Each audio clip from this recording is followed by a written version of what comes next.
What's up, everybody? We got a great show for you guys tonight. Also, I have to ask, shout out to Eric, the producer. I know Eric, the producer, is home right now, comfortable sitting, watching the show, listening to the show. Guys, let me know if my audio is all right. So we had a situation. We did the State of Play live reactions, which was a lot of fun on the channel. Shout out to the great J-Dub City and also Blaze 4K for joining me. That was a fantastic show. But the audio, when you're dealing with StreamYard, which I've got to actually take the time to make on OBS, something for on-cam with that, because StreamYard is great for convenience, and it is a really wonderful tool. It really is. At the same time, it messes up with all my audio settings. It messes up with all video. It's just a very, and maybe it's just because I don't use it on the regular, but I want to say shout out and thank you to everybody that stopped by the show. But let me know if the audio is all right, guys, because right now on my side, everything looks like it's running very smoothly. That being said, there's an outstanding description right there. It gives you a little idea of what the synopsis of tonight's show is going to be. Above that is the join button. If you'll think about hitting that button and becoming part of the family, it means the world to me. Do want to announce also, we're back on Saturday morning. Me, Blaze 4K, Lazy Vibes, going to be doing, we want to start a series, so we're going to start doing Borderlands 4 for you guys. That'll be every Saturday, and then we're Mondays and Tuesdays, those streams, as we kind of frequent back and forth, those will be the multiplayer games, Battlefield 6, Marathon, Arc Raiders, things like that we kind of mix and match throughout that. So go over and follow Mooch and Mooch TV over there. Again, it's M00CH, drop the O's for zeros.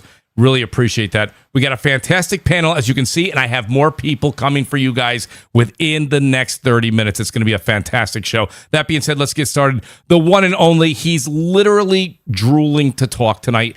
The great Death Singer is back with us. He's a fan favorite. I know all you guys in the audience are holding up your matches right now. DS, welcome back to the show, buddy. Listen, it's Games Week. Even if you're not feeling certain things, you got to be excited, right, DS? How you doing tonight? Oh, yeah, there's tons of games I'm excited about getting revealed later on in the week. I've seen a whole bunch of rumors and stuff, and Jeff Keighley teased the Star Wars turn-based tactics game is getting shown off at Summer Games Fest. Oh, that's a tactics game. Okay, all right. Yeah, it's like XCOM, but Star Wars. And he's got a full whole gameplay reveal and the release and the release date thing for it. It's supposed to be coming this year, and I'm super stoked because XCOM's been missing in action for a while, so it's nice to get something in that genre to keep me entertained. And, of course, we have the Xbox showcase and whatnot coming up.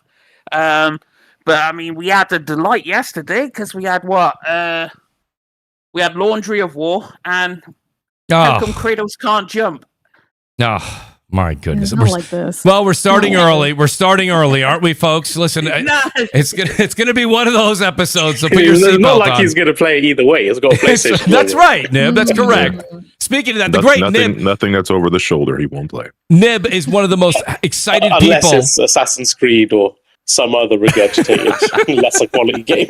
That's right, exactly. Well, speaking of that, the great Nib is with us. By the way, guys, his thumbs must be exhausted. The amount of typing that has happened since the State of Play till right now, Nib, your thumbs are probably on ice right now, but it is great to have you here. You've been typing like crazy. You've been on fire. I know you got a lot to say as well. Nib, how you doing this evening?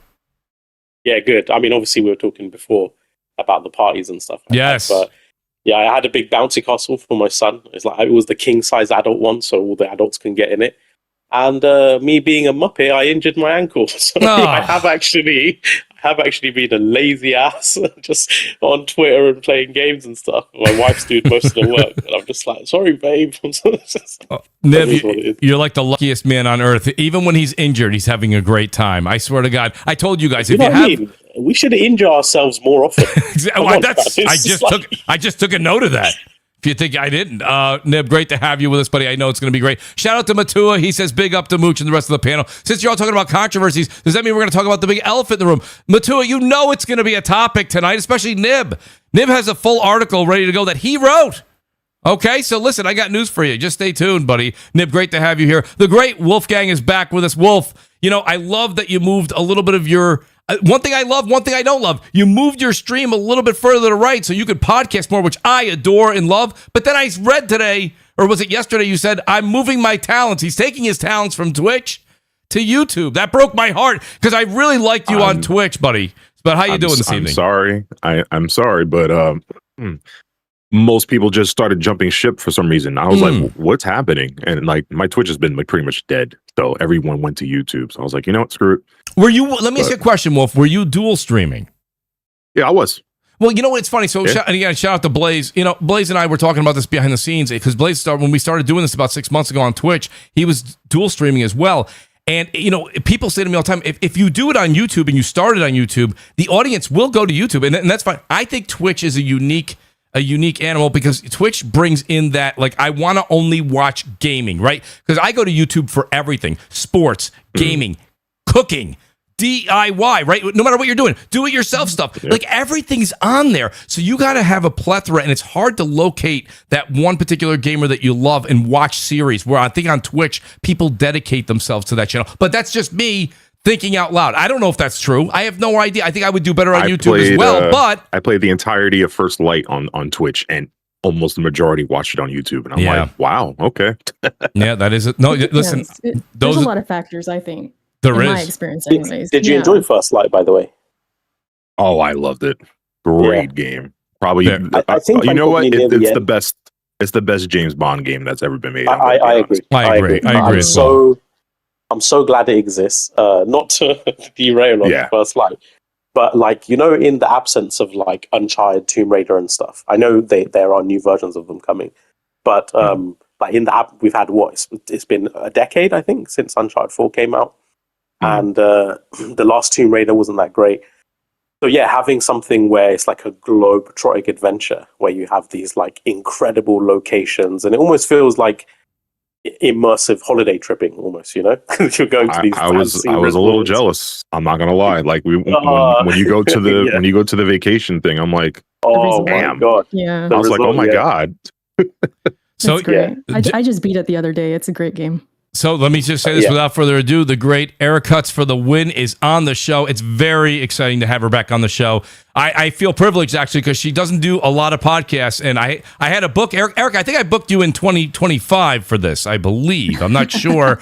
My people had to reach out to your people, right? Yeah. But it's great to have you here. And congratulations. I know you've done some great work. I've watched your great work. You do reviews on your own, but you also did some IGN reviews, which is fantastic. Congratulations to you. That's not an easy feat.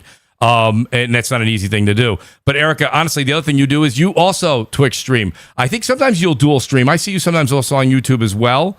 But you got started on Twitch, and it was kind of one of those great things. That's why I always say, I'm like, it's not an easy thing to do out there. We're out there fighting the good fight 2 or 3 days a week, trying to get the multiplayer thing up and running, getting people to come over from YouTube. But Erica, great to have you on the show tonight. I couldn't have picked a better night because it's just before the Xbox Gears showcase, and of course we had State of Play. Erica, how you doing this evening? Good. Yeah, there's a lot to talk about. I know. The Twitch thing, that's a whole discussion, but it's tough. I've done the Twitch thing. I've done the dual stream thing. That's what I'm kind of doing now. And you're correct. You got to be consistent as heck on Twitch. Do. That's all I got to say. That's it. But it's good to be here. I'm just here to fight with Death Singer. That's really the main reason I'm here. Well, she can ask you streamers. I'm here. I'm here for it. I'm here for it. That laundry comment. Oh, we going at it. Oh boy. But you know, I actually when it comes to Crossfire, I think you're really the only podcast that I listen to. Wow. And it always gets me to think about things and comment in the chat. And I just can't believe what Death Singer says at times. I'm like, I got to get on there and check this man. You almost came on improv last week. Yeah, but no, in all seriousness, just remember, everyone, opinions cannot be wrong because they're opinions. So the Earth is flat is a good opinion, is it? No. Mm. No. It's because, God. No, wait, hang on a minute. Parents, this is why you do not teach your kids that every opinion is okay. Okay, every opinion is not okay. No. It's because you could prove that the Earth isn't flat and it's round. You can't prove that The Witcher 4 will be the greatest game ever made. That's an opinion. Okay. Oh, that's also an opinion, but okay. I don't want to go down a rabbit hole. But in terms of racism and all sorts of isms and stuff, those things are very subjective as well, right? But are you going to say that they're all acceptable? General, let me just say this, okay? Gaming is very subjective, but also opinions can be very bad at times and very ignorant if you're not playing the games. Death Singer. Yes, exactly. But then again, you could still comment on what you've seen of the game and give an opinion of the game. Your that's opinion true. will hold no weight. To an extent, it depends. To an extent, yeah. I always say- But then again, it's like if like Dawn of War 4 is coming up, I'm gonna take no one's like everyone can have an opinion on that game, Right. but I'm actually gonna play it. But it's like I respect your opinion. If you say Dawn of War is trash, you don't like that genre, that's fine. I respect your opinion. I'm not gonna check you on it because that's your opinion. Like if I say God of War is trash, that's just my opinion. Yeah, but you need to have played God of War to have that opinion. That's what she's trying to say. Right. So you can have an educated... Actually, no. I'll just say it. If I said it looks like trash, I've seen the game, so I can... Yeah, looks like That's trash. different. That's different. Words matter. That's not the words you use. Wolf, You that's said correct. God of War is trash. So there's a different... That's what I mean by educated and uneducated opinion, right? The context every matters. One of us can have an opinion on a trailer we've seen, but that trailer is not an embodiment of the entire game. It's a tiny snippet, and we're judging solely just the trailer itself, like basically a small slice of the bigger pie. But to judge an entire game, especially game, the words game, interactive media, gameplay, you have to interact with it. Like you can't just watch it on YouTube or, because your friend told you it's bad or whatever. Well, that's why the hype for some of these games that we're going to mention in a second, and I'll put Erica on the hot seat as we kind of go into the first topic here. PlayStation State of Play. We'll do a full breakdown. And we don't have to rank. I said we were going to rank each one of the games. That's a bit much. Maybe we can rank just the show at the end of it. Erica, before I go ahead and turn the microphone over to you real quick, I did a quick list here because it's not like everybody remembers. Everyone remembers the big games, of course. And I'm going to say some of these wrong. Wolf, please correct me if I'm wrong. Kimori, Onimusha, Phantom Blade Zero, Rayman Legends Retold, Silent Hill Townfall, Stuntman Hollywood, The Lost Wild, Tomb Raider, Legacy of Atlantis, Until Dawn 2, big surprise there. Marvel's Wolverine, naturally. Marvel's Token. Marathon, we'll talk about Season 2 a bit. God of War. Is it LaFay? I'm saying LaFay. I hope I'm saying that right. Dynasty. No, that's wrong. Is that wrong? What is it? Is it LaFay? Yeah, LaFay. LaFay. I think I just watched the interview. They said LaFay. LaFay. Okay, if I say it wrong throughout the evening, guys, you have to understand something. I probably got that wrong. I'm pretty sure they said LaFay. Listen, in New York, we say coffee, and I'm pretty sure Nib doesn't say it that way where he's from too. So listen, Iraq, right? Iran, you know what I mean? Iran. We say it all wrong over here. Trust me, that's what we do. Dynasty Warriors 3, Dune Awakening coming to console, Control Resident. Is it Bancho the Chef or Banco the Chef? Not sure. It's Bancho. Bancho, okay. And Ace Bancho, Combat 8, Wings of Thieves. Wings of Thieve? I think I'm saying that wrong too. I don't know. Everyone likes thieve. Yeah, it's not plural. It's thieve, right? Thieve. Yes. So that's so here's the deal. So Erica, of course, what are a couple of the ones that really were pronounced for you? They stuck out and you're like, these are the ones that I'm not saying you will pre-order, but you're like, I would actually pre-order these games. They got my hype up to start Games Week. Where did you kind of feel with the show? It's kind of interesting because all the games that I'm gonna play, I already had them in my list already, so I didn't really need to see them again. I was happy to see them, like Phantom Blade Zero, for example. That has been on my list for months now, over a year or something. So yeah, seeing that again, Wolverine, I feel got me more hyped because I was like looking at it like, yeah, I'm gonna play this game. I'm gonna play Wolverine, but I wasn't at that hype yet. And so this breakdown and deep dive got me there. So I was happy about that. God of War, we're going to talk about. I have some thoughts on that. I was looking forward to that because there were rumblings of them showing this new game and that it was going to be about Faye. And so I kind of knew that going in, and I kind of guessed it was going to end the show. And so it's funny, if you watch my reaction, it's like I go through so many different stages of emotions because I start off really hype with hearing the music, and then I see the cube and I'm like, what? So it's I went through a roller coaster of emotions with that. I'm sure we'll talk more about it later. Absolutely. But other than that, the Until Dawn 2, I was excited about. I love the first one. That was a big surprise for me, so that's definitely on my list now. But other than that, it's kind of just what I was originally going to play, just Wolverine, Phantom Blade Zero, and that was kind of it. So I'm so glad you said what you said, though, Erica, because that's kind of how I went into Games Week, and I didn't want to sound like a Debbie Downer here at all. But a lot of the games have been forecasted. We've waited. A lot of games from 25 got delayed to 26, right? So now we're seeing some of these games come out.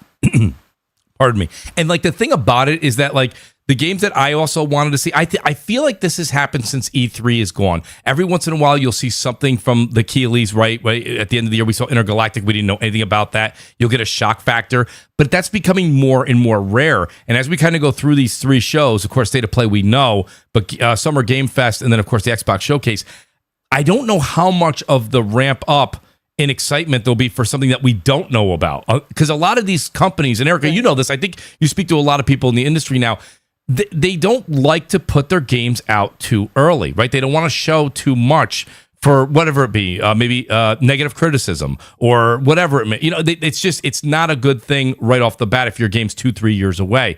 So I don't know how much of that fluctuation we're going to see as far as amped up as we go through the rest of these shows. I'm sure maybe 1 or 2 of them have something special. I didn't see that here. Again, with State of Play, I gave State of Play somewhere between an 8 and an 8.5. It was a low 8. I said, I'm really having a hard time narrow it down to an exact number. And it's because of what you said, though, Eric. It's because I didn't feel like there was the wow factor. The biggest wow factor I got was Until Dawn 2, because I love Until Dawn. And Until Dawn 2 I think it looks phenomenal, but it's not the game that really would have kind of turned it up to the 8.5 to a 9 region. Do you know what I'm saying? So that's where I was kind of at. Of course, Control, I can't wait to play. I platinum Control. I love that game. Can't wait to play the other side of it. Right? That's another one I forgot to mention. Yeah, that one, I wanted that one to win me over, and that trailer did. They did a great job with that trailer. Yeah, so that's another one I completely forgot about. But yeah.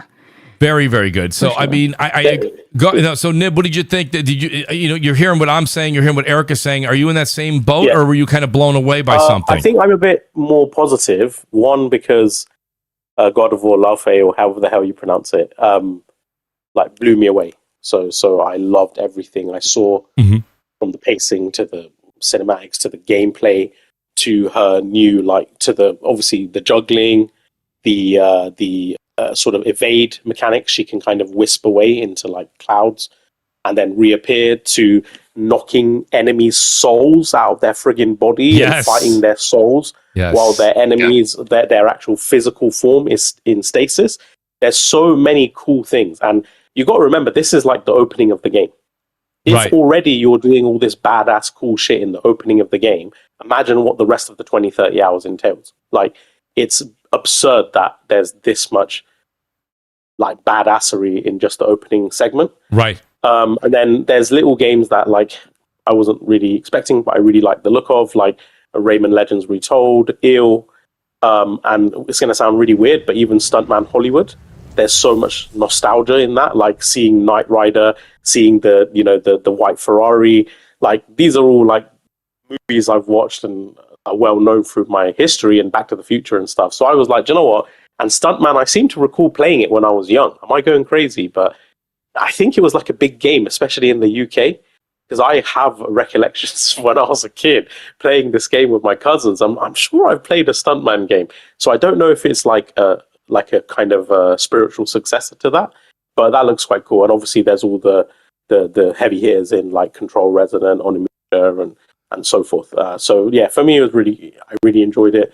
I had more expectations for the show, but the reason I wasn't disappointed is because I love that they just devoted a whole 23 minutes to Laufey. I really miss that we don't get that enough with different games. So if you said to me, look, you can have fewer games revealed, but you get an extended look at one of the big hitters, I will choose that every time. So yeah, and yeah, a little interesting tidbit as well. I would say if you guys are interested in the game, watch the different interviews. I think they've got an interview with IGN. It's 20 minutes long or something. And some interesting things about that. They talk about a little bit about the cube, and you can kind of read between the lines about how they're going to use the cube. That's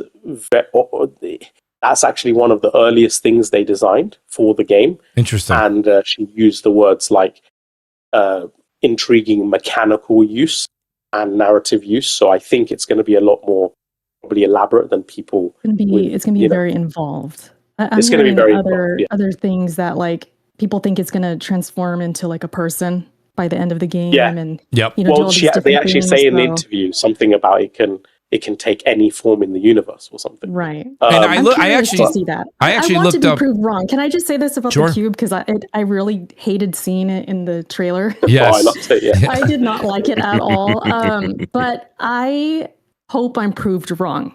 I really do. I want to warm up to this thing. I want it to grow on me. So I hope I like it, but I am kind of can I so Erica, let me say this real quick, because I felt the same way that you did at first, and then I'm listening, and this is live, right? So this is live. It's recorded, it's on video. I was like, wait, that sounds like Jack Quaid. And I'm like, you know what I mean? Because I just watched the entire last season of The Boys, and like I really enjoyed that series.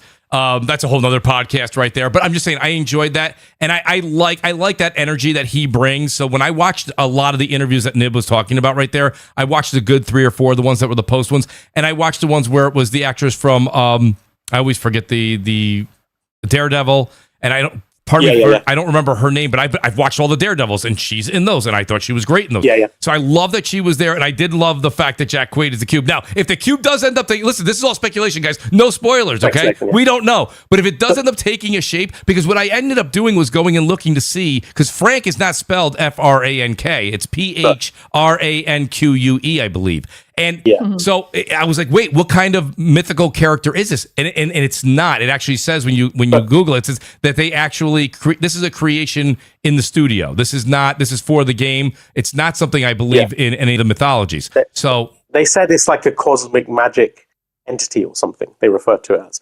But I'll explain why I was interested in it, right? Because a lot of people have been like, "What? You're interested in the Cube?" And I get it. Like that, it's been hilarious seeing like some people are really against the idea of a cube, but like for me, what it is like we've had 6 or 7 God of War games, maybe 8 if you include the PSP one or whatever, and we have literally an unlimited number of fantasy hack and slash type games, right?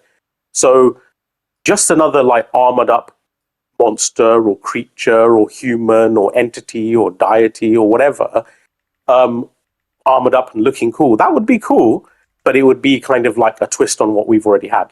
So they completely subverted expectations. And when they went with a fucking jelly cube, which is so weird, right? Yes. But the cool thing about it is technologically, soft body deformation is very hard to do. It's why we have so little of it in gaming. It's one of the harder things to sort of do engine-wise in games. So this thing has translucency.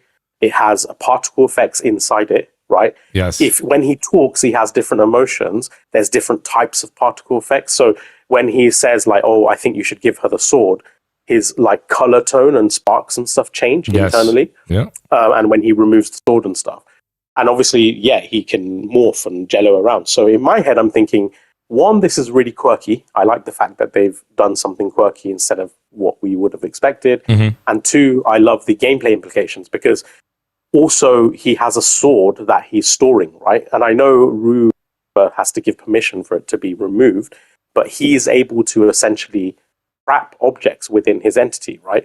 Which is cool because imagine like Atreus or whatever, later on in the game, you have abilities to literally trap enemy arms, enemy weapons, to store their powerful moves inside the cube and let it off yourself. And there's so many like interesting things. And I know people say, but you didn't see any of that. Yeah, but I've played God of War. I've played every single one. So I know Atreus, how he is as a sidekick in the beginning of the game is totally different towards the end. This motherfucker can have like stags and power moves and all different bows and all different combos and abilities and all this other stuff. You're telling me they're just going to leave a cube basic the whole way through the game? Of course not. Like, this is literally that would be odd, right? I'll say that early on because we don't know, but that would be a bit on the outside. Welcome real quick, Zucker and Kofi to the show. Great to have you guys here. I know that I don't have Zucker maybe for the whole 4 hours. I'm kidding, Zucker. Great to have you here, buddy. Go ahead, Erica. Welcome to Dev. I don't want to just over talk, but can I ask you guys a question though? Like about the companions, right? I call them the Sony companions, and we had Atreus, constantly giving those hints in God of War. I hope they turned that down. Yes. And Sony is known for having like sidekicks all the time, right? It just becomes a thing. How do you guys feel like with this cube and also the ribbon talking as well? So for me, I'm kind of like torn on it. Like I almost feel like I wish Faye was on her own. And just so vulnerable and like by herself and figuring things out. I feel like I want that more. And that's maybe why I look at this cube like, why are you here? Right. So I don't know. I'm just curious, you guys, because I know that's like a criticism people give to Sony games. Like, oh, they always have to have a companion. They always have to have somebody else. And it's like, Do you think this could have been Sony Santa Monica's chance to be like, let's go against that and let's just have her by herself? I think that would have been more bold. You know what I mean? Like, that's just now that you bring that up, I do see that point. I'm kind of torn though, because I like what you're saying there, Erica, because why not have that to the dedicated main character? However, I will say, if we remember right, there are parts where you had Atreus and there's parts where you were not, right? There are times where I think you're going to be Faye and you're going to be on your own. I don't think they're going to be with you every step of the way. So you're going to travel around as a cube and just roll around? Right. Well, no. You're not. No. I'm saying he'll leave and then you'll be on your own. You'll be on your own as Faye, not the cube. No, Zucker, no. I don't think that will be as. I'm the only one that thought of Flubber from the 90s. Yes, nice. I saw this cube. Yeah. Wolf, beautiful. It reminded me of the Gears of War Meat Cube. Yes, that's right. Thinking of like Gears of War or even Uncharted, I feel like there's a timing for where you can miss a character. Like if Sully is absent for a while and then you see him and you hear the funny banter and the relationship between the two, you can almost miss Sully when he's not there. But if he's there all the time, then it kind of, you become jaded. Yes. So I hope they have that like, oh wow, I'm so glad this character's back right here at this big moment.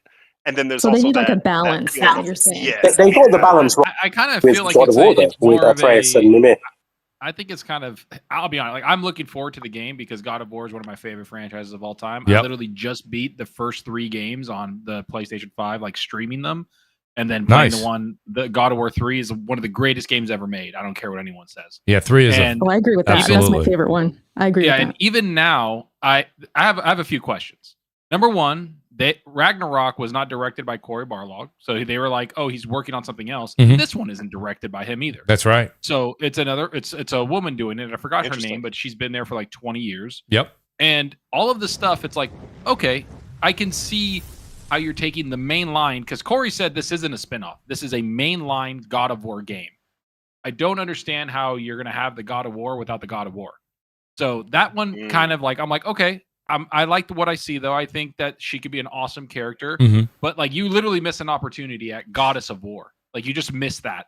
And I feel like if you had that game plus Kratos coming up, maybe trying to find her in this afterlife, because one thing I know people are not paying attention to, and I've kind of seen it around, these are dead gods. So I'm expecting to see Zeus. I'm expecting to see Ares. Yeah. I'm expecting to see all these people Hades. that like all these people that have been murdered by Kratos and being like, so you're his woman, and like try to kill her. Right. And so Well, Kratos isn't the only god of war, so no, Right. and so I the cube thing, it's the same thing that we see. Like, it feels very Sony, and it's becoming very samey. Like, obviously Jean Grey with Wolverine is there with a partner. She has a cube and now a sword. Atreus was there. Uncharted has Sully. The Last of Us has all, Joel and Ellie. Like, all these people always have a companion, and this is what they do. It's a formula that they follow, and they keep doing it. And it's kind of like, all right, like I don't know, like maybe like what Eric said. Take a risk. Maybe That's do what I feel, something different, because this does feel the same. Mhm. And I'm going to buy this day one, and I'm going to play it because it Same. looks awesome. Oh, absolutely. But I also can give some constructive criticism where it's like, hey, Sony, take a fucking risk. Sorry for cursing, but take a risk. Do Yeah, I believe in something that. different. Like, I don't understand. But don't you think having Faye as a mainline character is taking a risk? That's a good question. Because how many games they just rebooted the franchise and now they're literally taking it in a new direction again? To me, that's like two. How many franchises do that? Well, I'm talking about gameplay mechanics. Like, it feels the same and looks the same, and I get it. Faye is a risk, and you can see it's actually pretty rough on social media. People do not like this change. I couldn't imagine. Oh, of course not. It- God forbid a woman be the protagonist. That's a vocal. That's a vote. If you look at even the likes on YouTube, it's like hundreds of thousands of likes, and I think 19,000 or 23,000 or something. Like, sometimes these people seem louder than they actually are, because it's the grift, isn't it? It's the social media grift. They need to get paid. They want to be loud, So let me say this real quick. Shout out to the OA. I'm going to read his OA. Thank you so much for the super chat. He makes a great point here. This is what we were talking about before the show. It's really important here. He says, few blocks down the street. I love that he uses food, by the way. Few blocks down the street, there's this hamburger place that I've looked past for years until this night. I had nowhere to eat, gave it a shot, and it was awesome. Games are like food. It might look bad, but you won't know until you try it. Oh wait, thank you very much. true. And also, real quick, just because Zucker, you just said this. I'm stalking. You're stalking the podcast. No, but Zucker, you made a point, and Babur is here, and Babur is going to be, he's the Sony Defense Force here. He says, Aloy, Celine, Jin, Atsu, Arjun. He said, all mostly alone. So there are games out there. I think we're just kind of picking the ones, of course, that are the top of the, you know what I mean? They're the top of the chain that we are looking at. So by the way, your point is home, Zucker. It is driven home. I think there are other ones out there. The great Jay Barry has also joined us. He says, what's up, nerds? Great to have you here, Jay. What an entrance. And by the way, I don't think I mean, at least in my mind, maybe I'm ignorant to it, but I don't think it's a female thing. And if it is, ignore those people. It's stupid. Sony has had multiple games with female protagonists that have sold very well. Oh yeah, Babur just listed Babur just it's only listed an issue when it comes to this, though. That's the thing, and I'm like, so you guys didn't play Tomb Raider growing up, things like that. Like, come on, they have bad memories. I think it's a Kratos thing. I think it's a Kratos. Yeah, but that's what I say, because Yakuza, Halo, Metal Gear Solid, Devil May Cry, Red Dead Redemption, Saros. All these other games can change their protagonists, and there's like barely a peep, right? Last of Us 2, a lot of issues. Ghost of Yotei, a lot of complaints. And then, so I do think it is a woman thing. I think it's probably exasperated because this is like a very, adrenaline, testosterone type of IP. So they kind of feel emasculated, like, oh, I'm supposed to be the god of war. It's a woman kicking ass, so I do think there is some of that, because literally even Control is switched to a male protagonist. I ain't heard peep. Just like most of these games, I didn't hear a peep. That's true. That's a good point. Did anyone have an issue with the first Control? I did not. With her being a woman as the main character? Yeah. I loved it. I just didn't like the game. Alan Wake, Oh, you didn't like it? Yeah. Zucker, you didn't like Control? I thought it was okay. I'm not a big Remedy fan. I love Control. Well, listen, I can't take a lot of Remedy shit. I like sometimes. that. I like Remedy so much that I'm actually I get so much shit. We have so many games right now, and if you guys follow me over on PlayStation, I'm literally playing because I'm trying to get. I don't know about the platinum, but I'm playing through Alan Wake 2 again. There's something about Sam Lake's writing that I really like, but Zucker, I understand that is definitely. I don't want to use the word niche because they sell a lot, but I mean it's not for everybody. I guess I'll say the writing's not for everybody. I really dig it. I think it's awesome. But I want the other thing too is that you have a situation with God of War, and people say, how come they're going in this direction on a main storyline? And the only thing I can say to people, a lot of ones that are kind of questioning it, is what about Star Wars? I mean, Star Wars has so many books, so many movies, so many TV shows that are not involving Luke Skywalker, right? Or Darth Vader. Yeah. And this keep in mind, they said we're still going to get more Kratos games. So that's I the think part what that they're trying to do is that's important that they came out and said that. To me, I actually think it's this. I think that the reason the last State of Play was so focused on Kratos with the Sons of Sparta, and then they're like, we're actually remaking, which it's like my most anticipated thing, the 3 Greek saga games. I think they were like, put this out there, like we didn't forget about Kratos, and then now announce the one with the female. Now I'm seeing that. Like now it's kind of making sense, right? Like, hey, we didn't forget about Kratos. In fact, you're going to get 3 remake games that are going to be fucking insane. And then you're going to have this God of War 2. It's a lot of God of War content coming. And those 3 games, I think, are being made by Sony Santa Monica. That's a huge task. Yes. And dude, that's fine. Remade in that opening. I'm just going to be glued to the screen, man. Like, what in the... Yeah. I'm going to be... I'm going to have a kid soon. She ain't going to know who her dad is when that comes. I don't know. It's going to be rough. I'm going to sit her next to me and be like, listen. And I'm Greek. So it's like I'm like, dude, we're going. So listen, we have a phenomenal panel tonight. I'm going to do my best as the host to try and get everyone to be able to talk to you. I'm going to get Jay's opinions on this as well. I do have a lot of super chats coming in, and I don't want them to just sit there. Shout out to, where's it, Matua here. He's got a couple of things here. He says, why is Deborah and Wolf created less attractive? I wonder why. I don't think she was less attractive at all. Heck no, See, she was Mooch, here's my problem with people. They expect her to look like Kim Kardashian and have makeup all over. Exactly. Yeah, go watch. She's literally getting dragged through the floor. Well, I mean, you got to go watch Daredevil. They want her to look fake. Everything fake? No. It's just she got dragged through the mud and thrown to a mountain, and people was like, "Hey, she should have makeup on." The great. Here's my thing, you guys. Here's my thing. When we do get really attractive ones like Eve in Stellar Blade, then the other side of things, they get pissed off because she's too sexy. That's it's like right. You can't. Yeah, because they're all just insecure weirdos. Like, all of Damn them. if you do, damn if you don't. Yeah. Yeah, it's just two sides of the same coin. Erica, there's a lot of games like that where you have those dolled up characters, and guess what? Those games they don't sell like a God of War or a Last of Us or things like Sometimes. that. Horizon Wait, Zero now- Dawn. Bari, what mic are you No, going Jay, through? I Because was it just- sounds like I you're was- in a I was just echo gonna say, room. Jay, I know He's in you. the toilet right now. No, Jay. Sounds like Jay, you got Jay got his Totodope new. come to life. No, Jay got his new Stream Deck, and I'm pretty sure he pressed the wrong button. Jay, you're not using your microphone right now. Yeah, I'm setting things up. Hold on Okay, one second. I don't know if you guys follow Jay on X, I but still yelling hear at the us from lisp, across though, the hall. It Yeah. ain't that bad. I still hear the lisp. So yeah. it's Oh, okay. that's the greatest lisp on YouTube, though. Greatest Ah, lisp there we on go. There we That's go. right. Yes. How I sound now? How I sound now? You sound great, There you Jay. go. You sound great. Yeah, I was on my my camera mic. My bad. It's okay, buddy. No, I was gonna say. I know you're. By the way, how do you like that new stream? The new Stream Deck that you got there. That thing is insane. Oh, I love it. I love it. It's making a lot of things easier.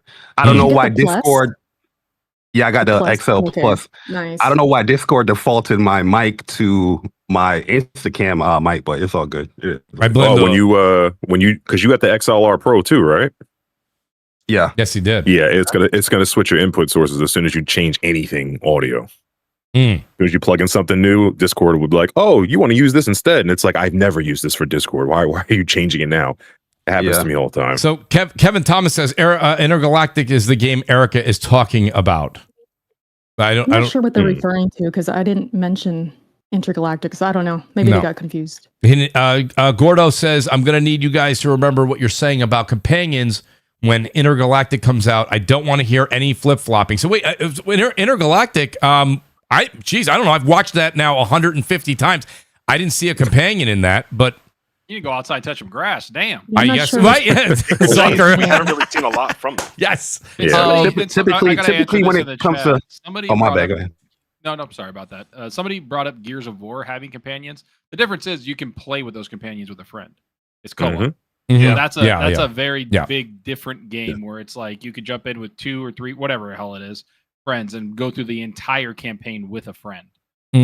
So the positive thing I will say about the God of War, because I feel like this is like the trailer to me. A trailer to me in my mind, when you see something, movie trailer, whatever it is, it's supposed to do certain things. One, make you intrigued, which obviously it has done. Make you question things, have questions, and be like, what the hell? Love, hate, all of it. And it hit all of those things. People hate it, people love it, but people are talking about it. And I will give them that. Like, that's exactly what it's doing. Those antagonists and those people she was fighting, they looked freaking dope. Yeah, Like I was like, them. yo, this is cool. Egyptian Like, gods, they right? just- I don't know what they are. Mongolian and Egyptian. Segue, Yeah. Yes. segue into Egypt. That's the theory. Egyptian God of War and Healing and the Yeah, Mongol just and Tibetan awesome. God of War. So wait, so this Dope means this does mean that Rob we stuff. haven't seen the Cory Balrog game that he's working on then, right? That's what we're alluding to as well because he's not the I don't game even know if he director. is working. Is he just gathering a check and hanging out? I don't know if what he's the just hell. watching. Nah, he's working on something. I have a feeling he's probably working on the God of War because from the interview with IGN, it sounds like he's working on a new God of War with Kratos. So they're probably, and obviously he's overseeing this as well. So there must be. It's probably going to be like a Spider-Man 2 type thing where the two converge. And I we'll see. probably in some future have both characters in the same game and multiple different mythos and worlds and all sorts of shit.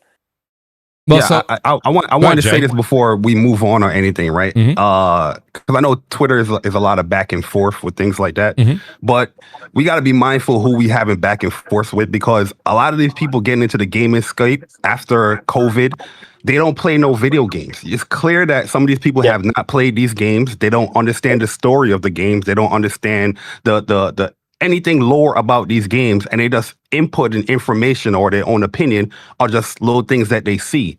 And I'm seeing people just having these huge back and forth with somebody that is clearly inexperienced when it comes to this hobby or this specific game. Like that's the part that's giving these people a lot of traction because at the end of the day, these people don't play video games, but the allure of the conversation of video games is so lucrative that you can have no experience and have a charismatic opinion and make so much money because so much people is drawing so much attention because everybody's like, oh, this person, you know, he's entertaining, or this person's just charismatic in how they say things. But at the end of the day, the hobby is to play the video game. You know, and they know nothing about it. Like, people being shocked about Faye video game is shocking to me because if you played 2018 and Ragnarok, it's clearly they're lining things up here. Yeah, you know? It's based there. Everything that happens in those games is because of her. Literally everything. She's the architect of it. They said in the interview too with Sony Santa Monica that she's super pivotal for the rest of the story and going forward. She's going to set up a bunch of things like Egypt, for example. It's going to be awesome. Is so important. Erica, she set up the story for 2018. She's the one that set up that whole journey for them to go on. But you're right, Jay. Like they don't play games, and I call them outrage merchants. They make money off. That's what outrage. I call them. That's what I call them.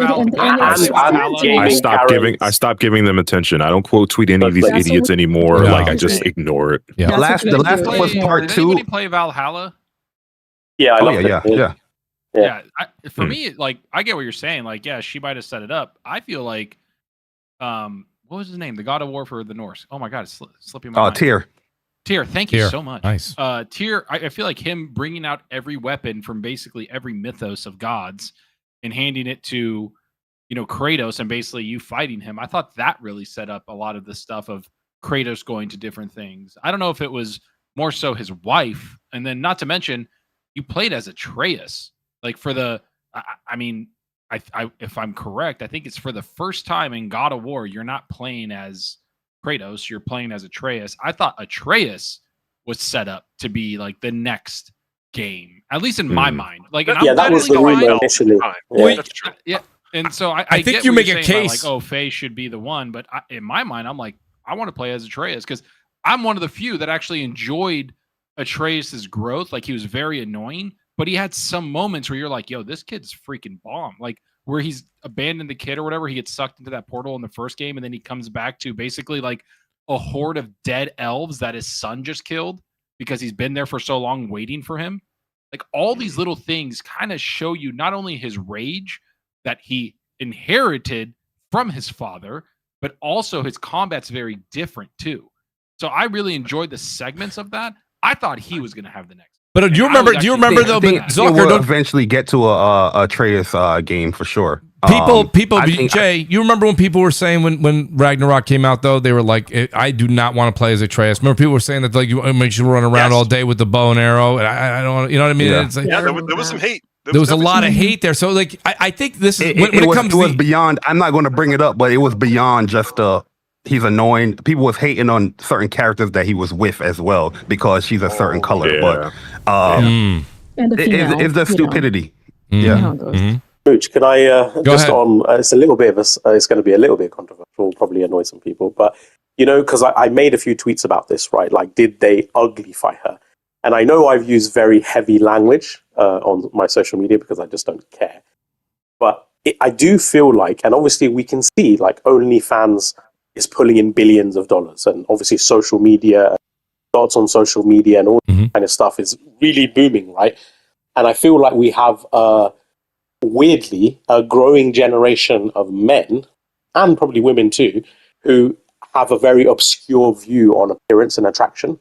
And I don't actually think these people know what, like, women and all men, some men, naturally look like outside of the spotlight, outside of makeup, outside of red carpet, outside of Comic-Con and all these other things.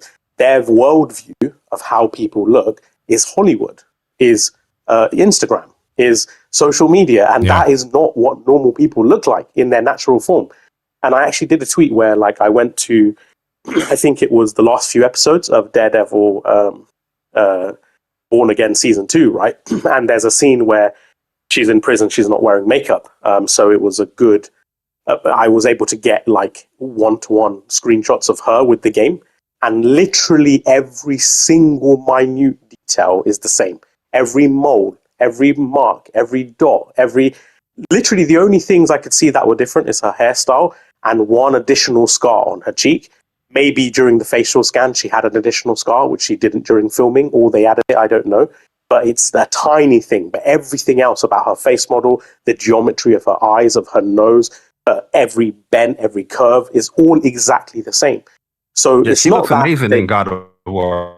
Well, they just are comparing to photos of her from either 10, 15, 20 years ago, or where she's caked in makeup. But that is not how these actors are in the game, how their faces scan, nor what they're playing. Obviously, Faye is not waking up in this afterlife before she goes to kill gods and stuff with a desk with a mirror and the whole makeup kit and putting on eyeliner, foundation, mascara, and so on. Coming from that's the obviously salon. not. Yeah, that's not what she's doing. And I get it. They're saying, oh, it's a fictional world. She could do anything.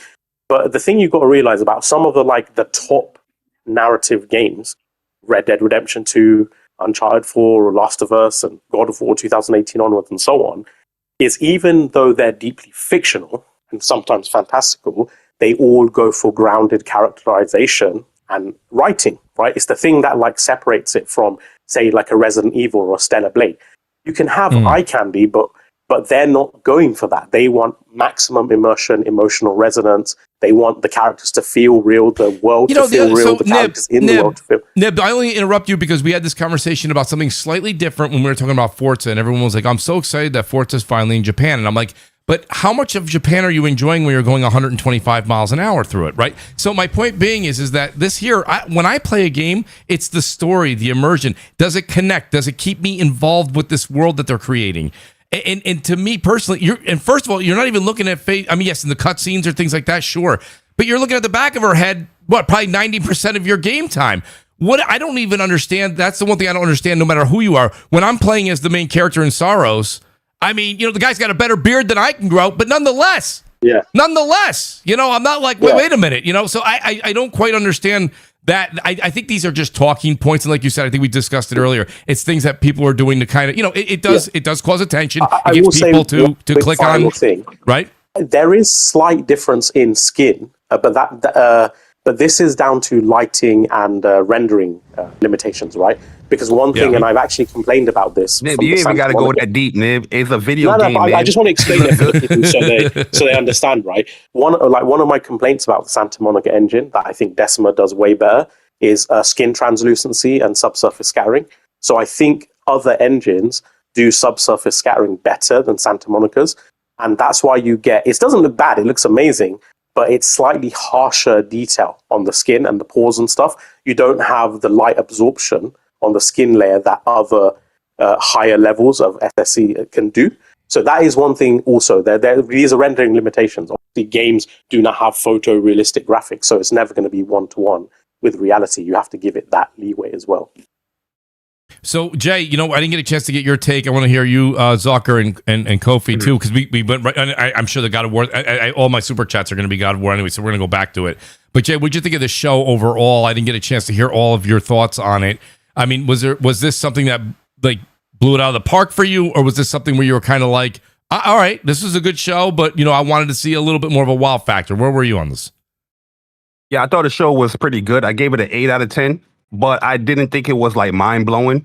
I felt like PlayStation is still holding back. I feel like this is the time in the generation where they should open up and unveil a little bit more to see how we're going to close out the generation. How much years do we have left in the generation? Why not, show what you got 2027 and beyond? Because you're already showing 2027 games with, Until Dawn 2. So seeing that studios especially Naughty Dog not being present at a PlayStation showing is disappointing. But I did feel like the games that I did see from first party, I enjoyed. Wolverine looked badass. That's a day one. I'm a big fan of Until Dawn. Obviously, I'm a big fan of fighting games with Marvel Tokon, most anticipated fighting game. And I think God of War Lafe looks amazing. But at the end of the day, there's still concerns about PlayStation first party when it comes to their delivery of games and how did live service affect, a lot of these games and their development status. Right. So I feel like they should have, even if it's something teasing or, hey, 2027 and beyond, I feel like this was the showcase to speak to the people and let people know what's going on. I also felt like third party, even though the third party games were cool, there was nothing really like, like mind blowing from what they show, in my opinion. So like, I did enjoy the show. I like the pacing of, how they do the state of plays. But I did feel like it felt like something that they were holding back a little bit here with the show. And if they do show something at Jeff Keighley's show, this is first world problems, in gaming. I'm gonna be pissed off because you had people gathered here at the state of play. And you ain't gonna show, things for first party there at the state of play. But we'll wait until tomorrow. I enjoyed the Game Fest has a bigger audience. Wolf, I was just going to say that, Wolf. I don't give a damn. Somebody at PlayStation needs their shins to be kicked for having people gathered up over here at PlayStation State of Play. The theaters too. Exactly. Exactly. And they're not showing. Kind of wild. Not showing like Intergalactic, and you show that at Jeff Keighley show. That's just weird to me. Yeah, it'll be in the theater too. Yeah, I'll tell you, the views and the money talks. That's the thing, Jay. I'm right there with you. And actually, I said the same thing before you joined the show. I said low 8s was my score and it wasn't that I didn't like it. I really did enjoy the show. I just wanted a little bit more of a wow factor. I do also think they're keeping their cards to their chest. We haven't seen what they're really working on. Where's Bend? Where's these other companies?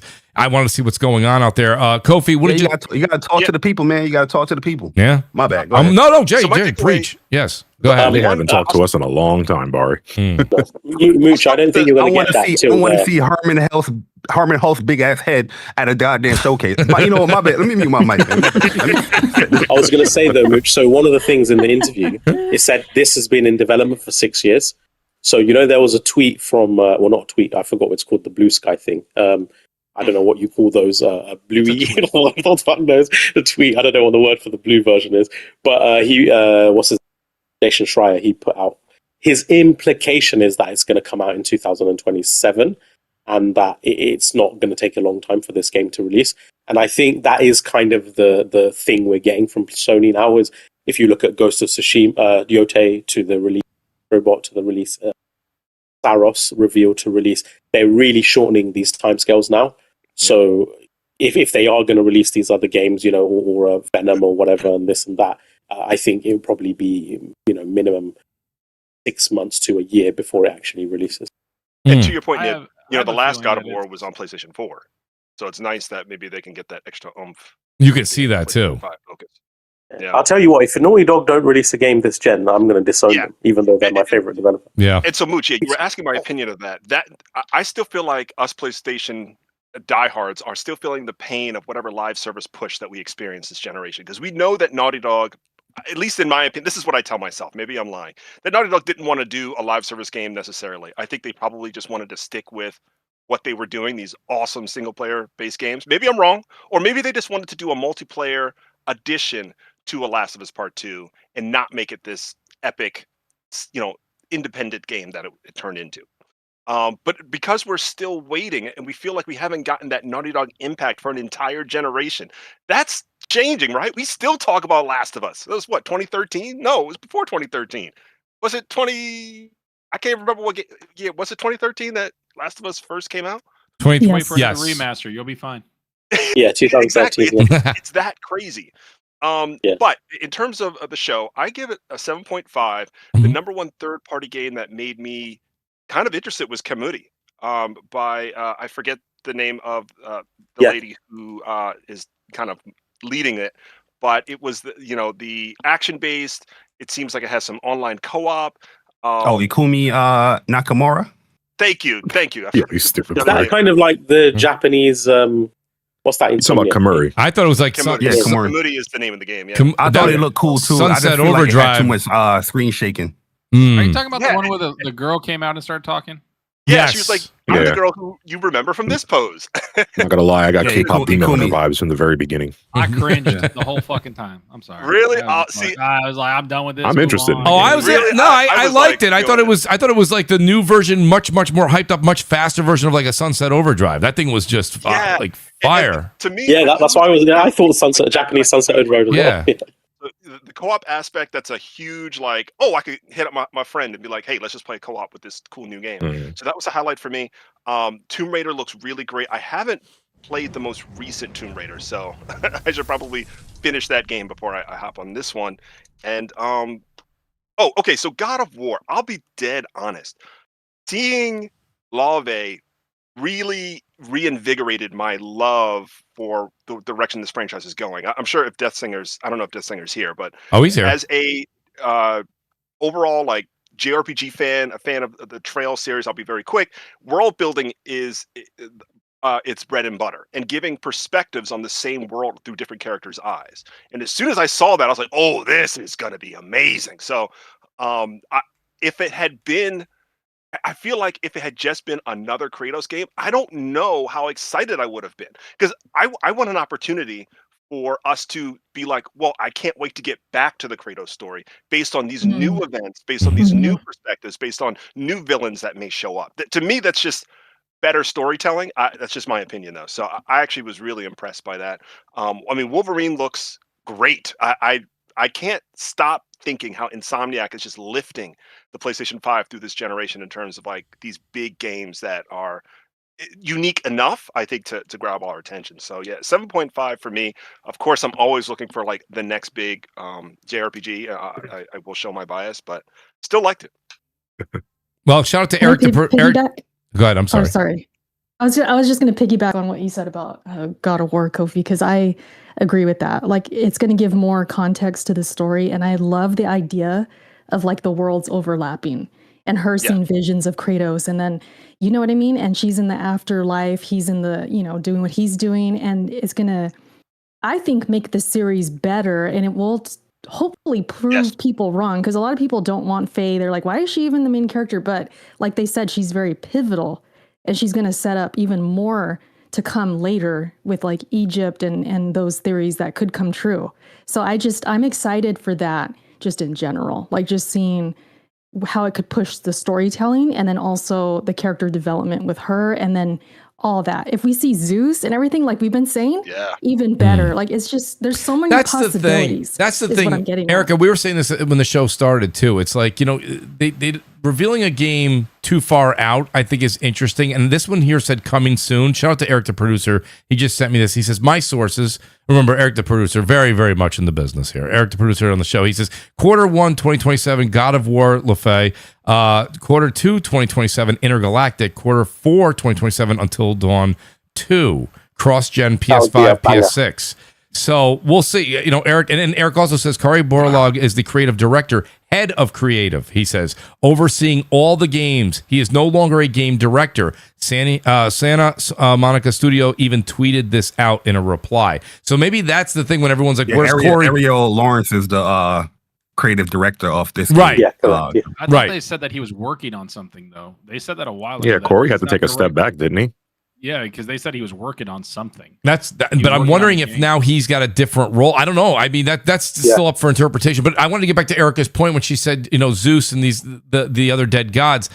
That's the thing that's interesting. They show this. They don't want to spoil the game, but imagine if all that stuff is in this game, which is what the story seems to be setting up. I think we've seen a precursor that already when Kratos was in hell and they were on the boat with Mimir. And we saw an image of Zeus, and Kratos was, calling out Zeus. And then Mimir was giving that warning, don't ever go there. And I feel like that area where he's warning Kratos never go to, that's where Faye is at right now. That what they call it, Everwin? Everyone. I think, honestly, I think we're going to see Deimos, his brother. That's where that's going. I think one of the companions is going to be his brother, Deimos, that the gods took away. If people actually, pay attention to the stories and all of that through the Ghost of Sparta, all of those things, because he thought his brother thought he abandoned him when the gods took him, and then he finds him, helps him, they fight together, but then he dies. So I think there's a lot of stuff like that happens, right? Because that's the whole prophecy of why they took him, right? Because Ares and Athena thought that a marked child was going to kill them, a marked warrior, when they thought it was his brother, because his brother had a birthmark. So all that stuff that's going on, I think that his brother Deimos is I hope he is. I hope they don't forget about him, because he was one of the main parts where Kratos does break emotionally in the series. So I don't know. I will see. And people are saying his brother's not a god. No, he's not. But he got powers, and he had some things. And so the giant Lefay is not a god, right? I don't think she is. She's a giant. Yeah. Faye's not a god. She's a Jotun. And so I there's feel all like this that stuff. little piece in her hand is the reason why she ended up there in the first place. But we'll Yeah. see. Yeah, and as for the show as a whole, for me, I thought it was okay. I think telling people to rent out theaters is fucking wild. And they're doing all this kind of crazy stuff. It needed to be a bigger show. Last time they did like a whole theater thing, it was like, what was it? Like that whole thing with 2016, like one of the best shows ever, and all this other stuff. People were expecting a lot from them. And the way I look at it is, I've been saying this in videos, other podcasts, whatever. I just want to see competition. And I want to see good competition. And I think Sony understands, like Sony never lets their foot off the pedal, right? Steam Machine comes out. Okay, nothing's going on Steam anymore because that's a console to us. They don't care. And so when they see the new leadership at Xbox, which is Asha, again, they're like, we need to put on good shows because they're always willing to compete. And I want that from them. But I also want it from obviously Xbox on Sunday. That's right. I thought this show was okay.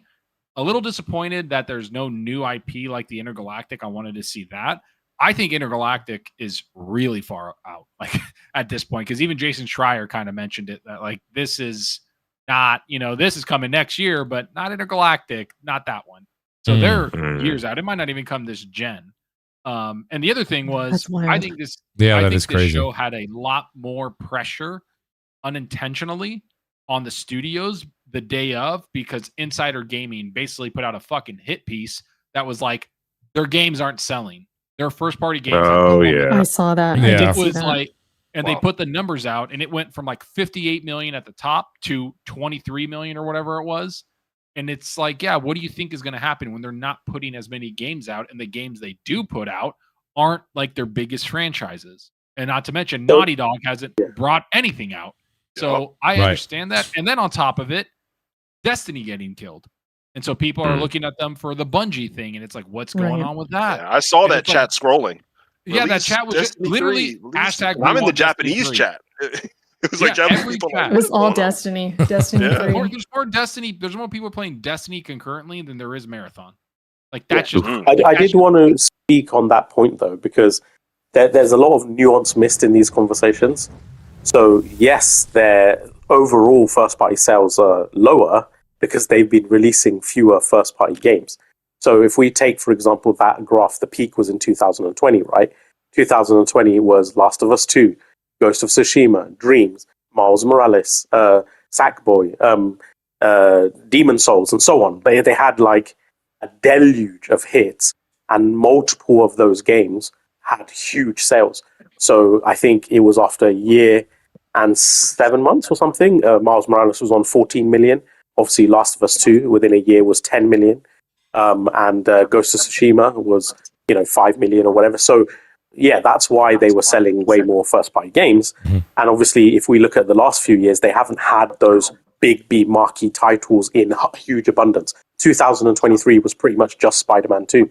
2024, they had like smaller titles like Stellar Blade and Astro Bot and stuff like that, but nothing major. And 2024, we could see from the chart. War 2 in 21. That was a big exactly, sell. Yeah. It was a big sell, yeah. Games coming out. That's what, yeah. Exactly. But 2024, you could see. The point is at the end of the day, is that they don't have games that are coming out, and that is a really big problem because they have more studios shut down than they do have game releases.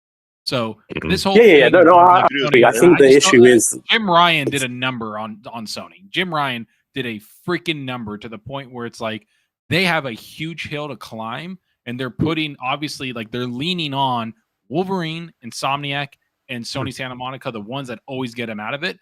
And this is why that report came out where the leadership is not happy with the developers and how long it's taking. That is straight up them just basically calling out Naughty Dog. Like you are not doing what you're doing. Like that's just it's not no one else because everybody else is releasing games in a pretty good cadence. It's Naughty Dog. Like, hey, Neil Druckmann, what the fuck are you doing? So that's why I'm so. And that report about the online game is really damning for them because it was one of the reasons they were like ready to show it. Yeah, exactly. And then after canceling, but like Bluepoint, PlayStation right now they need Erica. They canceled tentpole studios, right? Instead of closing them, they need more of because that is what is missing at the moment. That cadence of those big tentpole titles. So it's weird. But I will say, like again, going back to the sales thing, Spider-Man 2 actually sold faster than Spider-Man. Ghost of Yote sold faster than Ghost of Tsushima. GT7 sold faster than GT Sport. Actually, GT7 is now the best-selling Gran Turismo game of all time. But the point is, the tentpole games that they do release are actually doing the same or better than their predecessors. I think the only game... I think the only sequel they've released this entire generation that didn't exceed the predecessor's sales was Forbidden West, and they said themselves in the financials because they put it on PS Plus too soon. And so previously it was selling a little bit faster than Horizon Zero Dawn, but as soon as they put it on PS Plus, they said it stagnated the sales. But everything else, GT7, Rift Apart, all of those other sequels, they're selling better than the predecessors. So yeah, they just need to pull their socks up and get not to be that guy, but when you start putting your games on this other platform, the PC, that's what I said. PC gamers is pirating your games. They started that when 2020. When did their cadence of sales in the millions, by the way? 2020. Yeah. I mean, don't be that guy because if anything, if you're going to be that guy, then Helldivers 2 is just an anomaly because it sold way fucking more on PC. I do like the Helldivers 2. Yeah, not way more. I'm just saying, that's a perfect word for it. Thing, and I'm looking at the numbers. Like Forbidden West sold as of 2023 8.4 million. Zero Dawn sold 24.3 million. So I don't know if the excuse of PlayStation Plus putting it on there too soon, I think is just a cop out. I think it's bullshit. I think people just didn't really enjoy it. I think that it's not bullshit. That's a huge difference, though. I mean, that is a huge difference. A bunch of factors. I mean, Helldivers is just more of a PC gamer type of game. They're not exactly. It's just a live service game. And plus, Helldivers is just a games game. And God of War, they came out later. It wasn't at launch. So, or even the same. But you also got to notice too. You remember you said Helldivers 2. This is not a new Helldivers game. Helldivers been on PC, so it is an anomaly that Helldivers 2, because it's the same game, just a different perspective, is more popular now because more people are far different. Yeah, it was a zeitgeist game because there's how many PC releases now from PlayStation? There's like 20 something, 27 or something, and out of all of them, sold really well, right? So in total, since August 2020, from when they started the first PC release, in all that time, they've made, I think it's $2.1 something billion in revenue, right, from all multi-platform sales, and that constitutes 1.5% of the revenue they've made in that time. So, yes, Helldivers 2 did really well, but Helldivers 2 is like almost half of all the revenue they've made on PC, and across 20-something plus titles. That is insignificant, dude. I'm just saying, for all the stuff that's happening, all the studios shutting down, I understand that you guys want to say it was like kind of the PC thing. It literally just was Jim Ryan mandating. Yeah, no, I agree with that. That was a huge part of it. A big part of it was Jim. Number one, number two, and number three reason why we're not getting games from them. And because a lot of the studios have talked about they couldn't even pitch games that they really wanted, that they had to pitch games that were live service. And then you had Bungie basically going in there and mingling with all of them and basically telling them what they can and can't do, not realizing that they're building a freaking game in Marathon that, hey, it's not doing so well. Yeah, people play it, but it is nowhere near the success that it needs to be. And I don't trust Sony's numbers, because if Forbidden West sold 8.4 million from last reported, Days Gone sold 8 or 9 million. So that if they think Forbidden West is a success, so is Days Gone. But yet they got but that Forbidden West number is from 1 year, though. The Days Gone number is from Lifetime, so it's different. Yeah, and 9 million is a lot of people on a new IP. Yeah. I think it was more a quality thing with that, probably, because obviously you have converters with Last of Us. Pretty damn quality. I enjoyed it. I know, but I'm talking like Metacritic and stuff like that, and inception of it. Don't forget too. I mean, there's a 3 to 4 to 5 year lead time here, Zucker. So when a company decides to make a pivot and a shift, okay, they went and did that, and now they're paying the repercussions of that. So now these teams have to go back. You have Naughty Dog that was working. Erica said this, working on Factions. It gets canceled. And the situation there is now that they turn full attention to Intergalactic. Will that come out this generation? That's yet to be seen or known. But when you pivot, it does take an impact. The fact that they've actually been able to pivot and turn the Titanic as quickly as they kind of are to keep 2-3 games coming out a year, that are of at least a decent caliber, one winning game of the year, I might add. You know, that's something that you have to kind of look at as well. Jim really did kind of flatten a tire for them. You know, it is what it is.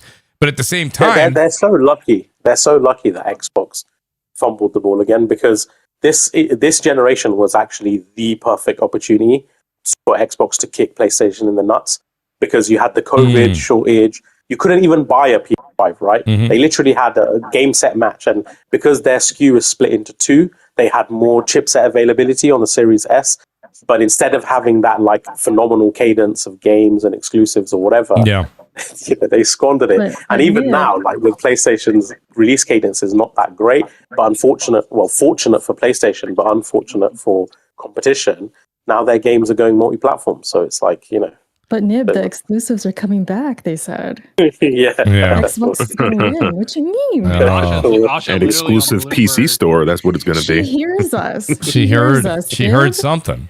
Yeah, I don't know. Did you see her Bloomberg interview today? Yeah, more clip going around. Kind of more mixed messaging, but yes. I've always said an answer, but if you really read between the lines, there is an answer in there. Yeah, there really is. I don't read between the lines with Xbox because I didn't. I haven't read it, so could you guys fill us in? What was said?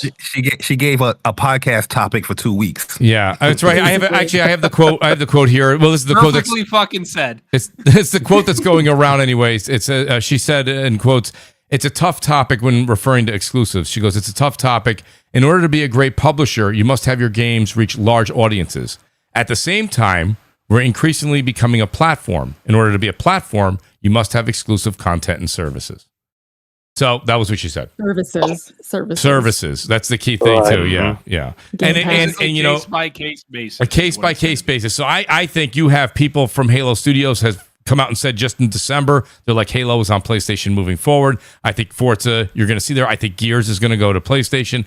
I think what they mean by certain exclusives are you'll have certain smaller games that stay on the console there for 6 to 12 months before they move on to somewhere else. Maybe more. You know, the crazy thing is, right?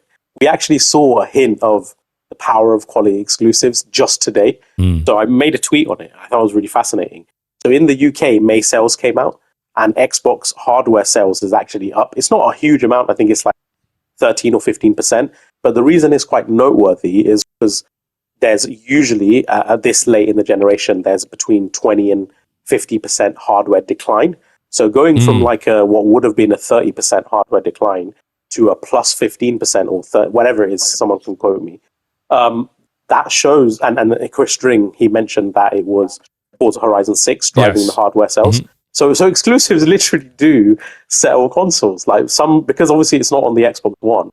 So some people really like that franchise enough. And I know it wasn't many units. It was only like an extra 400 units or something. That's how low Xbox sells. But there was at least, you know, a few hundred people or a few thousand people who loved Forza Horizon. Push the needle a little bit. I think it has to do with, I mean, yeah, it might be the Forza Horizon. I'm sure it had some part of playing it. I also think it's just price hikes and people are like, shit, things are going to get price hiked, buy it now. Because that's what happened with like, the possible. PlayStation people bought it. No, but Xbox's prices are already... No, that's facts. Yeah. No, but the thing is, like, PlayStation's prices... because they think it's going to get a price like everything going up every year. Yeah. Yeah, but the crazy thing about watch the controllers get an increase soon. Yeah, Xbox's prices though last year. $1,000, bro. The Steam machine's gonna be like $1,200. I hope Steam not. Deck is $900. My God. Speaking of which, they announced that the Steam machine is going to be shipped this summer. Yep. Ooh, I'm here. Yeah, I thought it would be end of June. That thing. End of June, July. Did you say cancel it, Eric? Cancel. I said that in your chat last week. I'm like, Mooch, they need to cancel this thing. That thing's going to be expensive. That's kind of crazy. Yet the Steam Deck, which is, I have one and I love it. I've had it for years. Yeah, I got it. I got it the day it came out. It's sold out. It's sold out. It's sold out right now. Yeah, but they also we don't know the quantity that they had too, Zucker. We're not sure of that. But I would say for anybody to buy one of those is wild. It is crazy. No, you're right. You're right. You're right. Listen, I know there's a lot of scalpers and things like that, but to quote a friend of mine, Eric, he says, what happened to PC gamers standing on business? What they doing buying this thing? They should not be buying it. Interesting. What's going on? Yeah. They don't want to spend money on console, but they want to spend... Oh, interesting. Yeah, I always say there's contradiction with PC gamers, right? Because NVIDIA's out there like getting 300% margins on their GPUs, right? and they're complaining about 7% hardware margins on PlayStation. It doesn't make no sense to me. Like, why are you crying that PlayStation is making $30, $50 on a PS5 Pro and a loss on the PS5, but you're willing to pay hundreds and hundreds of dollars of profit margin on your GPUs? Like, come on, man. Can you imagine wanting to pirate everything, but then you spend $1,200 on a Steam machine? It's crazy. That's like, wow. It's like killing the art. Do you guys hang out with? They worship. Drop some names. Who are these PC gamers? Oh, we see them on Twitter. Yeah, Alex, the Tanga, all of them. They worship Steam, but don't buy the games through Steam. They buy the games through other places. That's what they do. I want to mod and steal. Okay. PC game, you know what they do? They steal the games, and then they will have the audacity to do a port review for game that they stole. Yeah. Yo, shout out real quick. I've fallen. Just hit add to library. I've fallen way behind on the. Alex, aren't you? I'm falling way behind on the super chats here. Batitious Prime, he says this is back to when you said I might have been you, Zucker, who said take a risk.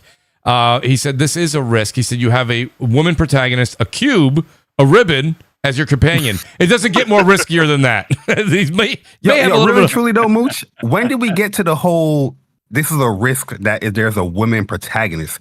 How long have people been gaming, man? Like it's bad politics now, dude. Look how divisive everything is. That's not a risk. I don't understand. They didn't play Tomb Raider. They didn't play Metroid. They didn't play nothing. Yeah. Oh man, when they announced Code Veronica remake, I want to hear the uproar about Claire being the star of the game. So that'll be okay. Honestly, the best example you can get with these trolls is I forgot who brought it up earlier. Control. Switching from a female to a male, and nobody said anything. That's right. This one switching from a male to a female. The other one's like Tomb Raider. Tomb Raider is Tomb Raider. It's Lara Croft. Like if Lara Croft all of a sudden became a man, you'd be like, whoa. Well, it happened. I mean, and we have. I want to see a dude in hot pants, but for anyone who wants what drugs were they taking? You know, you'd go in photo mode every day, bro. You'd sit there. I know what you're doing. Well, I mean, someone responded with that. They said that I was a gay boy for wanting a female protagonist, right? So I said, let me just understand you, right? Me wanting to stare at a female's ass and physique for an entire game makes me gay, but you wanting to look at a buff dude for the majority makes you straight. Am I getting this right? You know, when I was young, and in school, you just sound like a creep now, bro. Well, come on, everyone does it, man. You played Stellar Blade, you can't avoid that. But it's funny because when I was young and in school, like we'd try to I'm sorry again, but lesbian stuff was like, appealing. You'd want lesbian. Because then you don't have to watch any men, right? It's just women. But these days, it's like people would revile that. They'd be like, "Oh, are you gay, women?" That's woke. That's woke. It's woke now. I literally think that's woke. We live in an age where people are calling 007 First Light woke. That's how crazy this is right now. That's wild. There's so much talent in that game. I said it the last time I was here. They were like, James Bond is taking orders from a woman. And I'm like, have you never watched a James Bond movie? I know. Holy shit. Listen, they tell on themselves. You just got to let them and ignore it because that's what y'all talking to some crumb side idiots. I'm going to tell you that right now. Be it from PC people to you guys have like the weirdest deranged people. I see it on my timeline. It pops up on my timeline. It's on my timeline. The algorithm, it works against me at times. Like on YouTube, I'll see like outrage videos about Saros, and then I watch one and I'm done. Like my algorithm is cooked after that. That's right. Yeah. By the way, you look at something for 10 seconds, they're going to give you 20 videos. Shout out to Erica for leaving X. That was probably the best move. I'm like, boy, she's brave, and I love that move. She's like, I'm peace out, guys. It's great. I'm out. I recommend it to everyone. She said that a long time ago. Babor says Remedy and CDPR have mid gameplay. That's my issue. So that was, again, these are dated a little bit. This is when we were talking about Control. And Babor agrees with you, Zucker, actually. You might want to, that's something you might want to put in your pocket there. Babor doesn't agree with many people. Babor says he agrees with you. The OA says, funny how absolutely no one complained Control changed the protagonist from a woman to a man. Well, it's funny. We talked about this, and having Erica on for Gears talk, we're going to get into it in a little bit. Like, Gears went from Marcus and Dom to Kate. Mm-hmm. I mean, so it's... No one batted an eye. They didn't say anything. Well, I think the no, story. they did. I think They the did. story. They took. did. Yeah. They I think the definitely story. did. Yeah, I think the remember story that, took a yeah. hit on Gears 4 and 5. Erica, what do you think? I mean, did that take a drop off? And I'm not saying it's because of the protagonist, but I think it's because they just took the story to where Gears fans were like, "What?" You know? Well, look. Even JD was bad. Right. It wasn't just Yes. Kate. It was JD this new group James of was not characters. good. Del? I'm sorry. Listen, did anyone care about Del? Seriously, like they were just not James, compelling, Del, Kate. and it wasn't No. I like didn't care about anybody. because Marcus and Dom, that original trilogy was amazing. It was awesome. You got to see their brotherhood and how they, how Dom dealt with his wife and all that stuff. Then you jump from that to Kate and JD, who's like boring as hell. So it was more. It was more than her being female. It wasn't just her being female. For me, anyways, it was not good. But there definitely was the talk about her being female. I mean, that was there for sure. I remember that. I just didn't like the story. It didn't go. It wasn't. Was Yeah, weird. it wasn't It was as very good. forced. Her mom had something, and then because to me, I thought JD in the first one, it's like he's young. Okay, I'm like, all right, I'll give you a chance. And then the He'll fifth grow, one, they right? He'll grow. And then he did grow. In the fifth one, he looks fucking awesome. He looks hardened. I'm like, this A dude little looks bit, cool. yeah. And then he's gone. And you're like, where'd he go? Where'd the cool? And What then- happened? and Where'd the then dude on go? top of it, dude, on top of it, we had to make that choice, remember? Yes. And he's part of the I It's felt like, nothing, dude. I was like, I'm is not this gonna lie. supposed to make me emotional right now? Like, I didn't feel Weird. emotional. I took out Dell. I was like, later, dude. I don't care. Like, I You didn't want get to know the sad. reason? You want to know the reason I picked JD is because of Marcus. That's his son. That's the only reason I picked him to survive. I didn't. I kept him so I could play him later. I was like, Dell, I don't care to play. That's this. all I did. That's how much I didn't really care for JD. He was okay, but That's no. cold. Dude, I will say, like, to the Wolf. power of characterization. Who was the character where his wife, you finally find her in one of the earlier ones? Was it two? Dom. What the Dom, fuck? yeah. No, Like, With that, You that mean the was story? actually, what's his name's best friend? You yeah, play no, some games, that was bro. actually fucked up, though. That actually did Yeah. affect. Oh, yeah. I'll be honest. Like, Okay, I- I'm sorry. that- I laughed at that scene. I know that's horrible to say. Wait. No, What? yeah. Time What? out, time Oh, out. Hear me this out. thing. Hear me out. Cold-blooded. Hear me out. Hear me out. Cold blooded. I looked at it and I was like, wow, this is emotional. And then when he goes to kill her, he just brings out the biggest pistol I've ever seen. And she's this tiny little thing. And I'm just like, you're going to kill her with that? She's obliterated. It's over. Okay, Like, that's different. I'm that's- glad you added context. I was going to ask Okay, you, do you love your wife? That helps me understand. That helps me No, understand. 'cause a it little just- bit. It just like this huge gun. And I'm like, oh my God, bro. Like, that's how you're going to kill her with that thing? Like I could see that being, funny in a dark way. I could see that. the gun was bigger than her. Yeah. That's funny. But my Oh, wife God. actually gets really embarrassed at me in cinemas for this. And I know I'm fucked up. I know there's a part of me that's probably twisted and messed up. But really violent movies, sometimes like, John Wick will like stick a pencil in someone's eye or ear or something, and I'll laugh because it's so absurd. And I just see her and everyone in the cinema like, what's wrong with this fucking weirdo? Oh, I laugh at stuff like that too. Like if it's crazy. Yeah. Yeah, but I think some people, they're like, you're a weirdo. That's crazy. So a lot of people are just kind of piling on here. Matua says, why don't they change the main character in Tomb Raider to a male? Well, they have Nathan Drake, Matua. You know this already. Mariko, Mooch. yes. It's a different franchise. And they already did that with Uncharted. What was it called? Lost Legacy. Lost Legacy, that's right. Oh yeah, yeah. That's Which right. was great, by the way. That was It was a great very good spin-off. game. Very good. Wolf, what were Only you going to took say, 1 Wolf? year to develop as well. Crazy. That game shouldn't be called Uncharted because Nathan Drake is not in it. Right, That's what I right.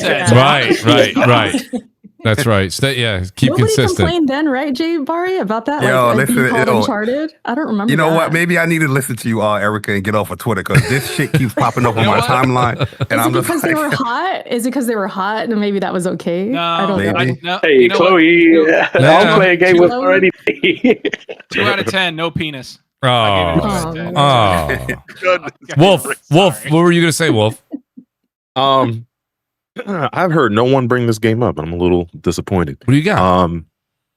Is no one going to play Ill? It is one of my most anticipated. Buddy, games. I Oh, got- that looks I have- amazing. I have I mentioned Ill. that earlier, yeah. I have Ill Oh on my god! well, Yes. I'll be in your Really stream, want to. Wolf. Ill is on my list, buddy. That 100%. looks so good, yeah. Listen, Mooch, that would be a great streaming game. Anybody who streams in here, I want to play it, but I can't stomach first person like that. I'll be streaming that. It will be at the dark of night with my headphones up. Why is it that they will I'll not play that over Silent Hill? But they're I not ain't going in no town with no radio thinking I'm gonna fight ghosts. Oh, buddy, Silent, give me a gun. Silent Hill's got Erica. Just to answer your question, Silent Hill's coming out about September 24th, I believe. Like I cannot wait on my birthday. Dude, Happy birthday, Wolf! I'm That's gonna be great. All right, I legitimately. Okay, Libra gang. All right. Oh, wait, I'm 27th. Nice. Hey, listen, Mooch, y'all got a good month for birthdays. Yeah, we got. Listen, Mooch, this is a big problem in September. They're dropping Control and Silent Hill on the same day, and then Onimusha the next day. I'm like, what are y'all doing to me, man? Yeah, it's insane, dude. It's not even about taking time off from work. Wolverine's coming out in September too, right? September 15th. Yeah. I got time to play Wolverine. Thankfully, I'd rather go up against each other than GTA, brother. Isn't that crazy? Yeah, I know. So you notice all those dates? It's either the cutoff was October 2nd for most of them. We found out that Phantom Blade got pushed to the 29th, but there is nothing for November, nothing in December, nothing in January. It's just February and beyond. Yep, that's right. Fable left. Fable was like, "Nah, we're good." Yeah, Fable's like, "We'll see you guys next year." Great. Yeah, I'm not mad at that delay for Fable. I think it's smart.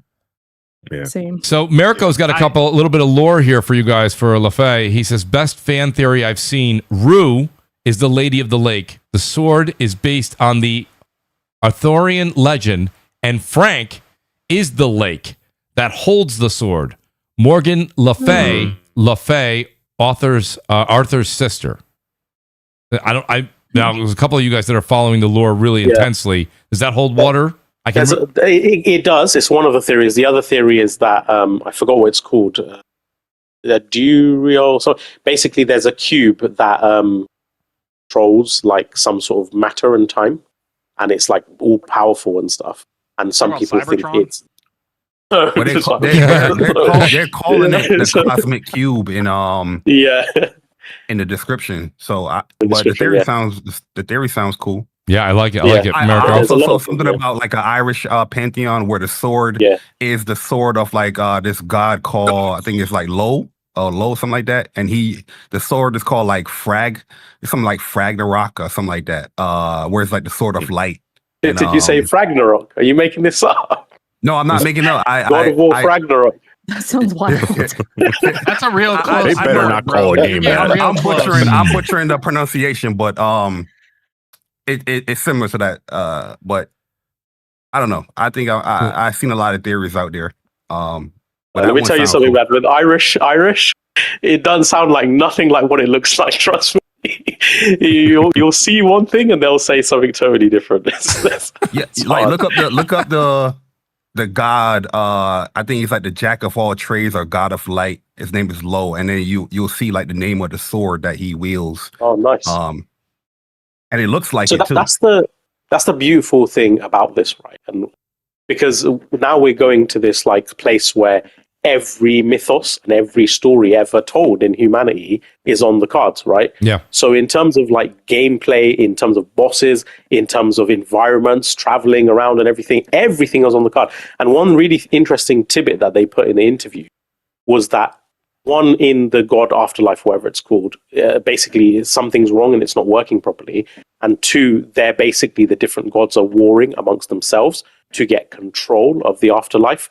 So imagine fucking that. Imagine seeing other gods fight each other instead of just you fighting them. Mm-hmm. That would be badass. Like, there's so much. Kratos kill them all. Let's go. I'm down. That was his whole thing, right? His whole port was to kill the gods. I wonder, kill all gods. Is it possible? He just comes back and goes, "No, I'm not done." Is it possible, you guys, we might see Deborah Ann Woll in the God of War Amazon Prime series? She may be making a cameo. That would be the easiest casting ever, right? I hope. Is that live action or animated? Live action. I think it's live. So, yeah.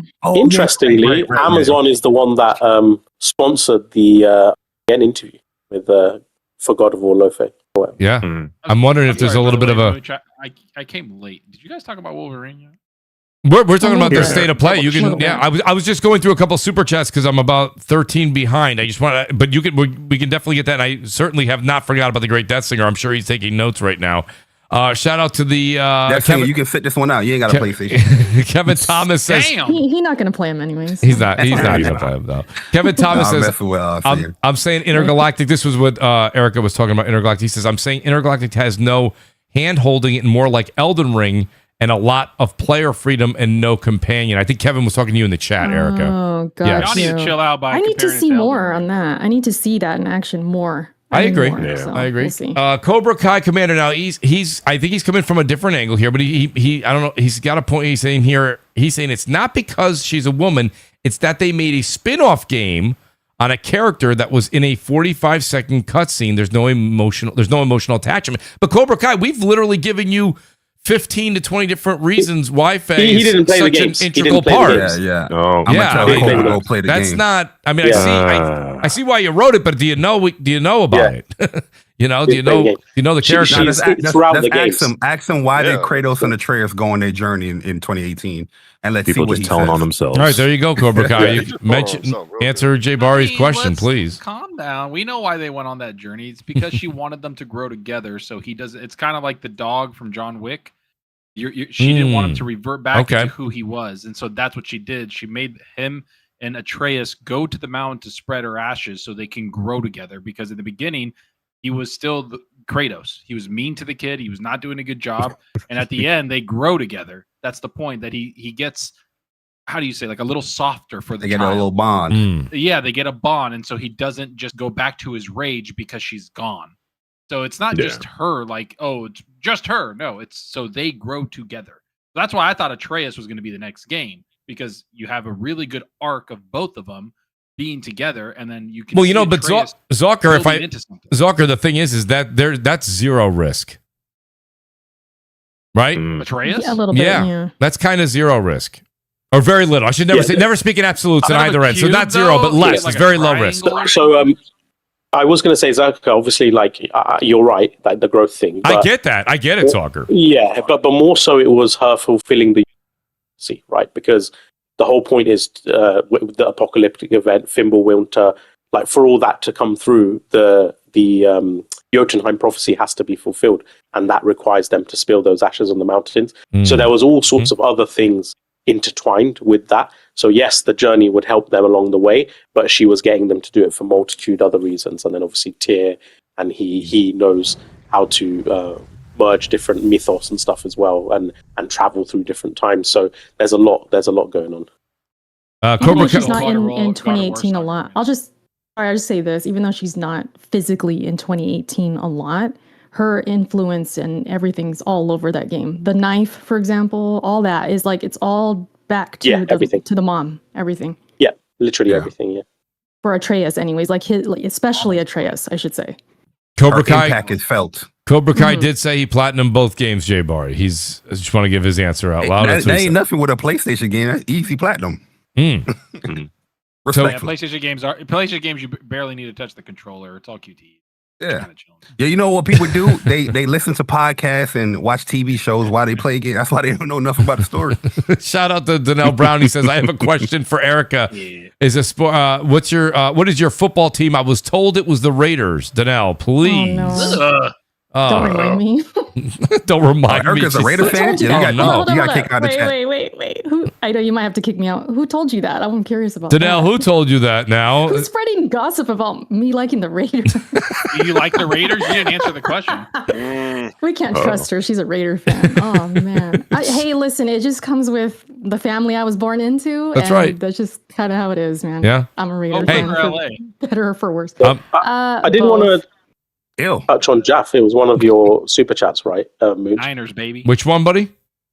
David Jaffe. He was talking about, he said it looked trash or whatever. But I do want to, just to give context about some of his commentary over the years. Clearly that he is a little bit bitter about the success of these franchises. I remember before 2018 came out, he said he wasn't interested in playing it. Then obviously he enjoyed it. Yeah. At all. He wasn't interested in playing it at all. Then he said he doesn't want any character growth in his God of War games, right? And obviously didn't like 2018, said Kratos shouldn't be growing like this. He should just be this one-note angry thing or whatever. And then obviously now he doesn't like this. So I think like obviously he made a great game in the original, right? But I think we have moved on from that time, and this kind of now consumers are more concerned, right? They want deeper characters, more storyline, more engagement. They want relatability. They want character growth, and so all the things he's espousing would not do as well. They wouldn't review as well. They wouldn't be as loved by as many fans. Like they've taken that franchise to somewhere he could have personally never taken it. And I think maybe that rubs him the wrong way. Yeah, I don't mind. I don't mind Jaffe's comments because he created these characters. Anybody will be, well, I'm not going to say anybody, but I understand why he feels a certain way that a character you created is going a different direction, regardless if it's popular or, is the best for the franchise. It's still something that he envisioned, and it's something different than what he envisioned when he created the character. So it is what it is, but I just pay no mind. You know what I mean? Because he's not playing the games like that, clearly. Yeah, but the way I look at it is like, if you say I invented a dish, right? And then my sous chef or one of my, he's like, oh, I think I can improve it. There's a level of arrogance. Like you should take arrogance out of it sometimes and be like, all right, mate, do you know what? Let me see what you've got. And if it is better, you have to be man enough to admit it and acknowledge it, right? You can't be bitter about the fact that this guy improved something that you created. You need to evolve with it as well. And I think Jaffe is not really evolved with the times. And I can see that with the takes of a lot of different games, not just God of War, like even Indiana Jones and other, like sometimes when there's like nuanced storytelling, he basically shuts off, which it makes sense as to why he created God of War 1 and Kratos the way he was, because clearly that level of nuanced storytelling is not his forte. It's not what he's really into. I would say that he you created it. It's great. Thank you. I think Corey has had far more impact on the franchise.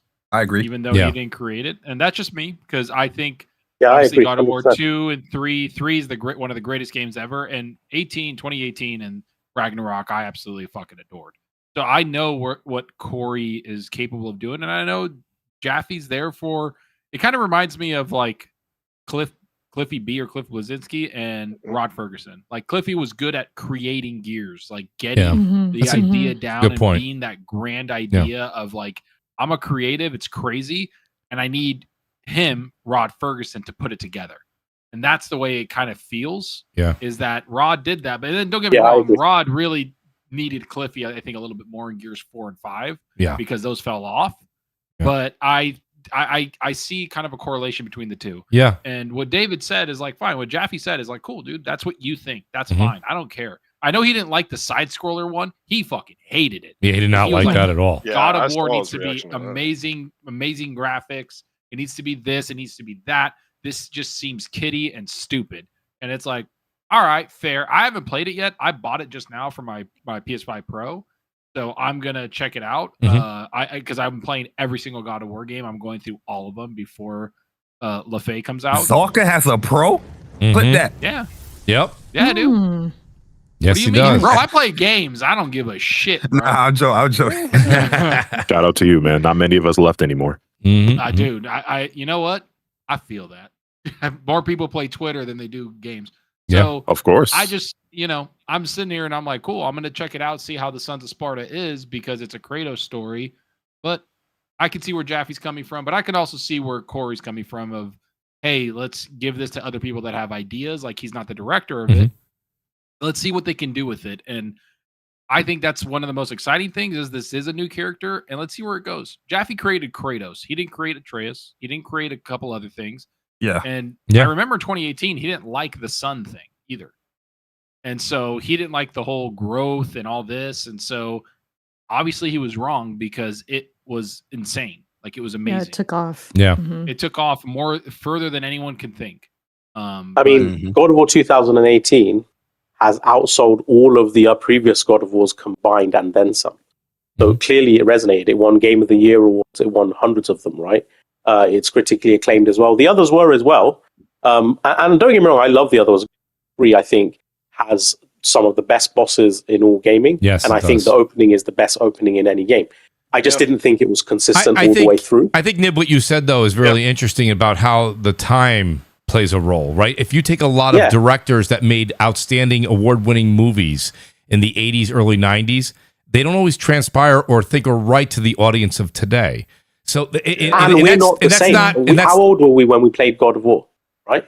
Oh, you know, gaming very was young, pretty new. Yeah. Gaming was pretty new. We were pretty immature. You know, we were just young kids, boys, right? Like with all the testosterone and discovery and everything. Now we complain about QTEs. That's right. That's right, Jay. Some of you are dads now, so you're going to exactly. look at 20 children now. Yeah, I'm about to be one next week. You know what I mean? Yeah. Oh, congratulations. Let's go, Zucker. All right, buddy. Welcome to the club, buddy. I can't wait to not sleep. That's why I got the Pro. You are not going to sleep. Yeah, your gamer. I'm not gonna lie, the best purchase I've gotten the last, I think I want to say, I actually got it for Christmas. This PlayStation Portal is awesome. It really is. Yes, it is. It's not talked about enough. One of the best very things convenient. I've used. Mm-hmm. It's so convenient. It's awesome. It has a long battery life. I haven't touched my Steam Deck in a while because of it, because the battery goes quickly. Mm-hmm. But man, this Portal, dude, like I just play. I'm like, this is great. I beat all the Uncharted 3s. I beat the collection. Mm-hmm. I beat all 3 of them on the Portal. Just sitting there with the wife. When you have your kid, you're gonna love it. Yeah, you really are. Yeah, dude, I know it. Like when my wife and son, they're constantly sealing the TV, and I don't. It's a weird thing. Sometimes I like playing in their presence. I don't want to like inconvenience them too much, but I don't want to be away from them, just locked away. And the Portal is great for that. Yeah. And when you're on the shit, when you're on the bog. There you go, Zucker. Yo, welcome. They added that premium bit rate. So they updated it. It's good. Listen, I'm a gamer, man, and I'm on my Xbox. I've been playing it. I have like 20 hours in Forza. It's what I do, bro. I just like fucking games. Way to be, buddy. It's the way to be. Shout out to Damion Creative. He says basement dwelling lames are what they are when we were talking about, I think, some of the Twitter nonsense going on. Mariko says, remember when Twitter trolls hated on Aloy because she had peach fuzz on her face? Good times.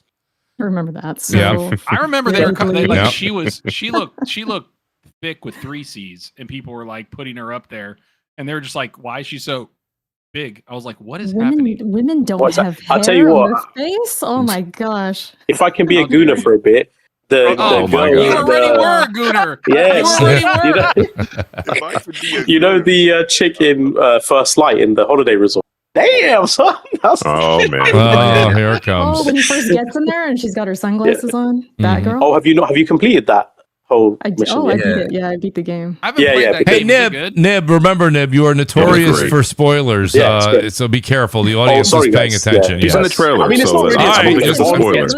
I'm just throwing that. I'm just throwing that out there. There's going to be beautiful women. Like that's not a spoiler. It's not a spoiler. There's hot girls. Okay, it's James Bond. Come on. So you guys buy that, by the way? What platform? Methusiel, I think we just kind of touched on this, but I'll read a super chat. He says, can someone bring up Jaffe's points?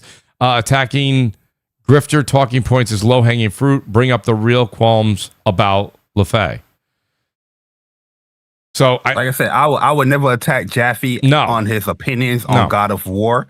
I don't agree with his opinions, but you know what I mean? It's somebody that created these characters. Well, not LaFay, but it's somebody that, you know, created Kratos, and I respect that. So I always I see his opinion, I ignore it, I keep it pushing, but that's it he gets from me. I'm not giving Jaffe any attention other than that, because like I said, a lot of people say certain things and have these hot takes because gaming conversation is very lucrative, you know? Yeah. So, yes, it is. That's right. Danelle Brown's back. He says, you know what's funny? He says, oh, go ahead, Zucker.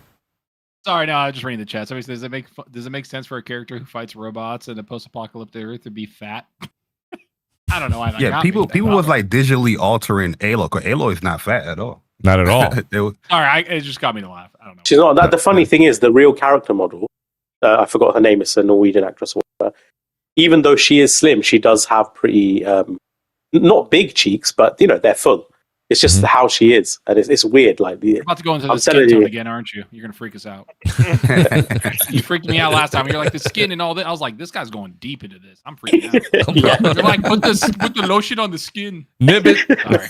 Listen, Nib's like an author. You have to understand. He's going to get to the details, the finite details. Yeah. So Danelle Brown says, he says, you know what's funny? He goes, Sony Game Studios can write great stories, but Sony movie teams suck at writing stories, and no more PlayStation games on PC win. So Danelle Brown, very happy to see that. Not a single mention of it. What doesn't win, did he say? No PlayStation games on PC mentioned. Only on PlayStation is Bat Baby. Let's go. And Cobra Kai's back. He says this is like making a Batman game and playing as Alfred, not even the side character Robin. Then you wonder why people's reaction wasn't excitement. I don't know. Oh I don't know about that so much. Alfred. Alfred. That's a game? crazy. Young Alfred might be kind of lit.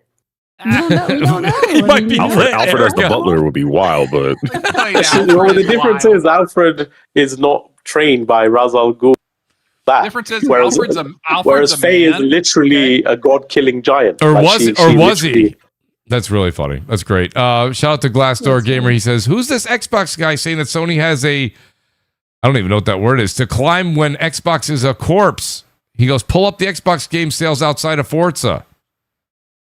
So he's saying, he's. Well, I don't think the insider gaming thing. You threw the biggest game that they have out. You're like, well, take it outside of that one. All right, take out the biggest games of Sony and let's see the sales. What the fuck argument? You got to be careful. You got to be careful what neighborhood you're walking around. That's right. Yeah, PlayStation has a lot of Sony I want to games. get my chest out, baby. Jay.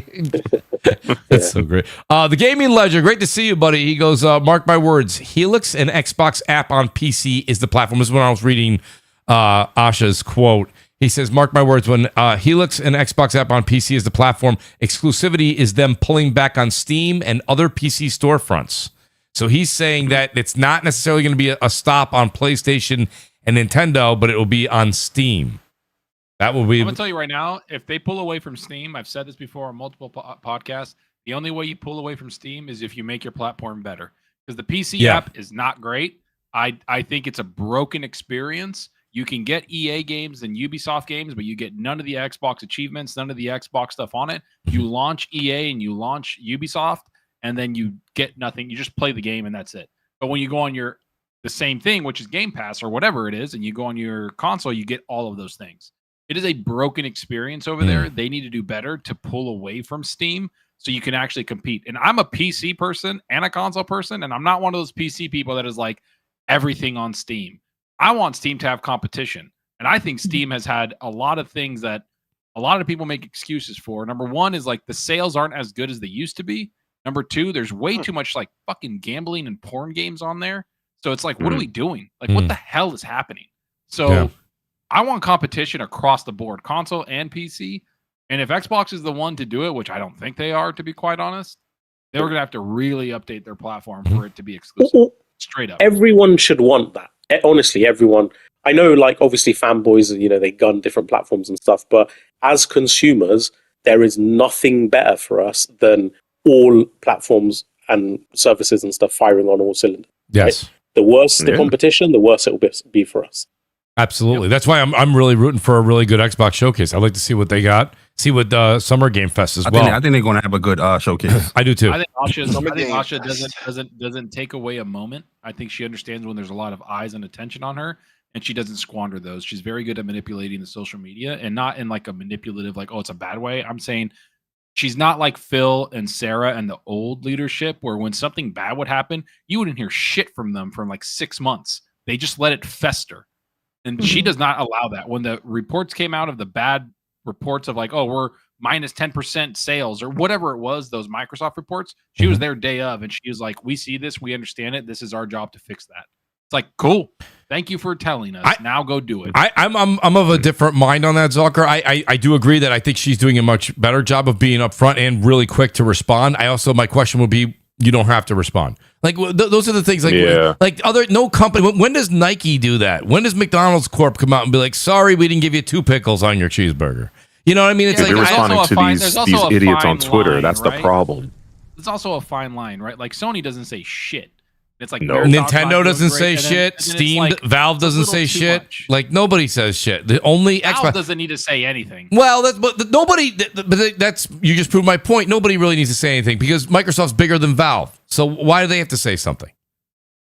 Yo, Wolf, when I saw her comment on the whole logos at the showcase, that's when I was like, all right, Asha, calm it down. Yeah, she need to pull that one back. Yeah, Yeah. I was like, you could have kept that to yourself. Yeah, you don't have to say that. The logo gate is the dumbest shit I've ever seen. Yeah, I don't. Saying that it was a miss and whatnot. I agree. I don't know if it's a miss. If the only reason why it would be a miss is if you are going to actually have exclusives. If you're not, and you want people to buy your game or your platforms or your games now, then yeah, have the logos everywhere and be like, hey, yeah, this game's going to be on PlayStation. This game's going to be on Steam.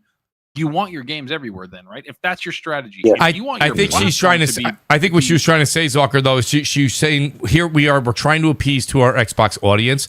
She's saying it's a miss because, okay, maybe the show should have just shown the game. Just show the games. And then after the show or later, they'll say available on Steam and PS5 later. You know what I mean? Like, she's saying that's the miss. You're not going to have that, though, especially when you there isn't one. There isn't to one. their message that they are beyond the platform. They are beyond the Xbox console. Yeah. Xbox is a big third-party publisher now, where if they're putting out games on these other platforms, they're going to let you know. No different than a Ubisoft, a Square Enix, or whatever. They're going to let you know. They already started at the last show, Barry. Is that the console was supposed to be the first thing, because that's the first thing she talked about. Mhm. What was one of the first announcements? Helix. What was the other one? We need to go back to making the console feel like it's there. This you're supposed to be here, because before Sarah Bond's whole thing was like, you don't even need a console, and it's like, what? This is an Xbox. That's an Xbox. Yeah, I'll be honest. If she doesn't like deliver on some of these, I just think it will be another overly sharing social media sort of. What do they call it when parasocial? Parasocial. Yeah, hoodwinking basically by a CEO again. Yeah. Because, like if you're going to talk, and because I'm already confused. I'm like, are you going to do this? Are you not going to do this? Right. Is this the focus? Is that the focus? I don't actually like this oversharing because I feel like she's trying to appease everybody. Well, look at the quote. We have more questions than answers. Yeah, exactly. Can I just say this? Go ahead, Erica. Oh, sorry. I was just going to say about Asha, like, I like that she communicates general ideas and positivity and whatnot. But when she's trying to, like you guys said, appease specific crowds, especially fanboys or the ones who are very vocal about, we want our exclusives. When she apologizes for like the mixed message or what Booty just announced, it almost seems like they're not on the same page. And I just feel like that's a bad look. Like, I feel like she didn't need to come out there and apologize after Matt Booty said, hey, we're going to continue showing. Yeah, like we're going to continue multi-plat and whatnot. She needs to be on his team. Not apologizing to, on Twitter of all places. I agree. And also, is that what you want is that actually what people want from their brand? Because I want a brand that has an identity and confidence, right? That is sure in what they want to do and produce. Not this like, okay, guys, we'll do this, try that. Like, what the fuck is this, bro? It's like it looks so weird. I came back to the Steam comment. So, I'm back. Bat signal activated. Yes. No. It was a bad signal. You come with a suit of armor. You got a good nap. You took a good nap, maybe. I had a good nap, yeah. And so it was like Steam released in 2003. It's not their fault. They're the dominant platform because they released before everyone else. And then along came GOG. Now, GOG isn't as big, but GOG have a principle, no DRM games, which means they can't get the latest games unless your game is DRM free, right? So they're handicapped, but that's a nice companion store to Steam for people who hate DRM. But then EA came out and was like, we're pulling all our games from Steam in 2011. They came back in 2019 because they realized they'd done fucked up. And then Ubisoft in 2019 thought, well, we'll pull our games from Steam too. 2022, they came the fuck back. Even quicker. And it's like, it's not Steam's fault. Steam was just the original, and no one has held a candle to them. Chill out. No one's held a candle to them. Battle.net. 100% has. Battle.net has sales on top of their games. The WoW sold, Diablo sold. Battle.net's been around since 1996, bro. What do you mean? But Battle.net is, that's like, WoW, basically. WoW. That is all Battle.net is WoW. No, it's Diablo, it's StarCraft, it's Overwatch. Overwatch sold 60 million units. What are we talking about? Still Sims, isn't it? No, that's EA. That's EA. Yeah. Oh yeah, no, that's not there anymore. I would say the only other store that comes close to at least the way I enjoy PC is Steam and Battle.net. Epic has, and each one of those, including Steam, has exclusive content, aka Counter-Strike, Dota 2, which, by the way, Dota was made through Warcraft 3 in the user-generated game that somebody made, and then they took it away, and then they changed the whole contract. Battle.net has been around for years, bro. Yeah. I know people want to glaze Steam as like, oh, it's this way. Steam was fucking hated from 2003 to about 2009 and 10. People hated it because Counter-Strike was one of the best games out there, and people were forced to make Steam accounts to do it.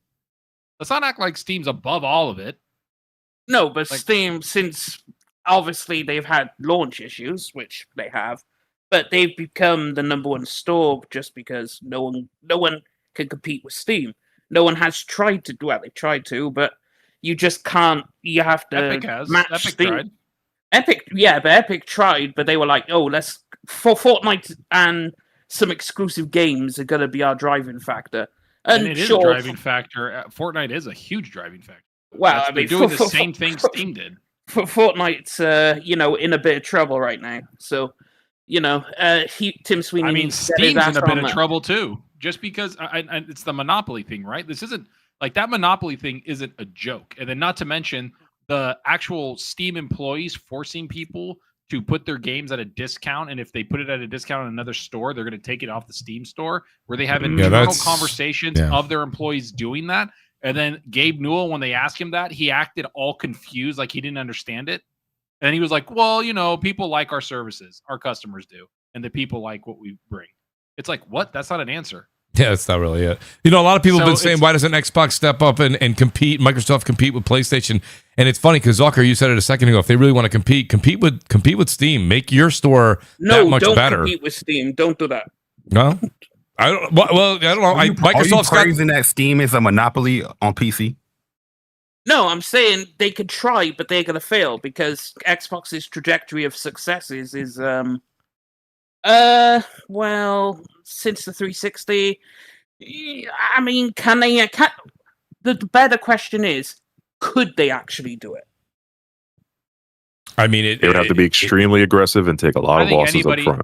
Yeah, I think anybody can do it. It's going to take time and money, and I think Epic is going to try their best. But I'm just saying, I've always said this to people that are on Steam. I've been on Steam since day one. I've had people try to buy my account because it's one of the first accounts on there because I was a Counter-Strike player as a kid.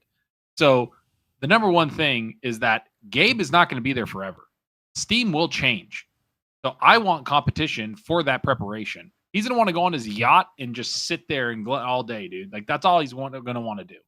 He's already doing that, though. Yeah, he is, but it's I know there's like rumors that his son's going to take over, but a corporation is a corporation. Things are going to change when leadership. Yeah, the Yankees were never the same after George.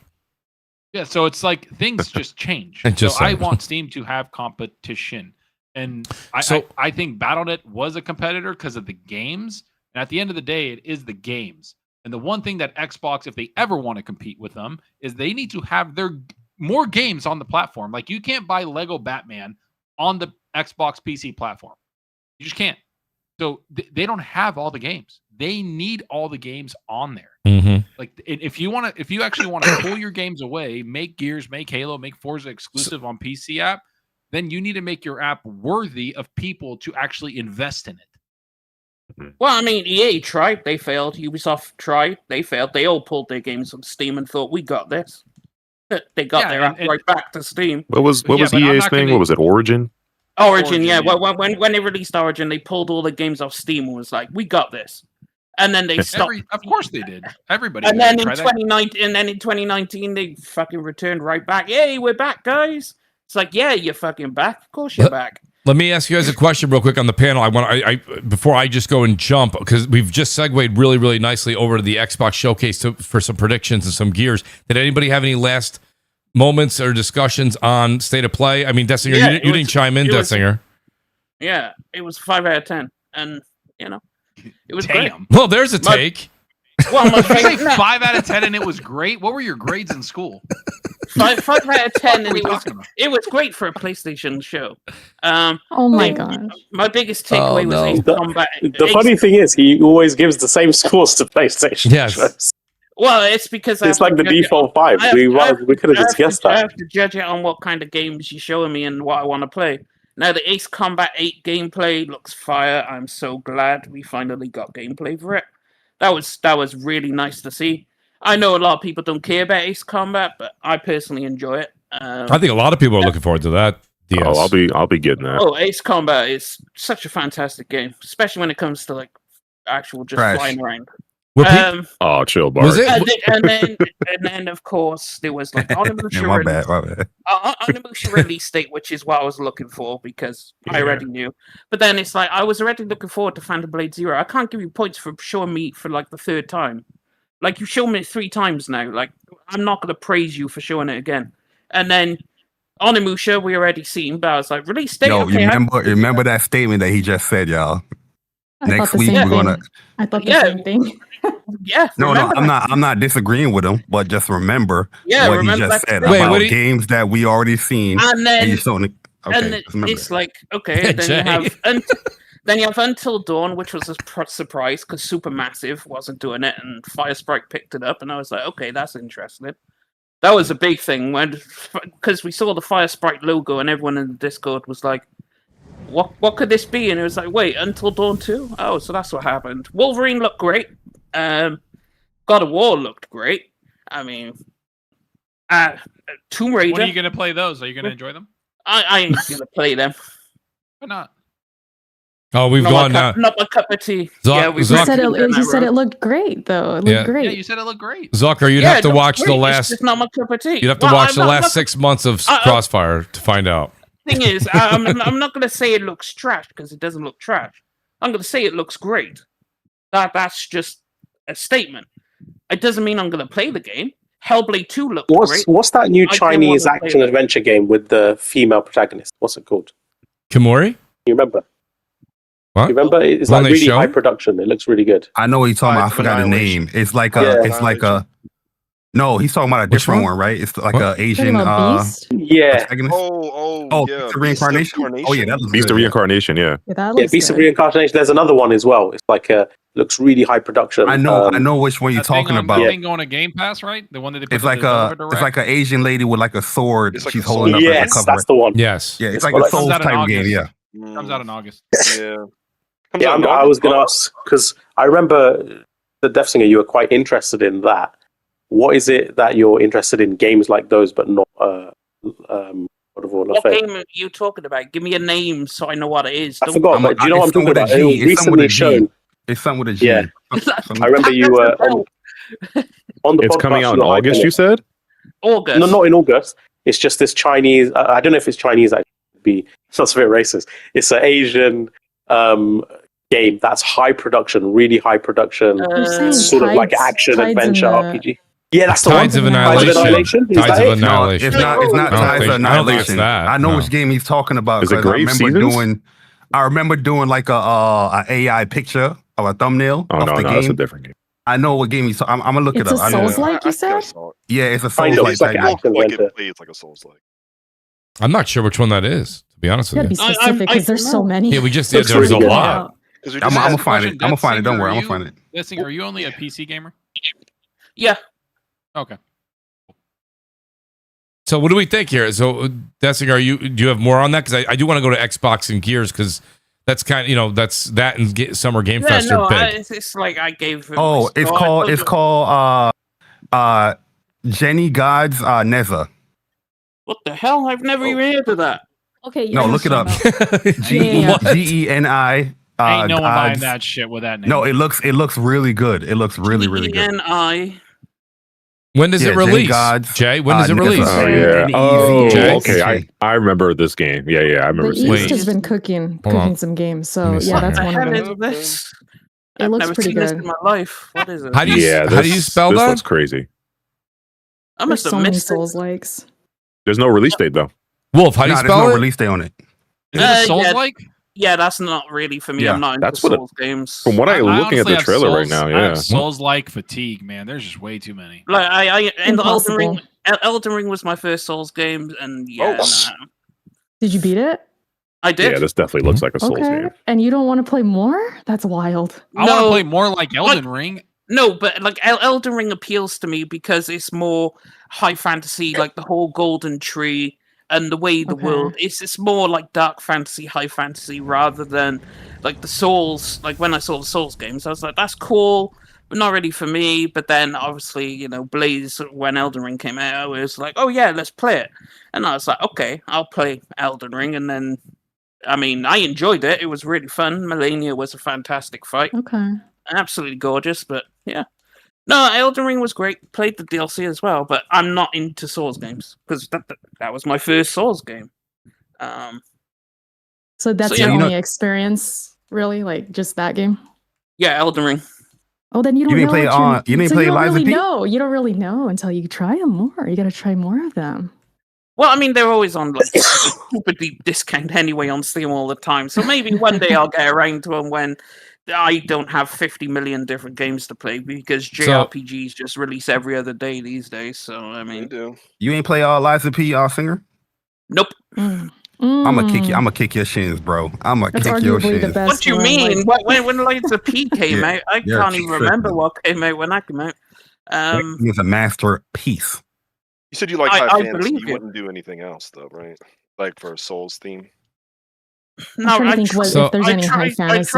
tried Wu Chang and I was like, not really feeling So it. we're heading into the This Is Your Life by Death Singer. We do it every week. People still it was Time of Annihilation, by the way. Death Singer couch therapy. You know what I mean? Annihilation. Sorry, I heard Souls like, so I'm like, I'll take us off tangent. So let's go back. Let's get back to no, Xbox. it's all right. Listen, I'm gonna go in reverse order with the super chats because if I go back into the God of War ones, there's a few of those left. We'll go right back. Before you go super chat, Mooch, I saw this because we was talking about state of play or he brought Wolverine, right? And it just clicked to me.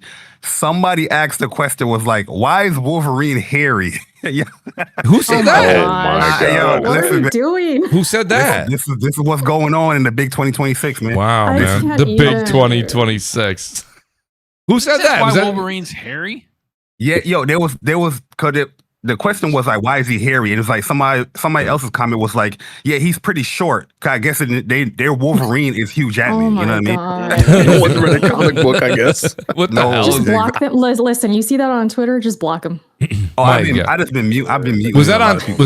I heard.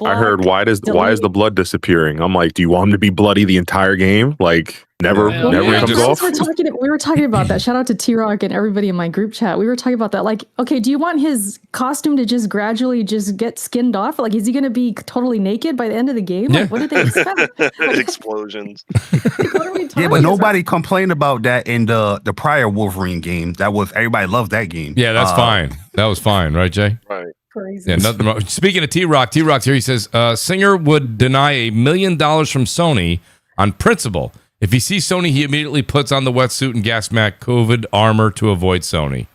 So T-Rock saying he's just gonna. It's just you don't develop the games I like. It's an unfortunate reality. Same as Nintendo. If you don't play them, how would you know, Singer? It's because they are games that don't appeal to me. That's why. When I see a game trailer, you have to appeal to me. Like Lost Soul aside, I wasn't looking for that game at all. They showed the trailer. Oh, this looks interesting. Guess what? Why did you play Elden Ring if you're not a Souls person, according to what you're saying? That's the one that got you. Well, because it showed me when I saw that giant ass golden tree and the music started playing, and it was the tree is what pulled you. But everything else, PlayStation. It was so fantasy for me. The tree compelled him. I was in. The Dark Souls games are too, dude. Yeah, I know not open world, basically. I know the Dark Souls games. I got a question for Death Singer. If Elden Ring was a PlayStation exclusive, would you have played it? Oh. Yeah, I would have. No, you wouldn't have. Really? So you would have went out and bought a PlayStation to get it? Interesting. Well, I mean, I went out. It's very rude what you're doing to Erica. Stop lying to Erica. Actually, I'm not because actually, no. See, this is people who know me, people who don't know me. Shout out to Blaze and everyone. I bought a PlayStation to play Persona 5 Royal on PlayStation. So what? I'm not going to go out and buy a console to play a great game. Great game. You guys wonder why PC guys go at you right now. You guys are going at this guy because he's a PC guy. I can feel it. I can feel it. No. It's because I understand people have like a complex when it comes to PlayStation. It's my weekly Singer shin kicks. It is a complex when it comes to PlayStation. Wait. Death Singer. Since you like trees. No. You like trees. Saros has a tree in it. Yes. A big one. Yeah. But I've never been into bullet I got a hell question games. for you, Death Singer. Somebody Go in on. the chat said you would play StarCraft till the day you die. No, actually, I was never a fan of StarCraft back in the day. It Never wasn't my mind. jam. Go at this man. Go at him. I don't care. I'm not helping him anymore. Kill him. Can I ask you?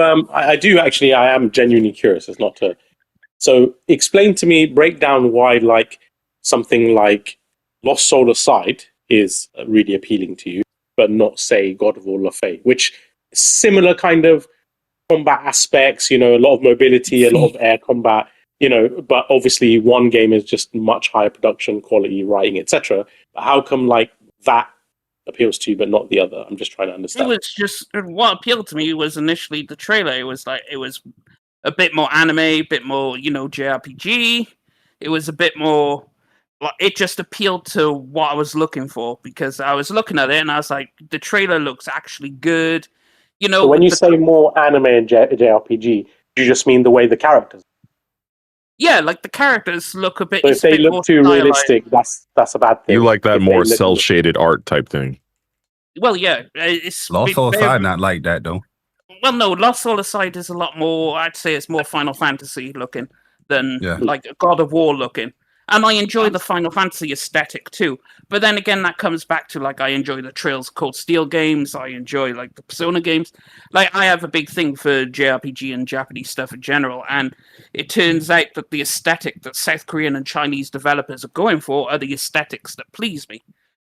So I'm more gravitating over there. What but then about it's not. Tsushima or But then it's not all about aesthetics to me because I'd play a game like Baldur's Gate 2, Baldur's Gate 3, Divinity. We're That's what I'm trying to understand. We're all over the place. with Guys, this. when we because then like obviously Assassin's Creed is not anime. when we Yeah, all well, Welcome to the singer couch. this is it, dude. Well, I mean, This no, is no, I have to address that because you keep bringing The it up. singer vortex. Hang on, no, how many times do I have I'm to just happy explain that this? we're not the only ones confused. Actually, how many times do I have to explain to you that I played it for a day and then dropped it? Like, why Yeah, would but you I'm keep talking bringing this about up? I'm talking about how hyped you were before you played it. Like I'm which going is- by the excitement levels because we Well, spoke no, about it so many times on this podcast. Yeah, You were so hyped to play that game, and in my head I was like, I don't understand why is he so hyped to play this game, but not Yote, which is I was hyped because I thought he was going back to the original Assassin's Creed, but it turned out it wasn't doing that.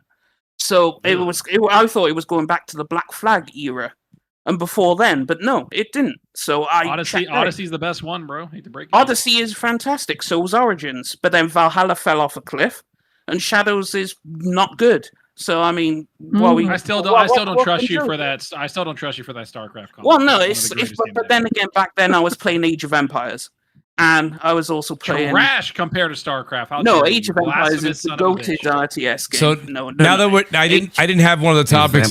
This is your life, Death Singer. We always get into this for some. The thing is, though, you know, even with Assassin's Creed Shadows, like it actually does have a lot more stealth aspects and new features and tools and everything. Mm-hmm. The thing that for me is bad about the game is because I really enjoyed it to begin with, but like a lot of Ubisoft games, I got burnt out on it. Really, it's more the pacing and the sheer volume of content and repetition. That to me is what killed it in those games. And then obviously, like you play something like Yote afterwards, and it's just a much more polished version of that. Like better writing, better story, better mechanics, better controls. You know, more challenging combat, more sort of the timing windows and stuff are all much more demanding. It feels more skill based, more gameplay based. So. Yeah, I was just thinking, okay, what am I seeing in this game that I'm not seeing better versions of here?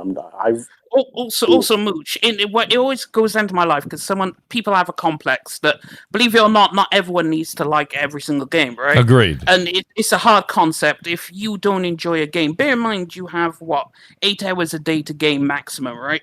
So in that 8 hours, you're going to play a game that you're not interested in, or a game that you are interested in. No, you're going to dedicate your time to what you will actually want to play. And then if you have time, that's why everyone has 1,000 games in their backlog.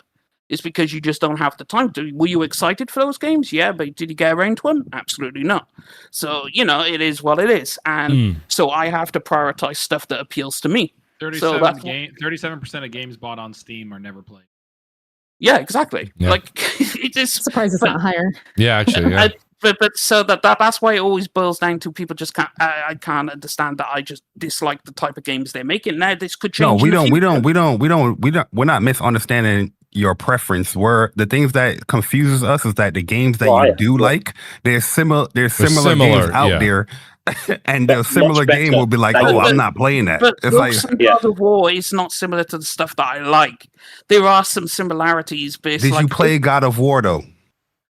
No, but I can look so at how would you know? Yeah, but I can look at but it's like when they show me the actual game, I'm like, am I interested or not? When they I was never interested in Souls games. They showed me Elden Ring, I was sold. Why did God of War never sell me? Because it never appealed to me. Elden Ring, I don't play Souls. But you might have played. It appealed to me. DS, you may have loved the tree you saw in Elden Ring, and then played it and not liked it. I loved the whole aesthetic of Elden Ring. You know what I mean? No, but I'm just playing devil's advocate. You may have played Elden Ring. I just imagine him seeing the trailer, a golden tree. Oh my god! I love getting the perspective from like a PC guy that's like, I like Steam and this is what I played. I'm not going to go here. Then the PlayStation guys are like, what do you mean you don't like God of War? It's so good.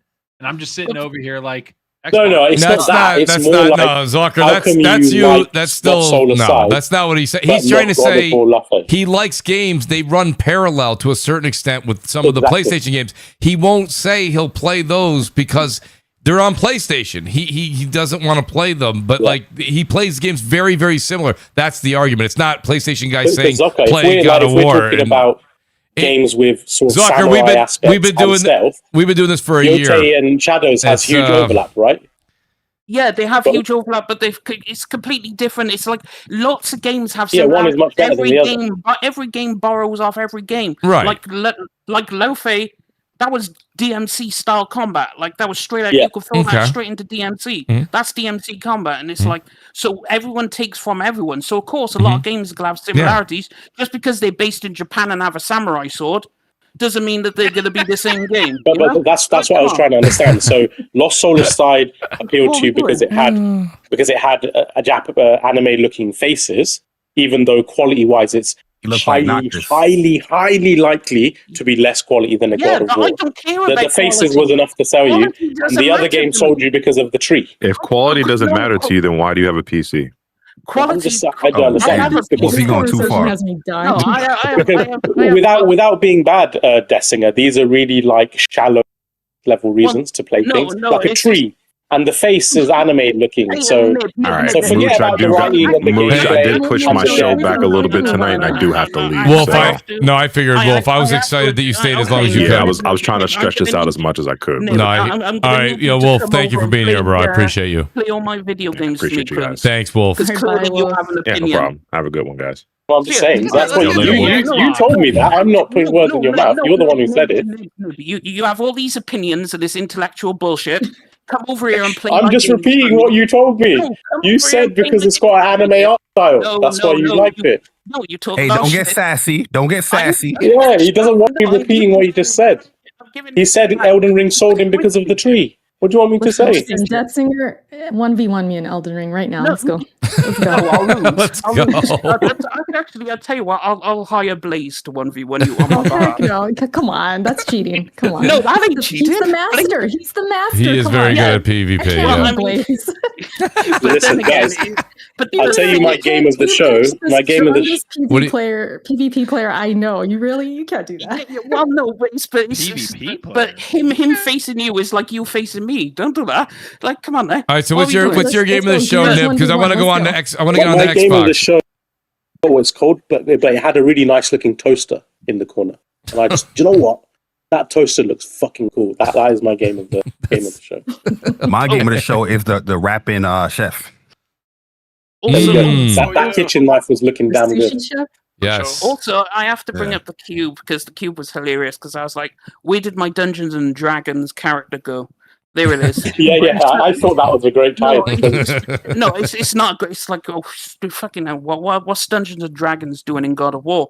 Because that's something you'll find in the Dungeons and Dragons. So you're going to purchase God of War now? Absolutely not, because it looks so out of place. The cube threw me. I was like, Yeah, but we already mentioned this. The cube I know you're right. Jabari, I want to say this right now, Jabari, you a sassy bitch.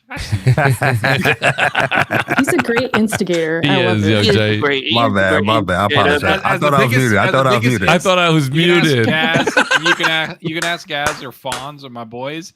You can ask. I'm the biggest instigator, bullshitter, in the fucking. Yeah, I love it. I'm smiling great. every time. You're like, so now you want to buy it? I'm like, shut up, fool. I know what you're doing. So wait, Eric, let me ask Erica I'm just going based on the things that he's saying. That's all.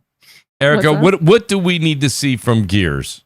Talk to me, because this is something that me and you, we were talking about this, I think about 2 years ago. I said I wanted to see movement change. It doesn't mean drastic. I don't want it to feel like Sorrows, but I'm saying it needs to speed up a little bit. What can they do to E-Day? And we'll get into the story as well, but mechanics-wise, to bring in a new audience. You mean across like multiplayer or everything? I'm going to start with everything, because let's be honest, how your movement is in single player is probably how you're going to play in multiplayer. I'm just curious, like, what was it again that you said needed to be added as far as the movement? I was just saying a little bit more. This is very generic, but speed, some sort of speed to it, not so clunky. I don't mind the stick and like grip when you're kind of going back and forth against different panels and multiplayer, things like that. The pop and lock, that's fine. But like, what can they do? I'm asking you. What can you do? And a lot of people have said to me, Mooch, can't change anything because it's Gears. And that's fine, but if you play it, see, it's hard. It's kind of a hard question for me to answer, because if you play it enough, it can be really fast if you get your movement. I see that. You know how to move from cover to cover, while bouncing and things like that. Like, you can work it faster.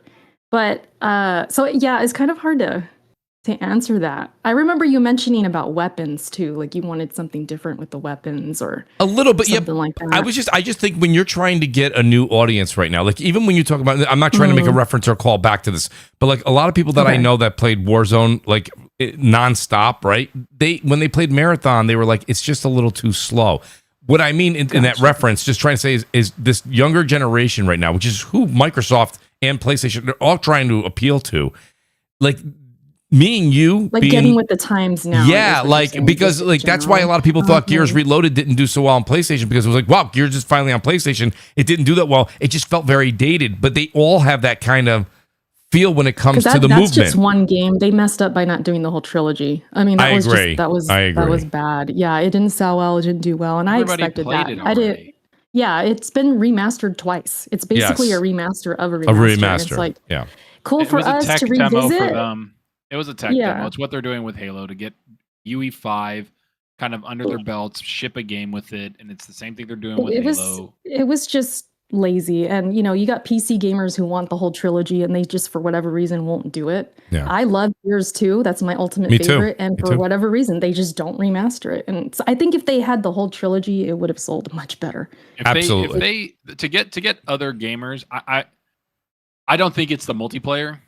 I think multiplayer has its people and people are going to play it. I think there's way too much competition in multiplayer right now, free to play games, whatever it is. I don't think it's that. I think you need to hit the single player and the story. You need to make it actually. 100%. Like every game matters in that way. Like Halo, right? When they're talking about some of the Halos, they're like, the multiplayer is pretty good, but the single player sucked, and then everybody hates Halo. So it's the same thing with Gears.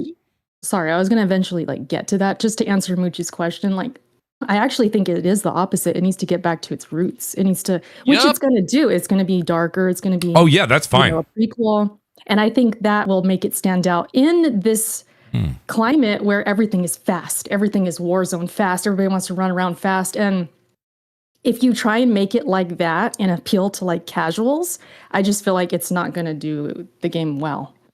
I think they're kind of between a rock and a hard place. I agree. At times, I feel, because you have the hardcore. Right, you have the hardcore like me and every other that have been with the Nasher shotgun for years and years and years, and we love it. We wall bounce with that thing, and like I said, we make it faster.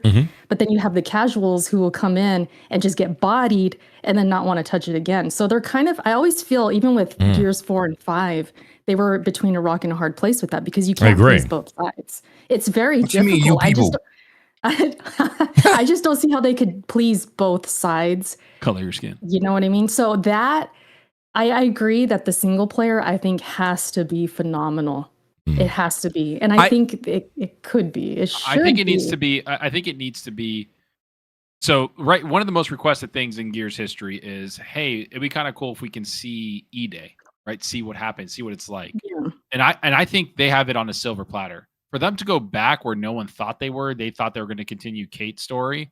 It's actually like, oh, this is going to be awesome, because if anybody remember, like, humanity almost went extinct, right? So this is not going to be like, oh, it's a war and they're coming through the hole. No, it's going to be devastating. Right. People are going to die, and they need to make it feel like a global, basically, apocalypse, and not just have like corridor, very linear. Go more, I don't know, going more into open world like they did with Gears 5, but make the world feel lived in, because that was the biggest criticism in 5 outside of the story, was like you're just kind of traveling around a snow and then a red planet, and it's like very barren, because it's barren because of what happened during E-Day. So let's get into what happened at E-Day and make it this huge, really crazy adventure of them trying to just survive. That's what I want to see. I want to see that global thing. Like an annihilation and taking them prisoners and things like they should show all that. Yeah. And how the locusts were created. Some of them have crazy lore. Look at the Berserker lore. That's all I got to say. It is wild. There's insane lore. There's like, I've read the comic books. They have comic books from Gears. That's awesome. And there is a lot of lore attached to it. And I guess you're more talking like gameplay. Like Gears gameplay to me, like I don't know if anyone's played Reloaded. It still feels freaking amazing. Mouse and keyboard feels great. Controller feels great. Everything feels great on it. And Hive Busters felt great with the new abilities. It's like they gave us a couple of hints of where they're going to take this. And Gears Tactics, which I beat, kind of almost put like, oh, there's going to be some armor, maybe move to open world. There's like different types of guns, different types of upgrades. I want to see them really push the boundaries of what they can do with this, but I still want it to feel like Gears. I always looked at Outriders. I know that sounds weird. Outriders as kind of an evolution of that, where it's very quick, like you were saying, Mooch. Yes. It's very quick. There's ability. You're moving around. It's very fast gameplay. I don't know if they were able to do that, but I get what you're saying by make it feel a little bit more modern, where you're moving quickly. Yeah, fluid movement, right? Like have fluidity. In Busters, it was very fluid. It was more. Yeah, it was more. I still think it needs to be a little more than Hive Busters, less than Outriders. Yes, I mean something in that neighborhood. Interesting though, because Mooch, like, I get what you're saying. I'm somewhat with you. Like, of course, we want it to feel fresh and like, wow, look really polished, really fluid. But then at the same time, it's a prequel where they had limited weapons compared to like Gears 3, 4, 5. You know what I mean? So I'm not sure how they're gonna. I don't know about that, because the one thing that I will say is that the reason why they had limited weapons is because everything was basically almost extinct. So they had limited resources during Gears 1, 2, and 3. And yeah, there was like turned into like like kind of opened it. But this is like where humanity's at its peak, right? True. So it's like they should have more technology to play with, if anything, because they are really going to use every resource they have to try to stay alive.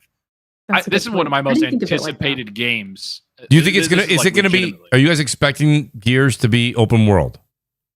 No. I hope it is, because if it's gonna be a global I don't think invasion, that's what I want. But I mean, go ahead, Nib. I think it's if it's any. If they're gonna do open world, here's what I'm gonna say. Please do open world. Please do not do what you did in Gears 5. Like I don't want to. Yeah, that half-baked thing. You go over here and get this, go over there and get that, then just do the main quest down the middle. Like, that's not do that. The skiff, Mooch? That was not my bag. That was not my bag, Erica. Not at all. I think the things I want from this are probably going to annoy the Gears guys. But this is kind of like, even though I played all the Gears games, I've kind of dropped out of the franchise slightly, right? So I'm talking from a perspective of something that I think will not just bring me back, but bring masses back, right? So I would say one, like, blow your socks off visuals and production, right? Yes. This is E-Day, so rather than go open world, again, I actually enjoyed Gears 5. I didn't like Gears 4 at all, but Gears 5 I did enjoy it, so I wouldn't mind if they went open world. But the problem with going open world, especially with 5, is it's very hard as it is. It's such a strenuous engine.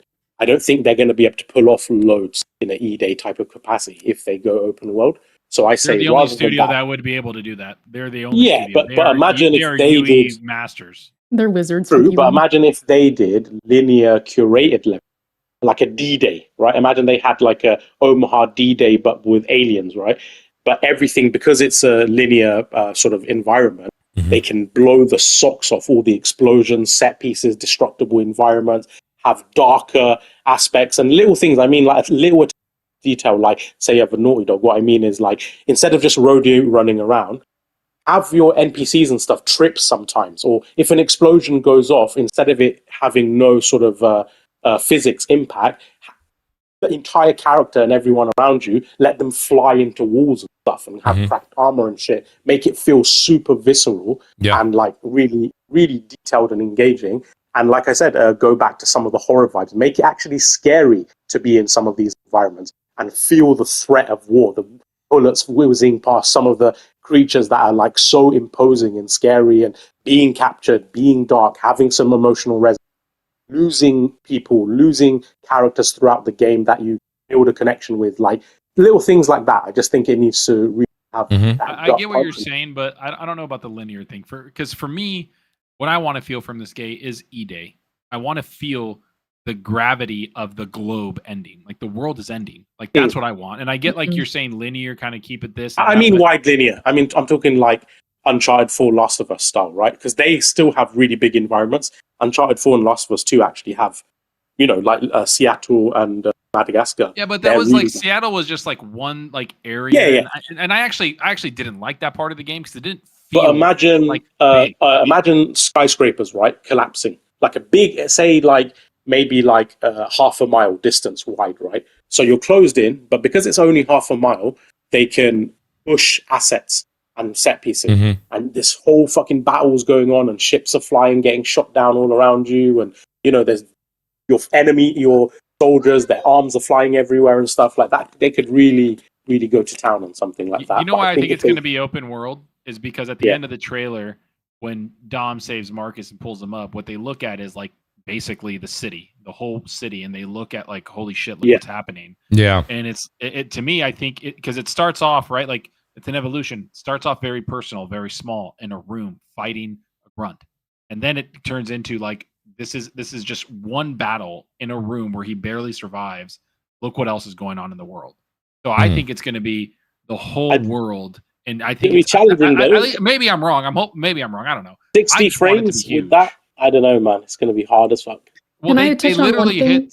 They did hit 60 frames on the Xbox One X, bro, with 5. Like they are wizards and hit 120 in multiplayer.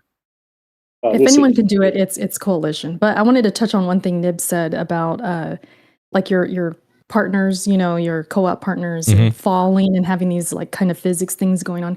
That if they were able to pull that off, that would really stand out and look next gen for Gears, because if you guys know Gears, they've traditionally had bad AI, like bad at times, a lot of times. So for them, if they were to able to like pull that off, that would be very interesting if they could do that. I'm with because I honestly, I remember the first Gears of War when I first saw that trailer. Right, one, it was better looking than anything I'd ever seen. I was actually like, is this even real? Like, can they actually make a game that looks this good? And it was that whole how visceral it was. Felt so next gen, and I feel like that was like the Gears thing, and they've kind of lost that a bit, and now they're kind of too iterative, and they're not pushing that boundary anymore. That, you know, they're not making that bold statement, and I would love for them to go back to that again. I don't know if they can or whatever, but I am excited. Like even the fact that they're going back to the old. Well, yeah, Coalition now hasn't had, you know, people, we and rightfully so, Naughty Dog deserves every bit of slack for not putting anything out yet, and we may not see anything this whole generation, but Coalition hasn't done anything at all this generation either.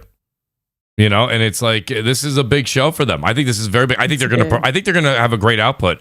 I'm listening to what Zalker's saying, and I'm thinking what Nib's saying. The thing about it is, I think with the technology at hand, and yes, they are wizards with UE, but I think at the end of the day, I would prefer a more. When I say linear, I do not mean like, you know, like just a straight alley. You know, I'm talking about, but.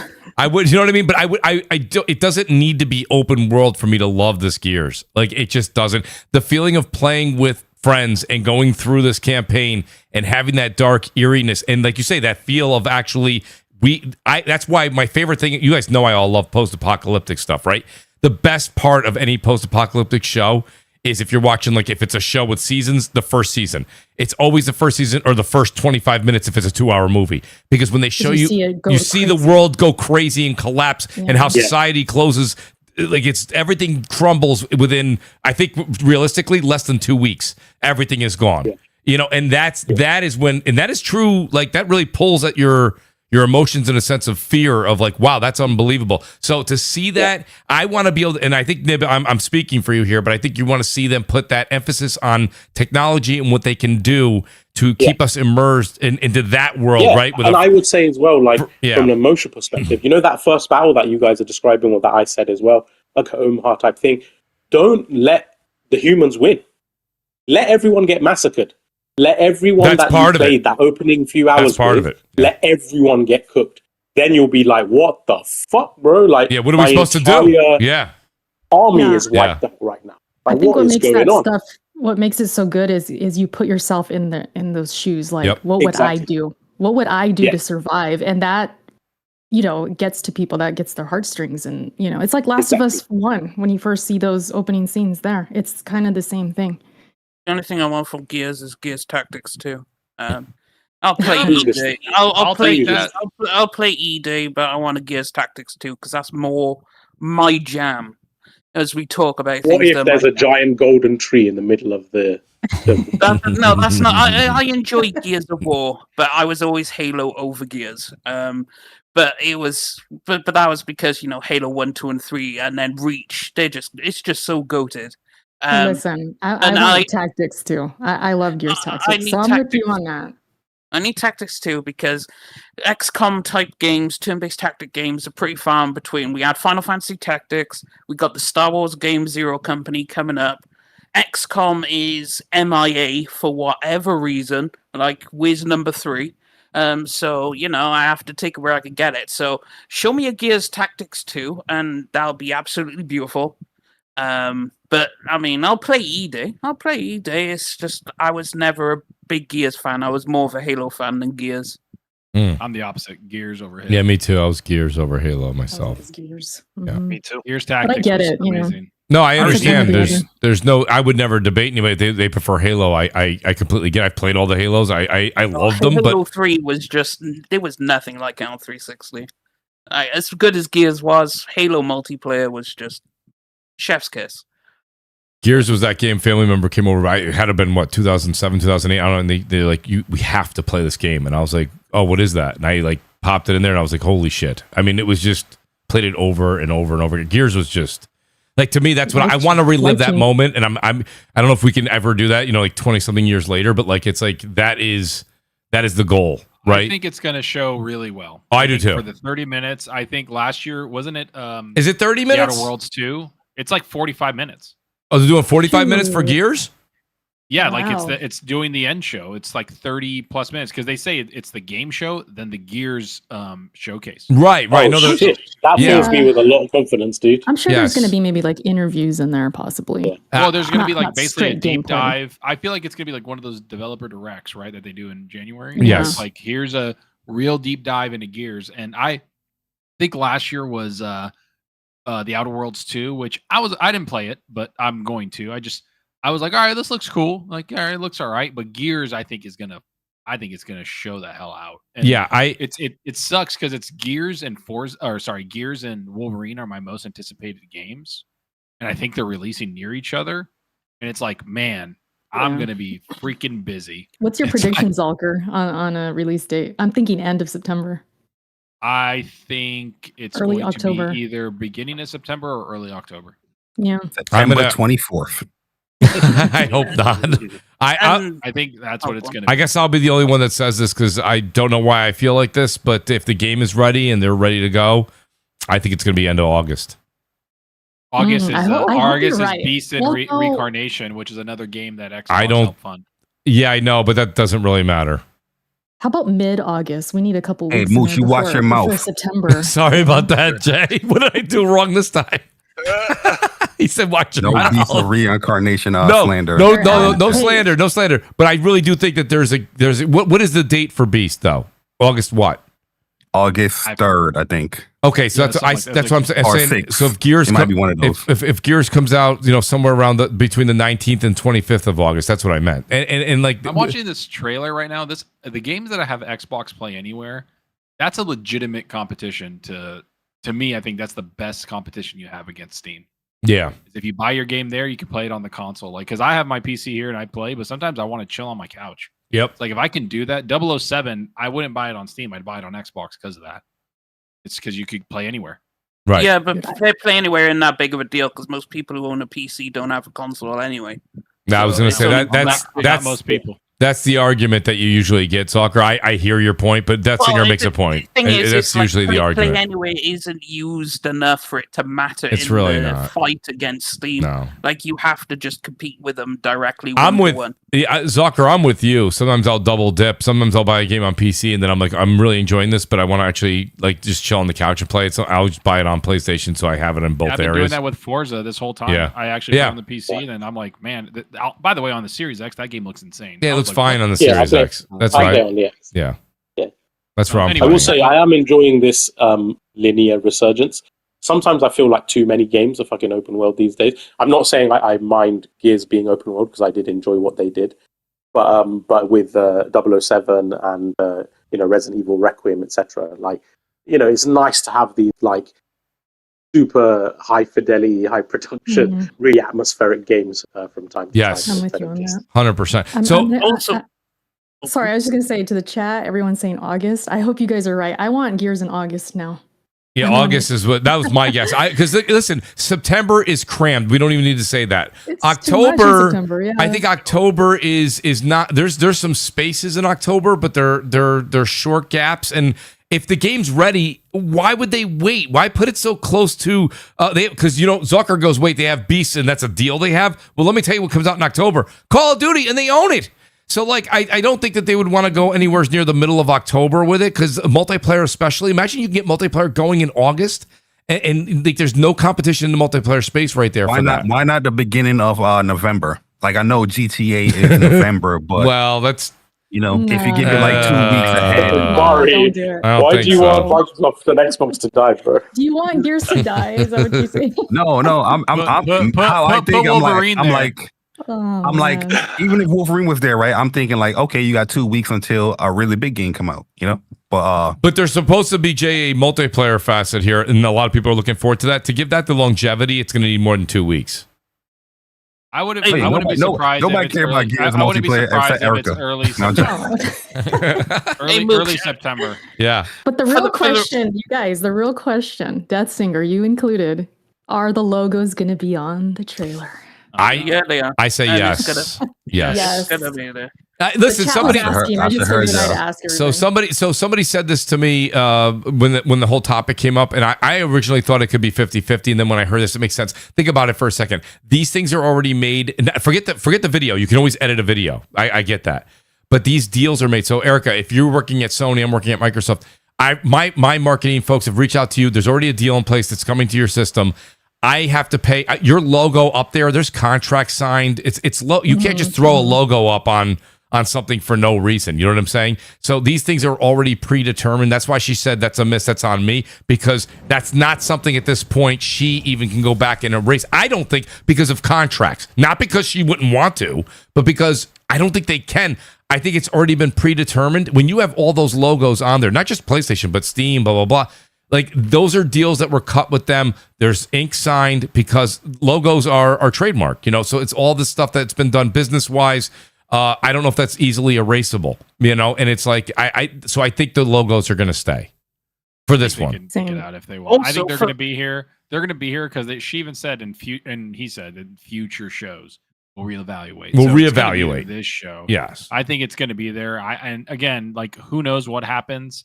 We all know, like, I know for a fact Asha has talked to like a lot of people in the community personally and reached out to content creators. I've talked to people, and like, one of the things I've heard again is that, like, hey, we make a lot of money on other platforms, and that platform is probably Steam, right? Like, they make a lot of money elsewhere on top of where they make their money in Xbox. So I don't know if exclusives or all this is going to happen, but I think they're starting to realize, like, you need some form of exclusives to build your brand and your platform up unless you're just going to go third party. So I don't care about the logos. I think it's dumb. I know PlayStation doesn't do it, but PlayStation's petty as fuck. I don't care what PlayStation does.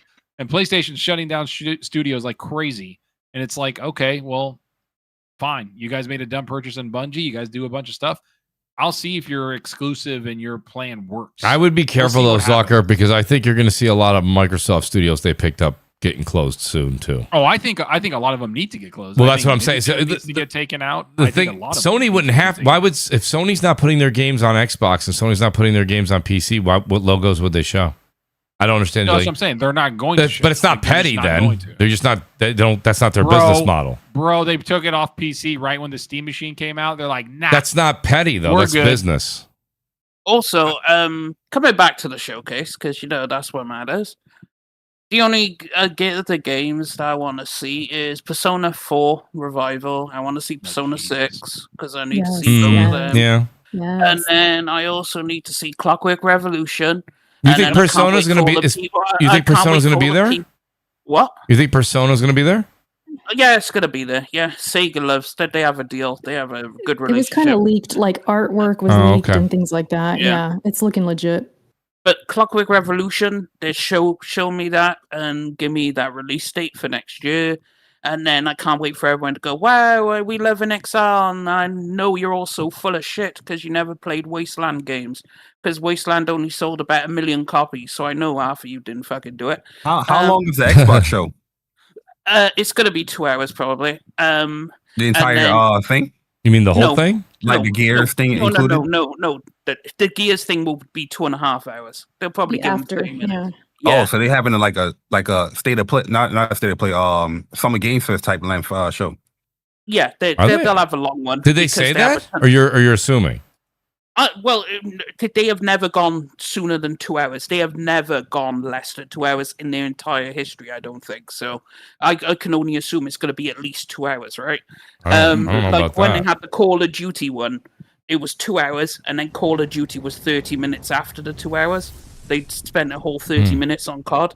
And they did the same thing with the Outer Worlds. So I'm assuming they're going to do the same thing with Gears. Give them 30 minutes after the showcase to display your game. But then Persona's going to be there, hopefully. Fingers crossed, Persona 6. And it's got a release date, hopefully. And then I fully expect State of Decay 3 to show up. And it needs to show good, and give me a release date for next year. And then that's it. For the rest of what Xbox is going to do, half of it I'm not going to be interested in, and unless they have like some sneaky games that I don't know about, because they rumored they have like tons of projects in development. So who knows what might appear? I mean, they do. They have a shit ton of studios, and one of the games I'm looking forward to is Blade. The only thing Blade. Blade. We should see Blade. Yeah. Blade needs to show out, but the last time Arcane made a vampire game, fucking hell. Redfall did not go so well. Yeah, Blade is next year, right? We don't know. They've only shown that one little trailer, but I think they need to show some. They need to really show out Blade, and I hope it's a different leadership. So I hope they sign more deals with bigger franchises, like IPs that they can get either from Marvel or wherever the hell it is. But yeah, there's a lot of stuff coming, and apparently Jez, he put out a pretty good article talking about how he doesn't think like. Rare's going to be there. Ninja Theory's going to be there. He doesn't think all those other studios are going to be there. And I always thought like those studios that haven't released anything or just haven't done much lately is one of those hard choices Asha's talking about when she's like, there's going to be hard choices. That means layoffs. Yeah. So I think that they have a really big show with a lot to show, but I don't know. I want to see a new IP. Also, like Blade's cool, all these other games are cool, but I want to see something different, something new. And just because you missed on Clockwork Revolution's new. Well, Clockwork I think is going to be awesome. Like, but we've known about that. Yeah, they showed a pretty good showing of that. And it's supposedly next year. Yeah, next year. Yeah, it is, and it's a huge step up because they make top-down RPGs. So this is their first full 3D RPG, which is going to be interesting. But I know one of these shows got to show Witcher 4, right?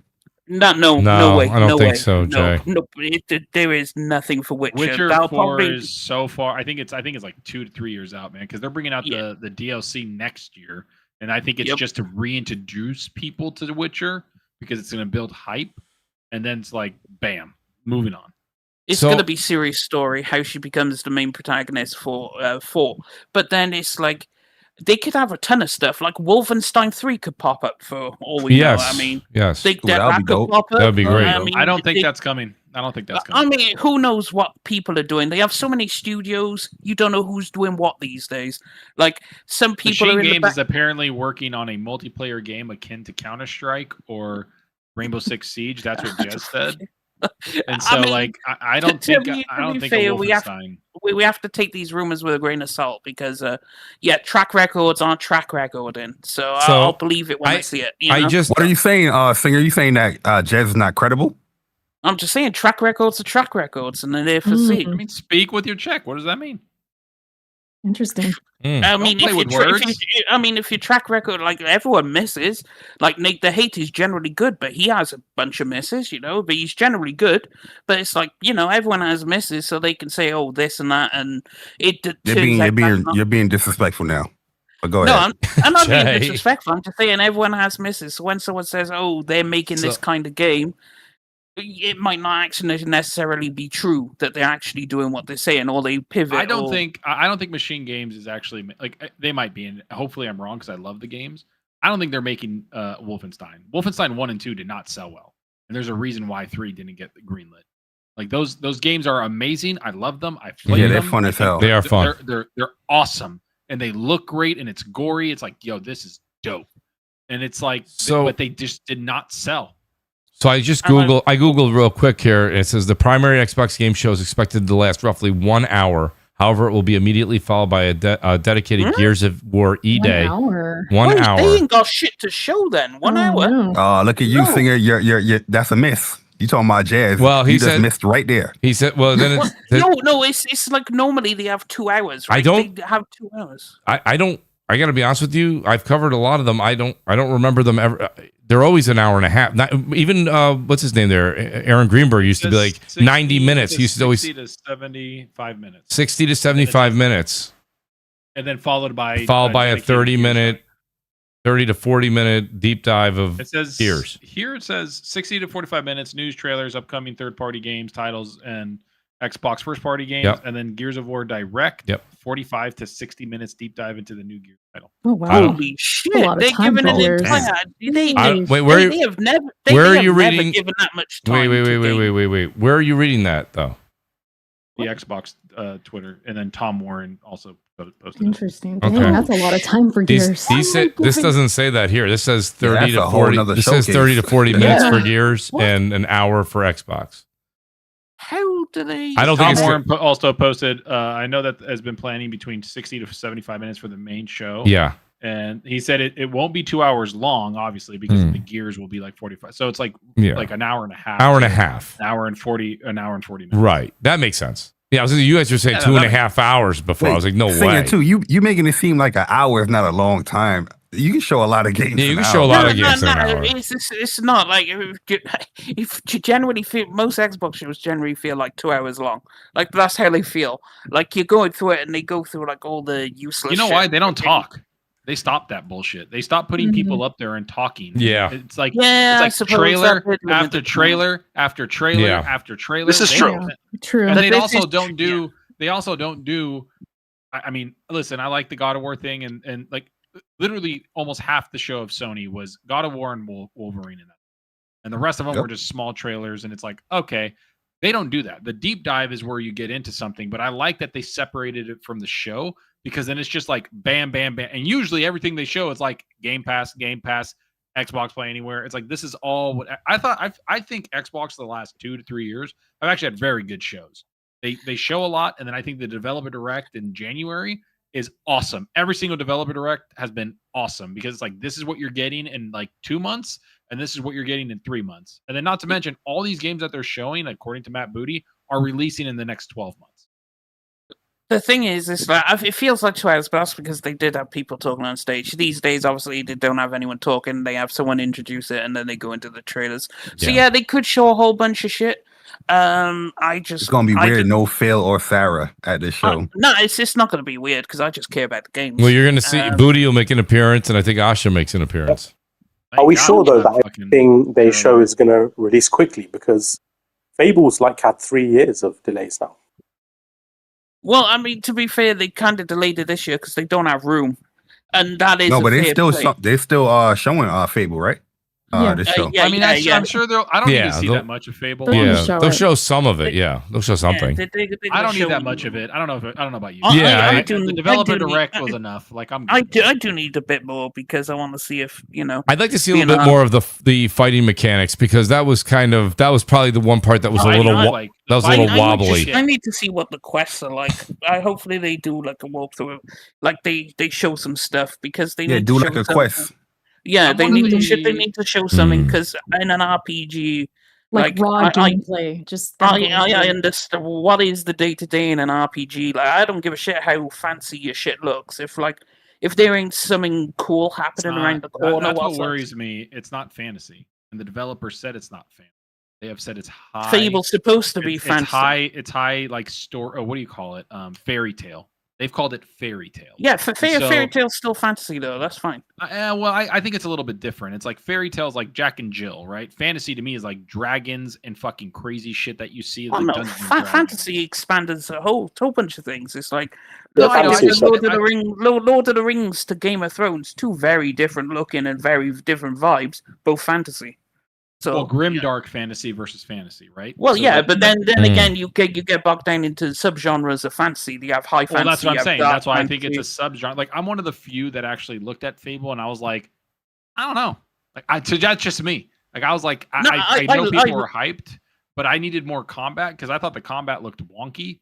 And then I don't know. Like I need to see. I could deal with wonky combat so long as the story and everything's good. Because my God, Singer, come on, man. Well, no, I mean the Witcher 3's combat was clunky. How can you deal with wonky? No, okay, no, I'm not even going to go into. I'm not going to go into the tier session. Go ahead and see if. No. But it's like the Witcher 3 is the perfect example, right? Combat not the best, everything else perfection. So yeah, Fable can be like Witcher.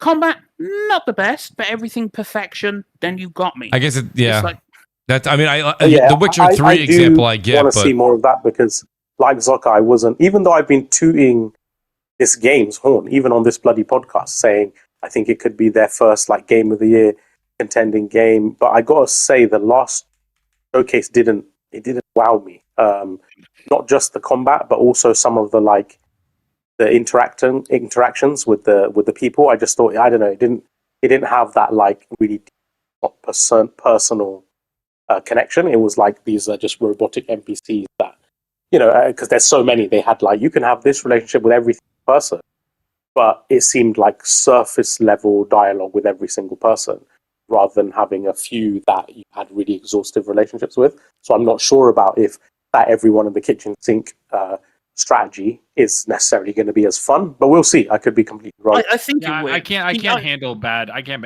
combat. Like even the Witcher, I get Witcher's like everybody's like it's the most perfect thing ever. The combat, I didn't finish it for the combat, and I played on Deathmatch. Terrible, and I played on Xbox. Dude. I played on PC. But I just don't care. I can't do wonky combat. I can't even Crimson Desert. The Crimson Desert controls are ass, and everybody's like this is one of the greatest things ever. I'm like I can't get through it because it feels like shit to play.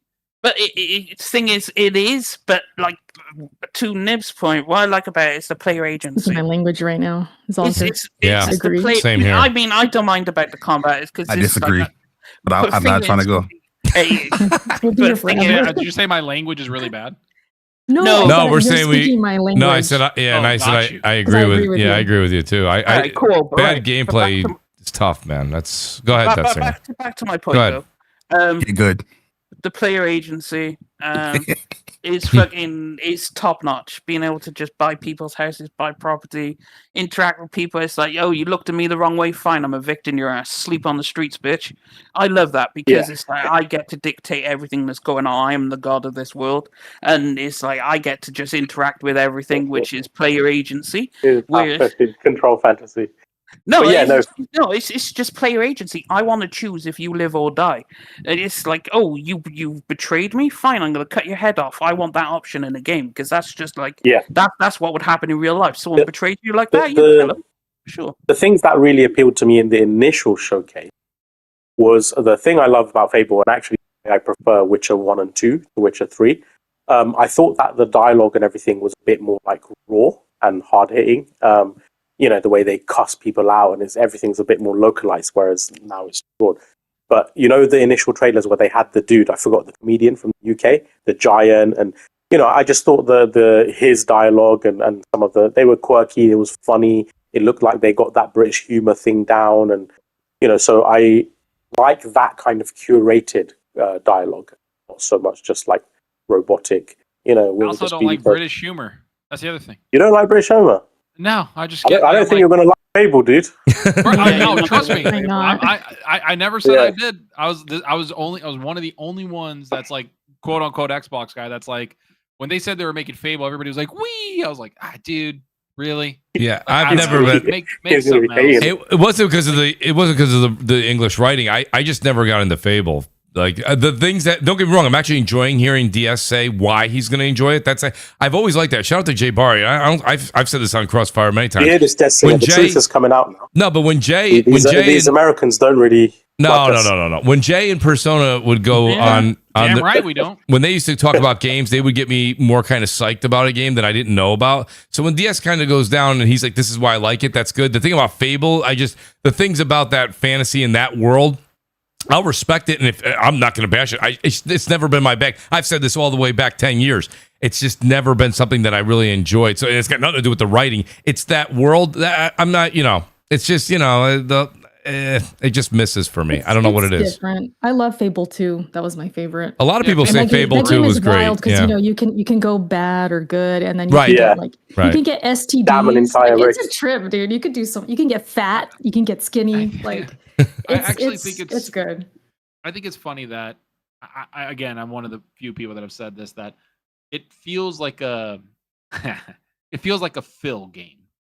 And I know what people are thinking, like, what do you mean like Phil? Like Phil yes, Phil Spencer. The games that he likes are they're not very mature and like crazy. And I know when Playground wanted to make an RPG, it's known that he was the one that's like, you can make one as long as it's Fable. Right. So it's like they had to go make Fable instead of making maybe an RPG they wanted to make, so to speak. Right. And so it's like, okay, like we're gonna make Fable, like great, but I am much more like give me a Skyrim or give me something like Elden Ring. Give me a very different type Fable of does game. gangbusters. I don't know, but I am surprised at that from a business perspective because none of the Fables have sold like tremendously well. I think they're all like 2 to 3 million, right? Yeah, a lot of people in the community, Nib, think that like when you say Fable, that Fable's just a household name. Not so much now. Yeah. You know what I mean? Like that's not now, it's not. No, I meant even before. How big of a studio is the whole franchise sold over 15 million copies, like altogether. Like it sold decently for back then. But Playground Games is a huge studio. They have 2 big AAA. Yeah, they're big. They're big. Yeah, they're big. Because they're pumping out some work, man. They got Horizon 6. Yep. I don't know, they're doing the PlayStation 5 version as well. And then Fable right after that. That's you gotta be a big studio to do. 550 people. Yeah. Okay. Just looked it up. Playground Games has 550 employees. So they have it's saying on here on the Microsoft website, it sold 12 million copies globally, the franchise. Really quick, though, I have a question that you guys haven't mentioned, and maybe I missed it. Did you guys like or praise the combat of Fable back in the day? Because that was something that I never really actually liked the combat. Not really, no. No. I mean, not really, but it was back in the day where it's like you're just kind of slashing, it's cartoony. Like, that's what it was back in the day. Yeah. That's fine, but we have come so far. Like, to me, one of the best combats ever is God of War. Like, I don't care. Like, even the old games, when you play them now, it feels fucking insane. Like, you're just like, this is exactly. And so I'm not trying to rag on you, Death Singer. I know it's bad, but like the comment he made. Sorry, Death Singer. I swear, it's nothing wrong with the comment you made. It's just I'm just giving you my opinion. To me, that kind of thinking is lowering the standards for gaming because gaming should progress, right? And this notion that It's okay if the combat's shit as long as everything else is good. Why? Why can't it be both? Why not have I don't amazing mind the combat? wonky combat. Like, it's so weird to me. The thing is, it can be both, but not everything can pull that off. But bear in mind, also, it's harder in RPGs because there's so many different mechanics and everything going on. Like, for one, like an RPG could have the best combat in the world, but if the writing's dog shit, the entire game is a steaming pile of crap. Yeah, but we don't have to do this picking and choosing thing, because I would say, like, now, one thing well. I know Baldur's Gate 3 is not, obviously it's turn-based. Amazing combat, amazing writing, amazing. Kingdom Come Deliverance 2, I loved the combat in that. Even though, it's very different again, it's got that realism kind of, but it does such a great job of making you feel like a real-life fight and immersing you in that world. Yeah, so again, across the board, they nailed it. Expedition 33, combat, phenomenal. I love the input-based timing. It's hard to fuck up turn-based combat. But but what I'm saying is, like, the competition is doing both, right? And I'm sure Witcher 4 is going to be much improved, but I don't think they're going to be sitting on the laurels on that. Like, so I really like, for their flagship RPG that has been in development for so long, made by the best studio that they have, in my opinion, for it to just be like, the combat is okay, everything else is cool, I'd be so disappointed. Well, no, because I'm more excited for Clockwork Revolution than I am Fable. But that's because Clockwork Revolution, I know, is going to nail both the combat and it's going to nail the story. Because I understand In Exile's way of making games, and I already know that's a slam dunk. Fable is like, I enjoyed it back in the day, but even if the combat is a bit weak in the game, that doesn't bother me, because what I look for in the RPG is the story and the writing. I want to actually feel involved in the world. I want player agency. I don't want you to tell me go A to B. I want you to tell me, go find the Grail. That's all you have to tell me. Go find the Grail, and I'll go do it myself. I don't need an A to B. I don't need a point. Just let me fuck off into the world and see what I find. And that's enjoyable to me. To some people, that's not enjoyable. But that's why I love Crimson Desert, because Crimson Desert is just land, run left. Just keep running left and see what you find. And, I'm surprised that we get... I actually agree with you. I got a sense that people don't like the combat in Crimson Desert, at least on the panel. I don't. I enjoy it, but I love Crimson Desert. I enjoy it. I hate the bosses. That's all I want to say. Yeah, they can be. What's so interesting is the bosses are so interesting. The bosses are cheesy. And then when I'm like fighting them, I'm like, why does this not? Yeah, they look cool. Like aesthetically, you're like, oh, this is about to be lit. You start fighting, like, oh my god, this is awful. Like it's just. One boss, you gotta bring in like 50 cooked meats to fight a boss. Pretty much, yeah. You just load up on food. Pause. Okay, heal. Yeah, pause. But also, it's like Barry likes meat in his mouth. Got it. I just like out of the big three, they're the only one who makes more RPGs. Like, shout out to Nintendo, they try. Watch your mouth, Singer. See, that's your problem right there, man. That's your problem right there. I'm talking about first-party RPGs, right? It's like Fire Emblem is always going to hit. Like, I can't wait for the new Fire Emblem game. That's going to hit. Xenoblade even had, I enjoyed Xenoblade Chronicles 1, 2, or 3. Yeah, like... in the podcast. Yeah. But, well, hey, I'm just saying, I'm giving Nintendo its credit. Nintendo and the podcast. But it's because they make two games that I'm interested in. Xbox just so happens to make more RPGs than any of the big three, but that's because of the studios they have. In Exile, Obsidian, of course. You've got Playground making theirs. So, of course, and they have Bethesda. So, of course... Destiny, can I just ask you about that? You know all the studios you listed? They were all acquired from 2018 onwards. Why were you a fan of Xbox before then? I didn't play most of the Xbox games back in the Xbox One gen. I played like Forza, Halo, and fucking Gears, and that was it. I missed most of the games. So now you're a fan of stuff they put out after they've acquired it all. Well, I'm a fan of Obsidian, so whoever acquires Obsidian, guess what? I'm gonna like the games they put out. No shit, Sherlock. It's like if Sony acquires... I know, but you just said you were a fan for Halo, Gears, and Forza, so... I'm just saying it doesn't really add that to thing is, I enjoyed Obsidian games before they were part of Xbox. I enjoyed Xbox. I want to ask you this. They were part of it. So the problem with the flaw in your logic is, I enjoyed their games when they weren't part of Halo and Gears is RPGs, dude. That's what I'm trying to say. But that's because they were the only games they had in the Xbox One gen. Let's be real. But yet you were still a fan of them. That was your primary platform. Well, yeah, because I grew up But with what I'm Halo saying is and now you're Forza. using this thing like, oh, I like them now. They have all these RPGs, but you I didn't get need you. that reason to be a fan of them before. That's just a new thing. No, I like them now because they have actual RPG studios, right? So You liked them before when they didn't. Yeah, I liked them back in the Xbox One when they had. So you don't need RPGs to be a fan of a platform. Very confusing. No, I was a fan of Xbox, but I'm more of a fan now because they actually have RPGs. It's like I don't know what's so hard. Y'all some rage baiting Whatever ass you say, Yo, I want to ask. They're rage baiting, but it's I want to ask Singer this, Singer. I want to ask you, what will make the Xbox showcase higher than a 5.10 in your opinion? Because a lot of the games that you're listing, as far as that you want to see, were already games shown, and that was part of your criticism of the PlayStation showcase. Well, yeah. So what will make the Xbox showcase higher than 5? I need something I don't know about.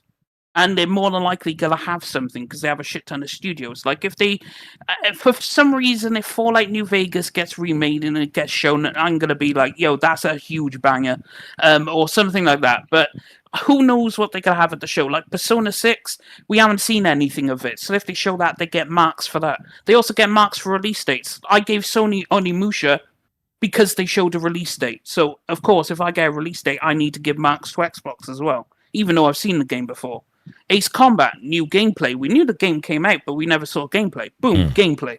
So if they show me gameplay for example, what game have we seen? Like State of Decay 3. We saw like a little snippet, but they ain't really shown shit. If we know the game exists, but if they show a good gameplay and they drop a release date, that's good marks from me. So we'll have to see what they also show altogether. But it's like, I'm not going to give them marks for shit like, I don't know if they make like another Perfect Dark or some shit. I don't know. Like, they ain't going to get no marks for that because they're games I'm not interested in. So we'll just have to see how it goes. But yeah, let's talk about it next week. Yep. And Summer Games Fest. You guys can cover that. Oh, because that's of tomorrow. course for Final Fantasy 7 Part 3 will be at Summer Games Fest. So I got a list of like things. I think it got leaked. Wait, what? Nib, you gave. What did you give Jabari Nib? What did you guys give the show again, score wise? I'd probably give it 7.58, I reckon. Okay. I gave it an 8. I gave it an 8 out of 10. What would you need? What would you need to see from Xbox to be above that? I want to see new gameplay of Fable. I know you guys are not like too keen on it, but I had never got into the Fable series, but this one looks pretty interesting to me. Yeah, I'd like to see some gameplay for sure. I want to see. I don't know if they're going to show a new Halo. I know they're doing the remake, but I heard they're doing another Halo as well. Yeah, I don't trust that studio as far as I can throw them. Keep going. Yeah, so let's just say I would want really high quality showcases of the games we've already seen. Like have that like real high quality grade mark of seal of approval sort of thing, and maybe just 1 or 2 surprises. Maybe something from you said Rare's going to be there. I happen to really enjoy some of Rare's quirkier games that a lot of people didn't enjoy or didn't sell well, like Viva Pinata and stuff. So I don't even care if they do something like that. I just think it's a travesty they're not making anything, or supporting anything beyond Sea of Thieves. I just think that's such a waste of the talent that they have. And like you said, first of all, Sea of Thieves is one of the best games of the last gen. So, and also a state project. So of course they wanted to make it. So. No, I'm not saying that.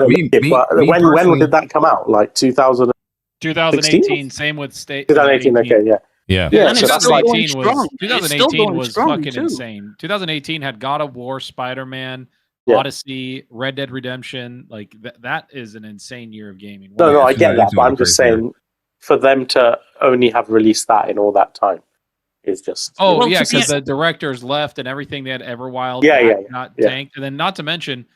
They honestly, Xbox had no faith in Sea of Thieves until. Remember Everwild? Oh yeah, I was really excited for Everwild, and like I remember, like what's his name? I forgot. Phil Spencer even said.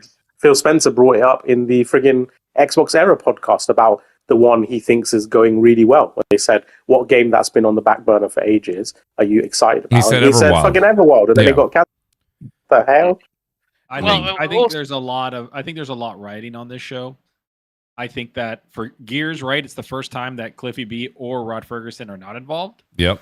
I think that not Everwild, Rare. I don't know if they're going to be there, and if they're not, I would be really worried about what they're doing and how it's like. I know Sea of Thieves is very profitable, but they're turning into a studio of like, what have you done for us lately?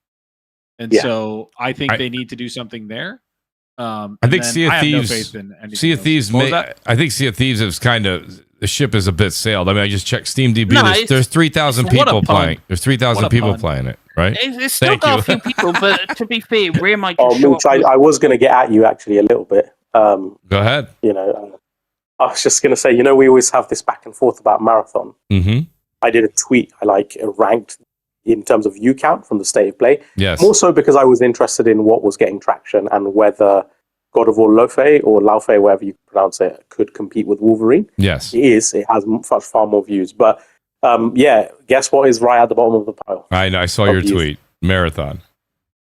Yeah. But yeah, but 44K views. As soon as I saw that, I thought, I don't know about. Yeah, what's the big hate with Marathon? I don't understand. Hey, there's 34,000 people playing right now on Steam. Listen, I'm not saying that's 100,000. It should be 100,000. I like the game. Do I play it religiously? There's 34,000 people playing right now. Yes. That's not bad. It's not a Bungie. It's not a Bungie game. Like, where's the world building? Where's this? Where's that? Like, Destiny. Let's be honest. Defined a generation. Like, it really did. Bungie defined generation with Halo. They defined a generation with Destiny, and now but Zucker, the thing is, we have to people have to ground themselves a little bit. Like Francis Ford Coppola made the Godfather. What's he made since? You know, I mean, it's my point, but you got to relax. Like, this is an extraction shooter. Well, you're sounding like Death Singer now, bro. No, I'm not. No, I'm not. I'm not at all. I didn't say anything about like fantasy or magic wands. They don't need to release anything high quality for a while. But because you guys don't like the game. The game is polished. It plays really well. It's got deep. It's got lore. It's got things.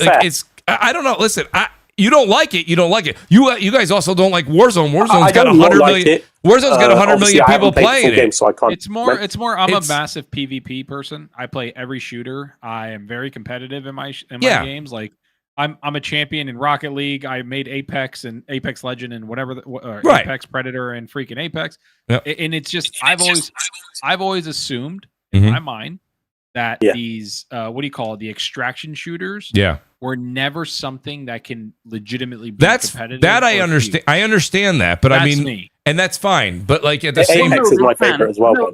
Extraction shooters can, because Wrestler's been around. Escape from Tarkov has been around for fucking years and still mad popular. So that's not. Yeah, that's. I mean, I agree with y'all, man. I agree with y'all. Fuck Marathon, man. Concord died for this game. Pack Marathon up, and bring Concord back. There you go. Absolutely not. Don't bring Concord back. There you go. Mute this fucking. What is that? I say split Bungie into two. Right, have half of them work on a live service game, and have the other half just do a single player game. They got no money for that. Sony don't got money for that. But they got 850 people, man. Come on. Yeah, and if you don't think layoffs are about to hit them hard, you're tripping, bud. Like, they're gonna get they just had another absolutely dog walked right now. Yeah, but you know what I mean? Like, saying, even if because even Saros and Ghost of Yote and stuff, like they're not big teams. Like Bluepoint wasn't either. I think it was only 7 people. Yeah. So you don't need a tremendous number of people, but with the gameplay chops that they have, I'd love to see what that team can do, just focusing purely on a single player. I honestly think Sony and Jim Ryan really did screw over these people, like Bungie. I know a lot of people don't like to hear that. No. I think when they bought him, it was like live service. It needs to be this, and that's all they. Yeah, I think so they pitched Marathon for this, and it's like they bought him in 2022. And so it's like for 4 years they've been building this Marathon thing. Mm-hmm. When in reality, what I heard back in like 2018, 2019, they were trying to make kind of like a Diablo-esque game. That was what they were working on, apparently. Is like a very Diablo-esque, like single player but multiplayer, like Diablo. Mm-hmm. And I'm like, yeah, that would have been that dope. Sounds good. Like, that sounds like awesome, because I think Diablo 4 is amazing. And so it needs to be live service. It needs to have this, and you're going to go help these people shut this down. I'm sorry, like Sony's fallen off hard with a lot of their studios and the way the leadership there. I don't trust them at all either. And it's like, okay, like I look forward to Wolverine in all your games, but you're not doing that much better than Xbox when it comes to leadership and making decisions, in my mind. The only thing I would say to that is I think they've already done the course correction. They've already done So exactly. they've already done it, yeah. So I think we're slowly getting back. And even in the last financial conference, Hiroki Totoki actually said one of the specific lines he said was, we want to go back to a higher cadence of releases.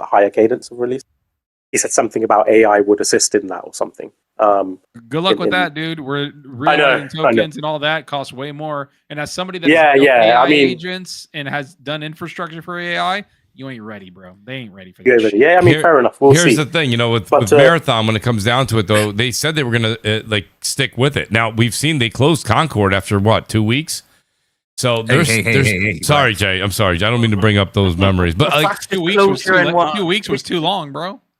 Wait, no, that was Lawbreakers. Actually, Lawbreakers was quicker than Lawbreakers was probably even faster. No, so the record is actually there's 2 live service games that shut down just before they were launched. I remember I did a big tweet. Where's Fair Games money? Some first-person shooter, right? Yeah, correct. Yeah, but on that list there was like 38. That was surprising. That didn't show up. I thought they were going to show. Yeah, I thought they were going to show that. Where's Money Sign? To be fair, that they're still probably cooking that. I don't even know what Money Sign is. Although, to be fair, it is crazy how Bleeding Edge outlived Concord. That's crazy to me. Wow. Yeah. No people made it. That's why. Singer, send me your coordinates right now. I'm taking a flight right now. Yo, you know what? Fun fact, I did enjoy Bleeding Edge a lot. Xbox community, they pat me up because I was being critical about a few things, and they told the devs not to listen to me. I enjoyed Bleeding Edge. I got like almost every achievement. I was like, it's all right, and then I left it, and then it died. I was like, cool, all right, whatever. I knew it wasn't gonna last. No, yeah. All I said was I wanted more chaos in the game, and these Xbox dudes was like, hey, don't listen to this guy. He's a pony. I was like, oh shit. Yeah. I like the game. Then look what happens. I'll be honest, like I think because I know I've said on here, all I've wanted from Xbox was for them to have like a Game of the Year winning game. I don't mean necessarily for the public. I mean for me personally, that will top that list because that's what Xbox was for me back in the day. They would have Game of the Year winning game after game. Even if it wasn't their game, even if it was a partnership game like BioShock, Mass Effect, they still had these games that were the best of the best at the time. And they just haven't had that in so long. Like, I don't think an Xbox game has been my Game of the Year in probably like 14, 15 years or something like that, which is sad. And I have to say, I know Def Singer, you enjoy it, and I think most of the public are loving it. But even Forza Horizon 6, I just haven't connected it with the way I did the other ones. And I think it's because I have so much time in the other Forzas, like hundreds and hundreds of hours. Honestly, I said this to you before, Nib, it's fatigue. Yeah. It's just... It is fatigue. You've done it, and people say it all the time. It's just getting car fatigue. It's just like it's I was saying it's like my GT6 moment because I kind of had that with GT6 as well, where it was like this is just more of the same and that's not enough. And even though again I've wanted Japan for so long, now it's finally here because everything else is the same, like progression wise and stuff, and it's got this real like Ubisoft thing to it, which I'm surprised like is not an issue for this game, where it is an issue for other games where it literally whacks you over the head with the biggest abundance of content you've ever seen. Like, I kind of feel like races, events, cars, upgrades, these things, they don't really mean much anymore because they're just thrown at you like candy. Well, they're not supposed to. Yeah, but you complete race and it's like, here's another 5. Then you complete that, here's another 5. And then the season comes. I've got like 50 things on my map and I'm like, really? Like, yeah, like, it's choice. It's like all you're doing is racing. It's not. So the Ubisoft design is the best then. No, because Ubisoft tries to have a story and everything with it. Forza, it doesn't try to be that. Forza is literally just a fucking racing game. You don't even get. Yeah, but I feel like it's too much clutter. Like it's too much. Rather than just throw everything at you, like make it more meaningful so that when you get there and you earn you go to a particular location, it feels... Nib, you see games now coming out, you see like, and they're not the same thing, it's not a 1-for-1, but you're seeing games like The Stuntman, and you're seeing Clutch, and those are going to have like stories and cops chasing you, and that's like, but it's still the emphasis on the car, And I think that's On the awesome. car, yeah. That's what I've So been. I'm a I've been car saying this to you enthusiast, guys. right? I've been saying this to you guys for weeks, and I know you guys didn't. Again, people always say, "Mooch, you were right," but it's usually 2 years later. My point is like I was just saying that it's not. Forza's a great game, but like we just got done with Forza Horizon 5, and it's like it's like well now we're over here, and it's like I understand that we're over in a different track, different country, but it's like we're driving at 150 miles an hour through billboards. I don't know. It doesn't matter if I'm in Italy or Japan or where. I'm doing the same I'll give you an thing. example. The Gundam scene that everyone was going on about, right? When the Gundam follows you, like it's cool, but it is actually meaningless because the Gundam just breaks down at the end. It's not like it's basically just set dressing, right? It's really no different to like a hot air balloon or jet following you, but it doesn't. It's just set dressing. Like it just. Well, I mean, it's no different to a big set piece that everyone seems to fucking. But at least you're engaged in different combat or a different boss. Like, say I'm fighting Thor, right, in a set piece. I have not fought Thor before. I have not seen his moveset before. Him smashing me into this next building and breaking my arm on smashing me through a mountain. I have not experienced that before in that game. So it's different. That is a different type of more personal experience and like more spectacle than just basically doing what you were doing before, but with just something following you. And I get it. It's hard to like sort of innovate on that. That is a spectacle, though. Racing a giant ass robot, like but imagine that robot was actually an AI competitor. Imagine he actually tried to beat you in corners, or the Gundam actually knocked you to the side, or you were actually racing through its legs. That's so much more compelling. Instead, he's just off to the side, like. Well, no, but then how do you balance it? He's in a giant 20-foot fucking robot that could run across the track with good gameplay design. That's how. You're in a car. If you're good enough gameplay design, I'm not gonna lie, you're out of pocket with this shit. You're comparing Thor and God of War to an open world. No, he brought that up as a set piece. But what I'm saying is, these are the ways you innovate, right? That you do something different and compelling from what's done before. Otherwise, we would just literally have a circular thing of exactly the same thing. You make a car racing around the track more compelling. I just gave you an example. It's a racing game, bro. Yeah, so why can't I race? Trying to be so why can't I actually race the Gundam? Why is it just? Why does it just let me win? Right. That's such a casual thing. It's very. No. It's like the robot. It is like you're talking about a racing game, but it's not actually racing. All it is just window dressing. He's gonna pretty soon. He's gonna play a game of Madden and be like, "Why aren't they talking to me?" Dude, there's literally a Gundam racing you, except you can't actually race it. You understand what we're saying? I have a thing for you. You race it, yeah? Guess what? It's going to jetpack, land at the finish line. You lose. There we go. That's all it has to do. No, but I'm not saying it flies. I'm saying it roller skates. It skates about, right? Imagine it actually just had AI. Imagine it actually just but literally had speed just like a car, had AI just like a car. And I get it. It's going to be more complicated to develop. But it would be something that was much more exciting. It's a stupid ass idea because you cannot. It's not a stupid ass idea. I think it is. Look, you're the guy who's okay with shitty. I just have higher standards than. But wait a minute. Wait. No. Actually, no. This intellectual dude. This intellectual. It is. That's what it is, though. That's why we're the fan of the platforms we are. Hang on, Nib. The egotistical intellectual guy actually thought these overseas boys. Actually thought balancing racing a robot which can jump and fly and skate in a fucking car, and you actually. But Destinger, you understand if you're racing the robot, you wouldn't let it fly. Use some common sense, dude. I don't even know what's going on. No, you're obviously not going to let it fly. You're going to give it. You're going to give it skating speed in Forza Horizon 6. I'm not gonna lie, Nib. This ain't it, brother. You need imagination. Listen, you need imagination and design choice. I don't understand. And the other thing as well, the other issue with it, I would say this is the worst AI in a Forza game in like 4 releases. Like the AI is so bipolar in this game. It's crazy. And I've noticed. Do you find QTEs in God of War creative? Yeah, he does probably. No, but the thing with the QTE, right? The QTE is not a common thing. It's significant to put you in an immersive. It's very common in PlayStation games. Do you think? No, it's not. Those games. No, it's not. It's not actually. No, it's not. It's not at all. Like that is a fanboy. So Literally, PlayStation, so Spider-Man and God of War don't have QTs? I never said they don't have QTs. I said they're not very common. They usually happen in big spectacle moments that are very infrequent. Usually so in like the big crux of the spectacle moment gameplay. of Gundam. Yeah. But Okay. you're not racing a Gundam. It's literally doesn't do anything. It doesn't not require really any. fighting You an can't AI lose the guy, race. you're I pressing can buttons. lose against let Thor. me I chime in can real lose quick. Hold on, against wait. Thor. Listen, He first can of all, defeat me. Erica wants to leave in a minute, but I do want to say this real quick. Hold on. But you guys, Yeah. you guys are wait. You guys, hold on, wait. Zucker, you and Dessinger are laughing at the fact of racing the Gundam, but you guys were okay with racing a jet plane a couple of games ago. No, they're okay with racing a Gundam that doesn't actually race you. But they raced. But they raced a plane. You raced a train. So they just want something that's visual.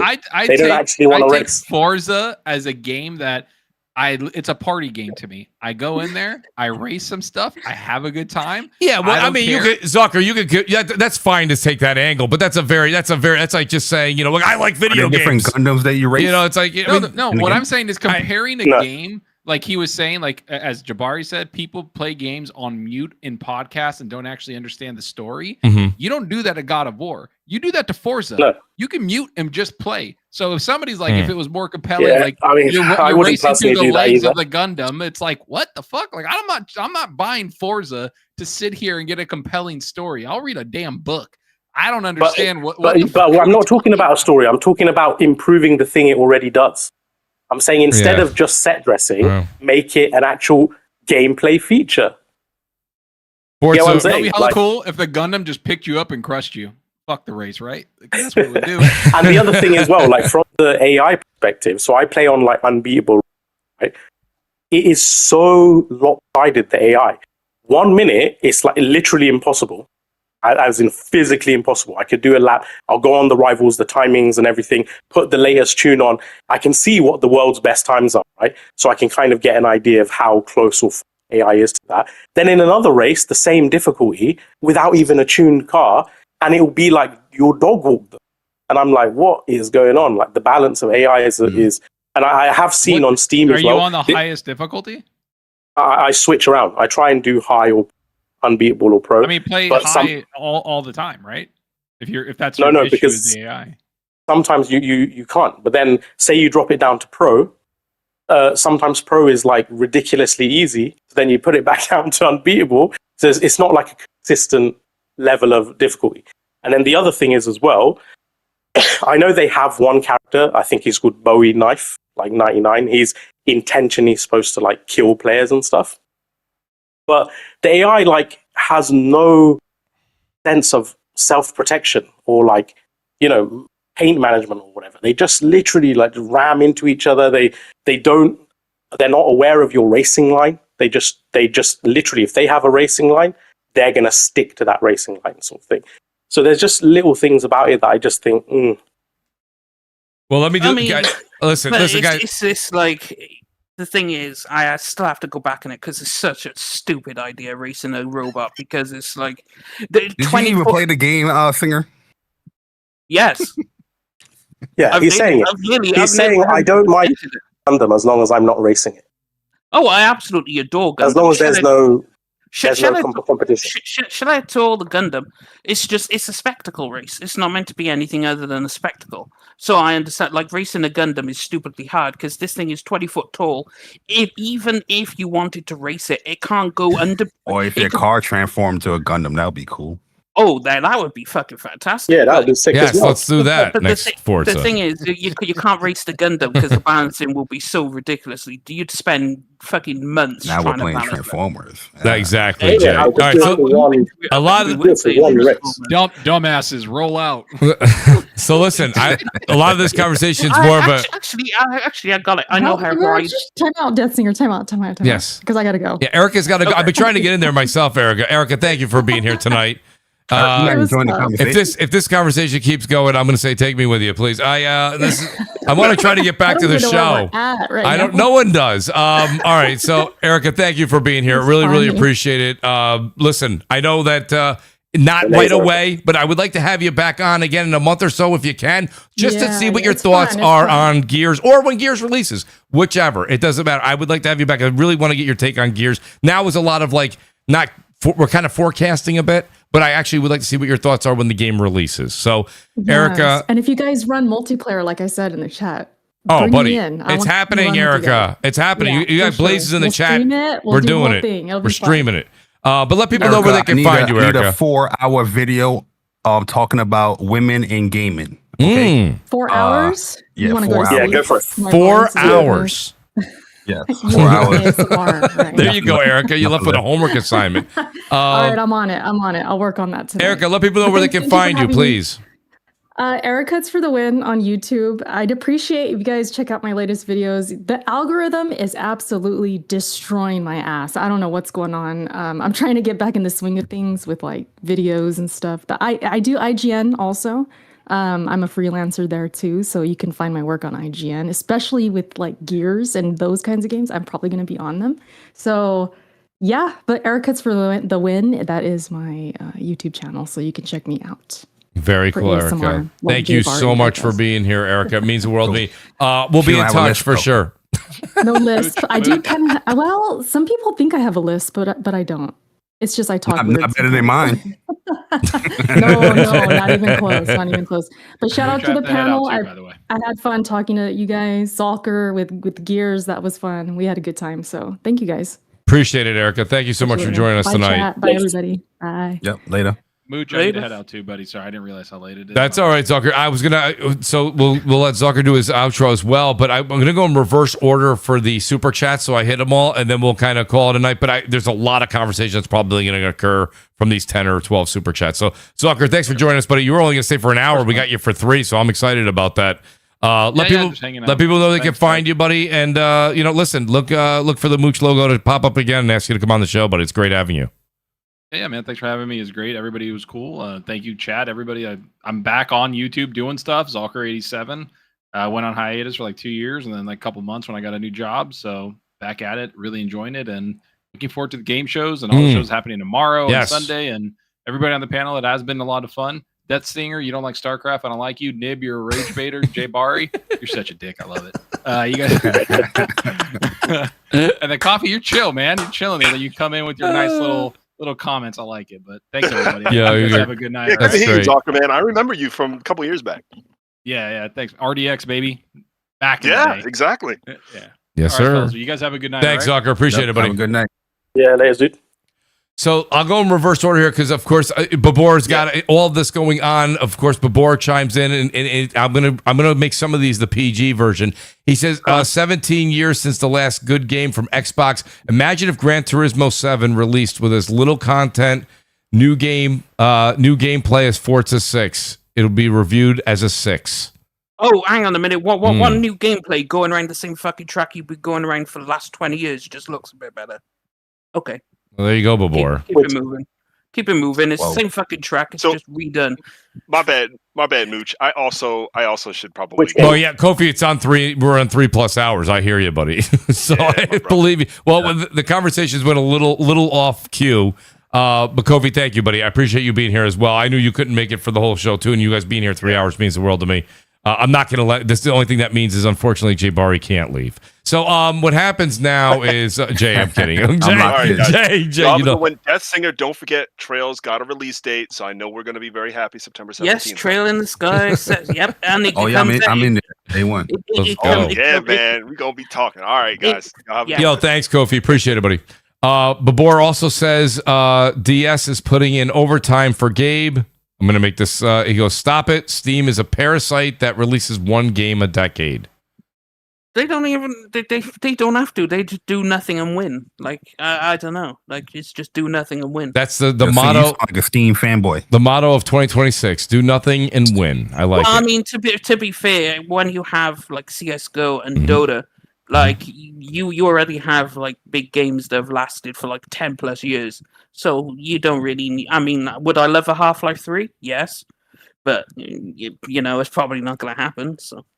I had a list here that I'll just share real quick for the Xbox showcase. I was thinking Fable, Gears of Fable being showing a little bit of Fable and also having a date announced. Gears of War E-Day with a date would be great. Blade, they're probably going to show some Call of Duty stuff. I do believe that's going to happen. Maybe Elder Scrolls 6.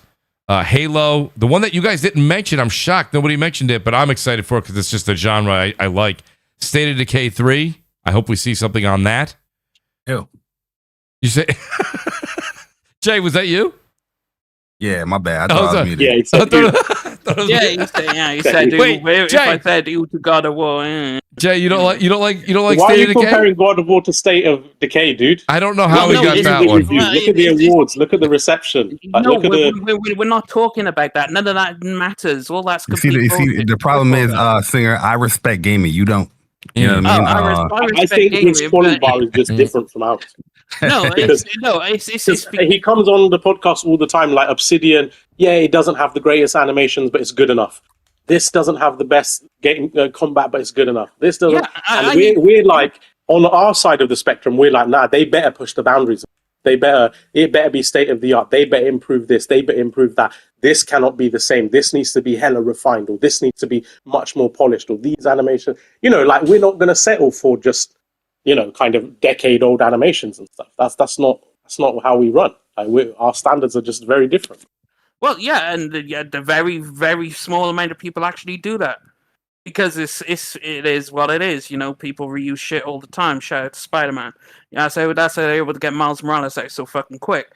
But it's like, yeah, people just reuse shit all the time.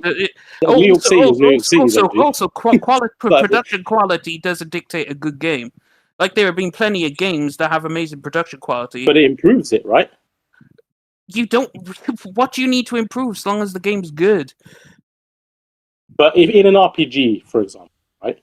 I had this conversation before. In an RPG, talking, dialogue, emotion, story is like the majority of the crux of the game, right? So obviously, if the emotions, the facial animation, the graphics and technology can emote things in a more realistic and way, then every facet of every dialogue and story and emotion, whether you lose people, whether you have to make hard decisions, whether people are crying, whether people are angry, whether people are sad, those things are more relatable, right? And obviously, if you have really bad like graphics, tech, animation, etc., those things cannot be conveyed in the same detail and with the same immersion. No, but you could convey it in writing, and you could convey it in the way you tell the story. You don't need to see the facial animations. You don't, but then something like... Shout out to KOTOR. KOTOR has shit facial animations and animations. But what's your favorite RPG? Chrono Trigger. Where's the facial animations in that? Okay, and what's your second favorite? KOTOR. You played that a long time ago. I'm talking about like KOTOR. Where's give me a modern game, a modern RPG that you like. Baldur's Gate. Baldur's Gate 3. I would say. There we go. Baldur's Gate 3. So let's go through Baldur's Gate 3. Baldur's Gate 3, one of the most complex system-based games ever made. Right.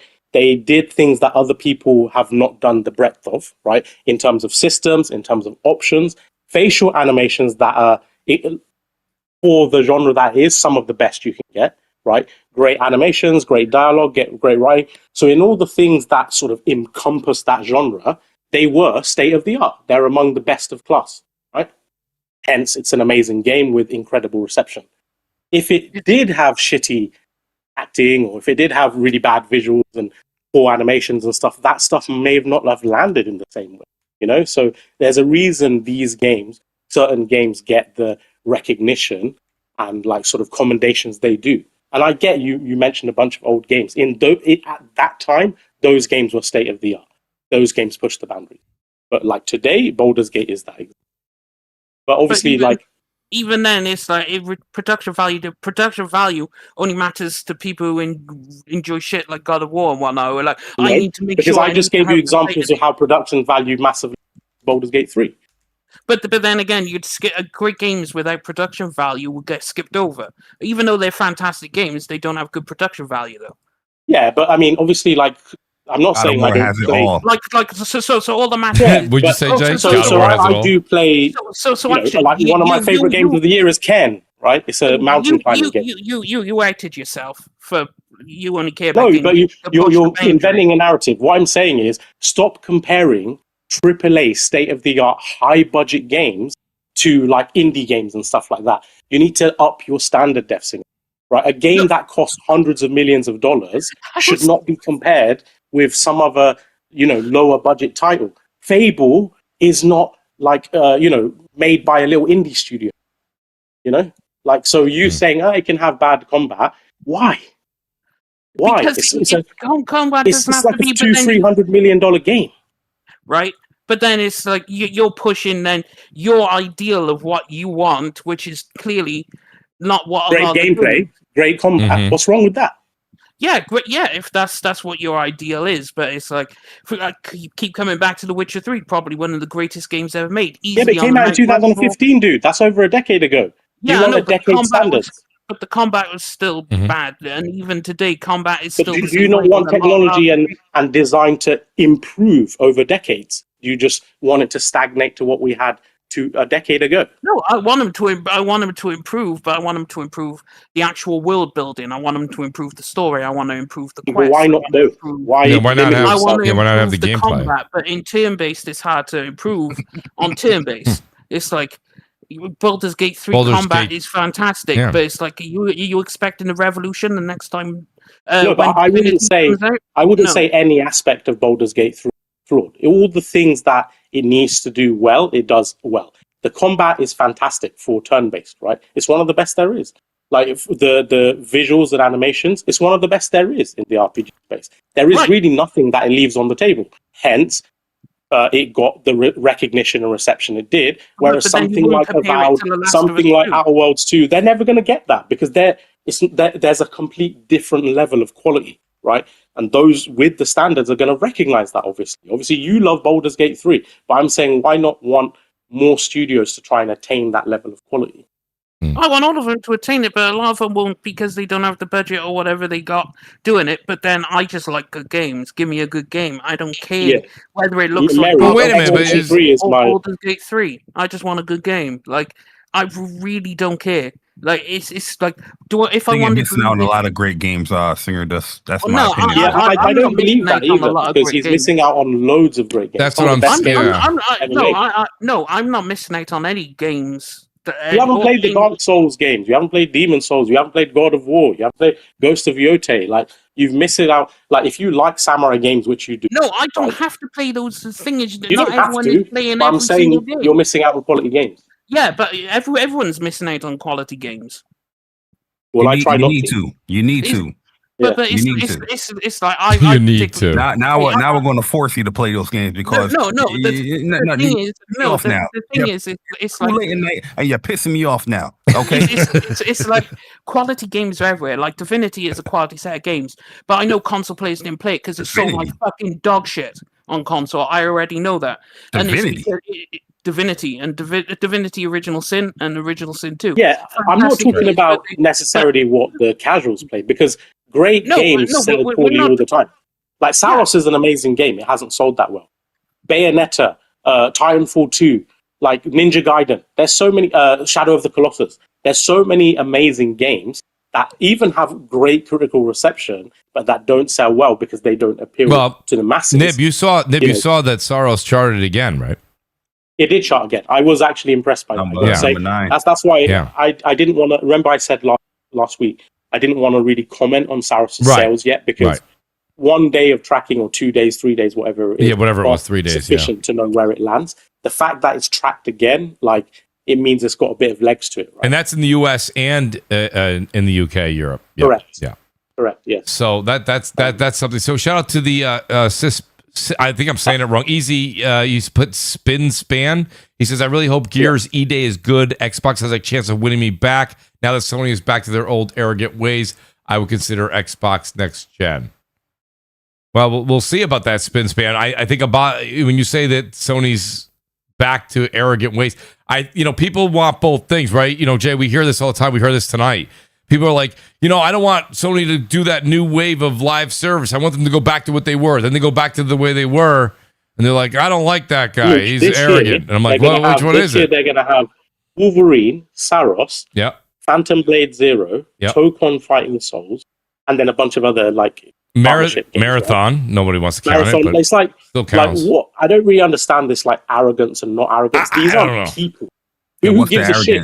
Part about? Yeah, it's not my friend. Like, all I care about is whether they give me quality games. Right. And they're providing that. So, I don't really get into this parasocial nonsense. Are they being respectful to me? No. Are they giving me quality product? That's the only thing that matters. Yeah, That's you don't. The executives don't have to, answer me back on Twitter. It's fine. It is what it is. Yeah, what's arrogant about releasing good games? Yeah, as long as the games come out. Like I saw Wolverine, pre-order. Buy this, buy. I bought Marathon. I'm buying. God of War Lofi looks amazing, and they took another risk, just like they. I think PlayStation do some stupid things like 100%. not having a collector's edition for Wolverine. I think that's dumb as hell. And not having, they actually not. No, they don't. And they have no plates, and they don't think they have a controller out yet. Nope. Nothing. No steel book or nothing for a big game like that. I think that's dumb. That's a big mistake. That's a big miss. The OA, he says, I need a second and third job to be able to play half the games I want this August and September. September is just off the charts. You're gonna have to pick your poison, guys, because you're not gonna be able to play all of it. There's no way. Mooch, sorry, I know you. I always go ahead. It. But I'll give you, even though I'm really, really enjoying 007 First Light, right? Yes. It's so interesting playing this because you kind of realize why, like Uncharted 4 hits like 92, 3, 4, whatever on Metacritic, right? Yeah. And why Naughty Dog is the pedigree is because as much as I'm enjoying First Light, yes, there's so many little micro design things that are so much more polished or sophisticated in like a Naughty Dog game. Yes. Just the way absolutely the melee animations work, the way they blend together, right? Yeah. You're not like doing dopey movements. Like somehow they blend it all together so it's more streamlined when you like move your body and stuff. Yep. Whereas on First Light, you can really disorientate yourself. The camera can go out of whack and stuff. And even the combat and some of the feedback, the arena design, like First Light. Again, I get it's not supposed to be this big sprawling sort of thrilling sort of combat epic, but obviously they knew that Uncharted can't just sit on its laurels. They need to keep improving and improving. So in Uncharted 4, the environments are much more complex, wide. You have rope swinging, you have much more climbing and dynamic elements and more pathways to get to enemies and things. And they may seem like just subtle things, but they make such a difference in how frenetic and mobile and like free you can sort of approach different combat. Yep. Because I've played that game to death, right? I've played certain engagements so many times and I've done them so different every time. Yep. But First Light isn't really like that. Like some of them it is with the espionage stuff, but some of the combat scenes, there's not that much cover you can take. And obviously you can sprint across to get to another cover, but the design is not really made like that because everyone's pinning you down. Yeah. The environment isn't sprawling enough and complex enough to warrant that mobility. I'm about 10 hours into 007 and I'll tell you, like I do really feel the way you did. And I said this to actually I don't know if Blaze is still in the chat, but I said this, and not in as many words as you just said, but I said this to Blaze the same thing when we were talking about the game. I just feel like the combat in it and the movement, it's all it's streamlined. Can you go a couple of different ways? Yes, but it's like even when you stealth and go all the way up to I stealth my way all the way up to the top of just before you get on the boat. I'm not gonna when you're looking for 009. That's all I'll say. And I get up there, I stealth all the way up there, and then I get to the top, and then I just get spotted. Right, I shoot one guy. And then, like, I thought I stealth killed everybody below. I killed like 25 enemies. Out of nowhere, because one bullet was shot, the whole boat comes back to life. Like, there's all these people coming up the stairs and chasing. I'm like, where these fucking people come from? I killed like 25. The one person that you probably didn't kill, they called like reinforcements. They must have called reinforcements from another boat that wasn't there. I don't know where the hell they all came from, but like so it's very streamlined. It's like, you know what? Then after I did that, I was like, I'm just gonna like just shoot right through the whole thing. Like that's what I do now. I just basically shoot my way through each one of them because the stealth, I'm kind of like it feels like it's a lot of work for nothing if you have to shoot at some point. Because Jay, you're right, they call for reinforcements, but like whatever. I'm enjoying 007. I think it's very very good. But yeah, it's not. It doesn't have that Uncharted And I know, like, obviously, look, I really enjoy Gears too. But I say this thing, and people think like I'm being a fanboy. But Gears, the design of Gears hasn't really adapted that much over the last decade or more. It's still like a traditional pop and shoot shooter, and that was okay back then. But now you need something a bit more dynamic and with a bit more player freedom and stuff. So, just staying behind one piece of cover and just popping out and killing, I don't know if that will necessarily cut it, right? They need something a bit more dynamic than that. And obviously... Go ahead, that's the OAT's super chat. I feel him because about September, because it's obviously I have Dawn of War 4, which is on the 17th, and then I have Trails in the Sky second chapter. Shout out to everyone finally getting into the Trail series because it's a fantastic series, but incredibly niche. Because how many really sell well. How many trials are there out there right now? Oh, there's tons. They're starting from the beginning. So it was originally the Sky series, way back in the day. So you have Sky 1, 2, and 3, and then you go through the next arc. There's like 2 games in between, and then you go into Trails of Cold Steel, and then you go into what is released this year, Trails Beyond the Horizon. And then there's also some other games in between. But obviously, a lot of people want to start from the beginning with the beginning of the story because all the games tie into each other. Like if you play through Trails of the Sky, when you get to Trails of Cold Steel, returning characters and whatnot, so it gives more impact when a character shows up. You're like, oh, I remember you. And obviously, now they've remade them because bear in mind, they are very dated. I mean, we're talking like these are old school JRPGs. Like if you want to play them on PC, you need fan translations.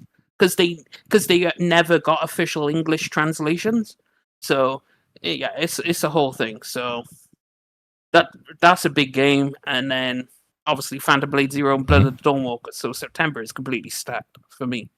It is going to be an unbelievable month. September actually, it's so many games that I'm psyched, and at the same time it sucks because I have to pick my poison, which one I'm going to actually play. Shout out to Yellow for subscribing. I appreciate that. T-Rock says. DS would deny 1 million. I already read that one already. So Gordo, I think. Well, we're not all done here. The Gaming Legend says, "Who owns BattleNet now?" That was when we were talking about Valve and everything there. So some of these are a little bit out of context because they were an hour and a half ago. So I apologize to some of you guys. Go ahead, Nib. Are you finished yet, or no? I'm sorry. Yeah, no. I was just going to say about the whole. Someone mentioned Saros in the linear 300K sort of estimation. There is more data that is likely very wrong because one, it charted in the first month, not this month. It charted in the first month ahead of Invincible VS, and they went on to say they had 1 million players. Now, obviously, players is not sales, so I don't know, how many of those are, etc., shared accounts and things like that. But that's quite a high number. We also know from Housemarque's official data, they actually released all the play hours and deaths and all of that stuff same time when Returnal came out in terms of launch aligned. And when you compare the statistics that they have for Saros launch aligned to Returnal, it's about 20% more. Like I don't know if it is 20% more engagement or something like that. It's about 20% more than it was for Returnal. And then I think it was Christopher Dring. I could be wrong. I can't remember if it was Dring or Matt Patella. But the retail sales, including digital, he said were doing better than Returnal. So those 3 pieces of data put together, again, I don't know for sure, obviously, but they point to the sales being better than 300K and actually exceeding what Returnal did in the same.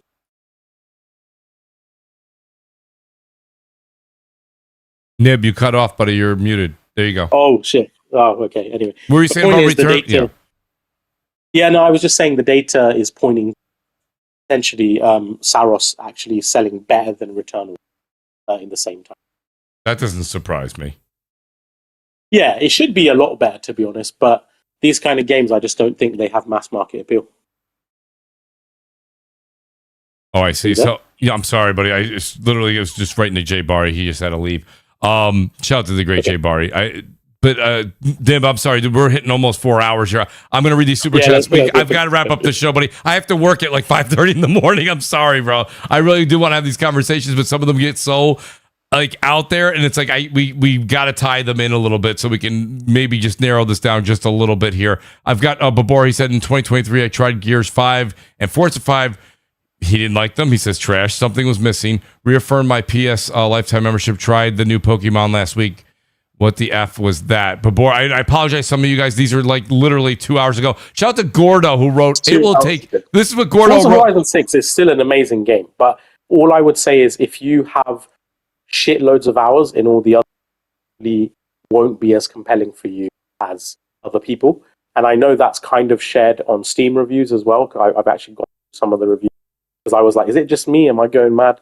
But as far as I remember,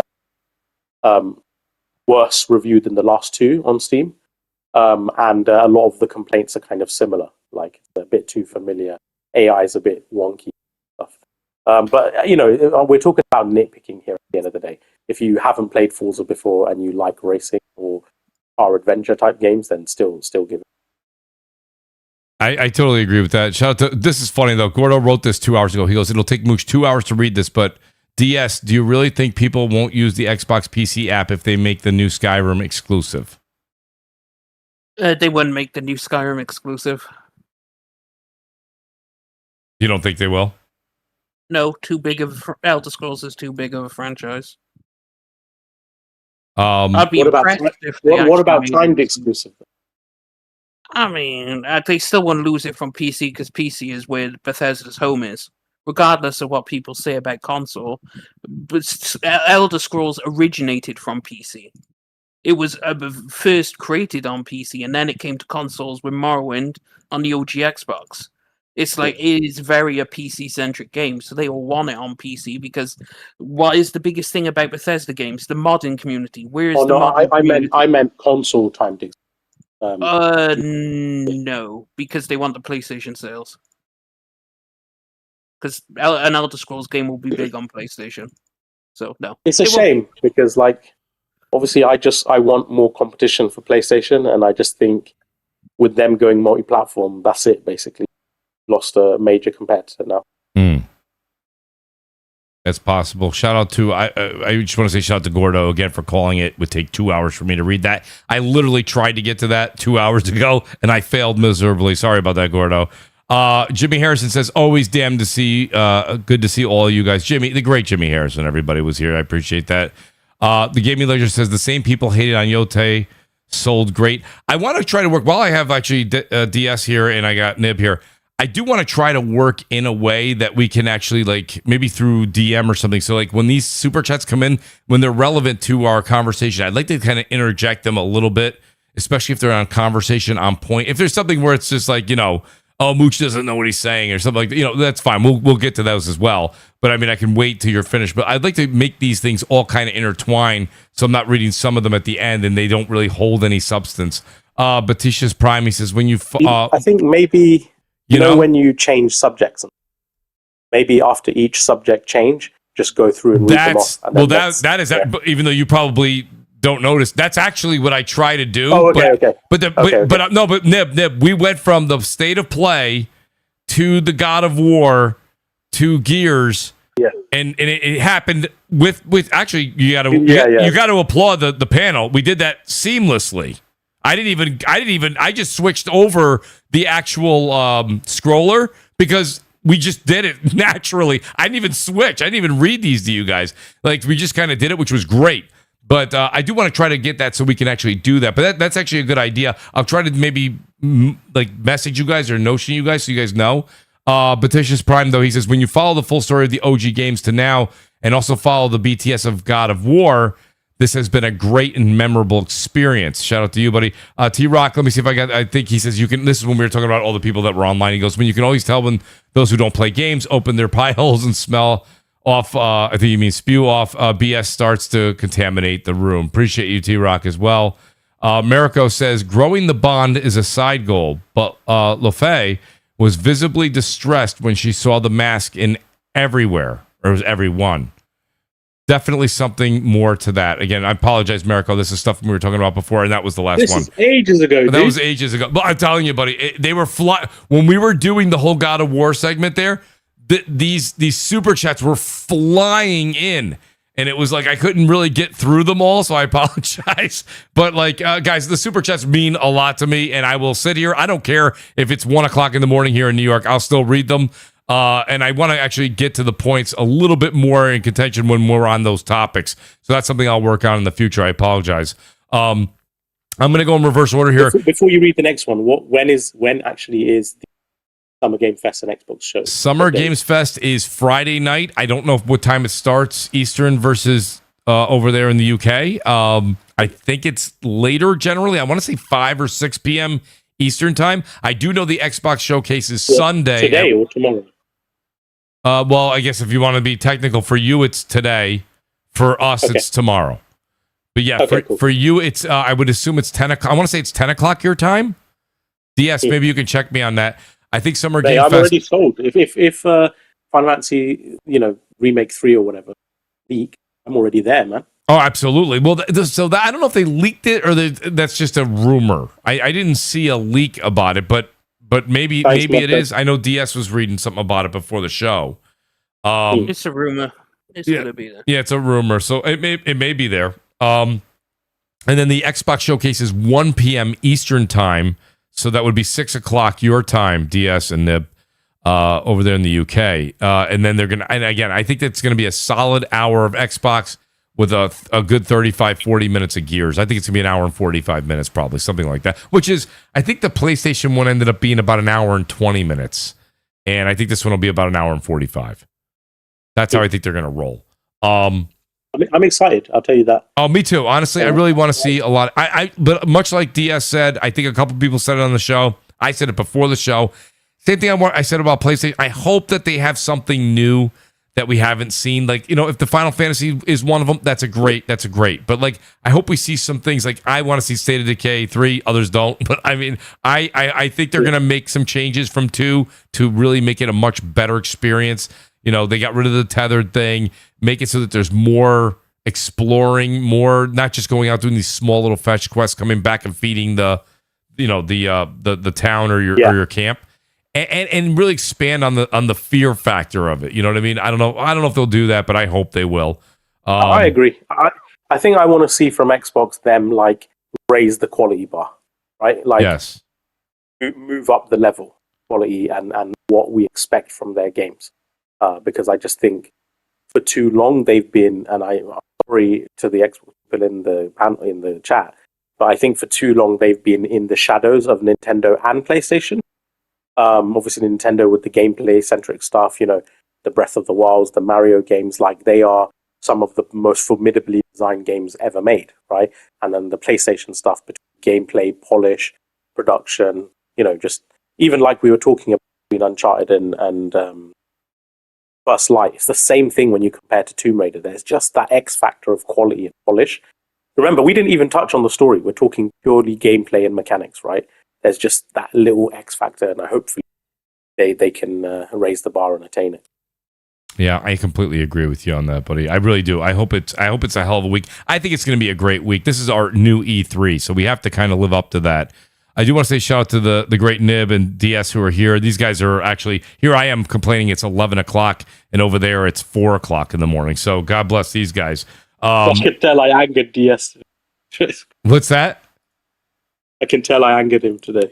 Oh, maybe a little, but hey, listen, it's all right. We all do it to each other one week or another. I mean, last week we agreed too much, so yeah, it's balanced things out. Equilibrium is good now. No, nothing angers me. It's just when I hear stupid shit.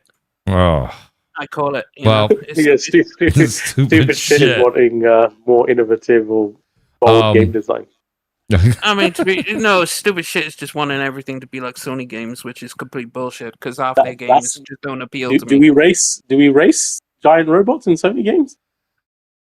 Sony games look pretty, but they're boring to me, so I don't know. You don't play them, so how would you know? They look boring. Jessica, let me tell you something. Yeah, someone who watches porn is not an expert on sex. You need to have sex to actually know what it feels like. Right? Not like, but that also doesn't mean the sex is good either. No, but you wouldn't know if you hadn't done it, right? You can't just say I'm not. I wouldn't like sleeping with that person, even though I've never been near them. But if you see someone and you're like, yeah, that's probably not good, you're not gonna hit it, right? So Yeah. Well, all right. We'll take this up next week, guys. How about that? Let's do this. We'll start the show with this segment. That'll be great. It'll be like a 10 out of 10 model that everyone else and all the public and all the critics and everyone's like celebrating. Even Mary, shout out to Mary. Shout out to Mary in the chat. She's like, "What is happening, Mary? I don't know, Mary. I feel like we're all in a dream right now. This is great." No, I appreciate these guys. Shout out to the great Jay Bari as well. Want to say shout out to Zocker. We had the great Creative Kofi on tonight, Eric Hutz for the win. You guys know Erica. Outstanding to have her back on the show as well. I'm just trying to think of, we had so many people on the show. My goodness, I'm going through the hold on. Let me actually just pull this up real quick because I don't want to forget anybody. BRAP couldn't make it, of course. BRAP, where the hell are you? And shout out to the great Wolfgang. He hasn't been on in a while. No, I talk to him every Thursday. It's not just a nickname. He's coach. He's coaching his kids. Does he still do his own podcast? He does, but because he's coaching his kids' baseball team and he's got so many games going on, he's actually even had to move his podcast from Wednesday to Friday. Sometimes he does Saturday, sometimes he does Monday because he has to keep moving it because of the game schedule. So shout out to him. I talked to him. He goes, Mooch, I'd love to be there. He goes, I'm not going to be home. He goes, I'm not going to. Little did he know. He goes, I won't be home till almost 10 o'clock. That was only the middle of the show. But like he wouldn't have known that. He would have thought the show was over by then. No, you guys are all great. Shout out to the great super chat. You guys are all awesome. Shout out again to the OA for that amazing super chat. We're going to be over on Twitch Saturday morning, 11 a.m. doing Borderlands 4 with Blaze 4K and Lazy Vibes. And then me and Crap are going to be doing the Xbox podcast or the Xbox showcase 1 p.m. on Sunday. But we'll advertise all that on Twitter and you'll see it over here on YouTube. Guys, thank you so much. Thanks to the great panel who stuck around this entire time. And we'll see you guys next Thursday. Mooch, we're going to sleep. We'll see you guys. Peace out. Good night. Good night. Good night. Good night.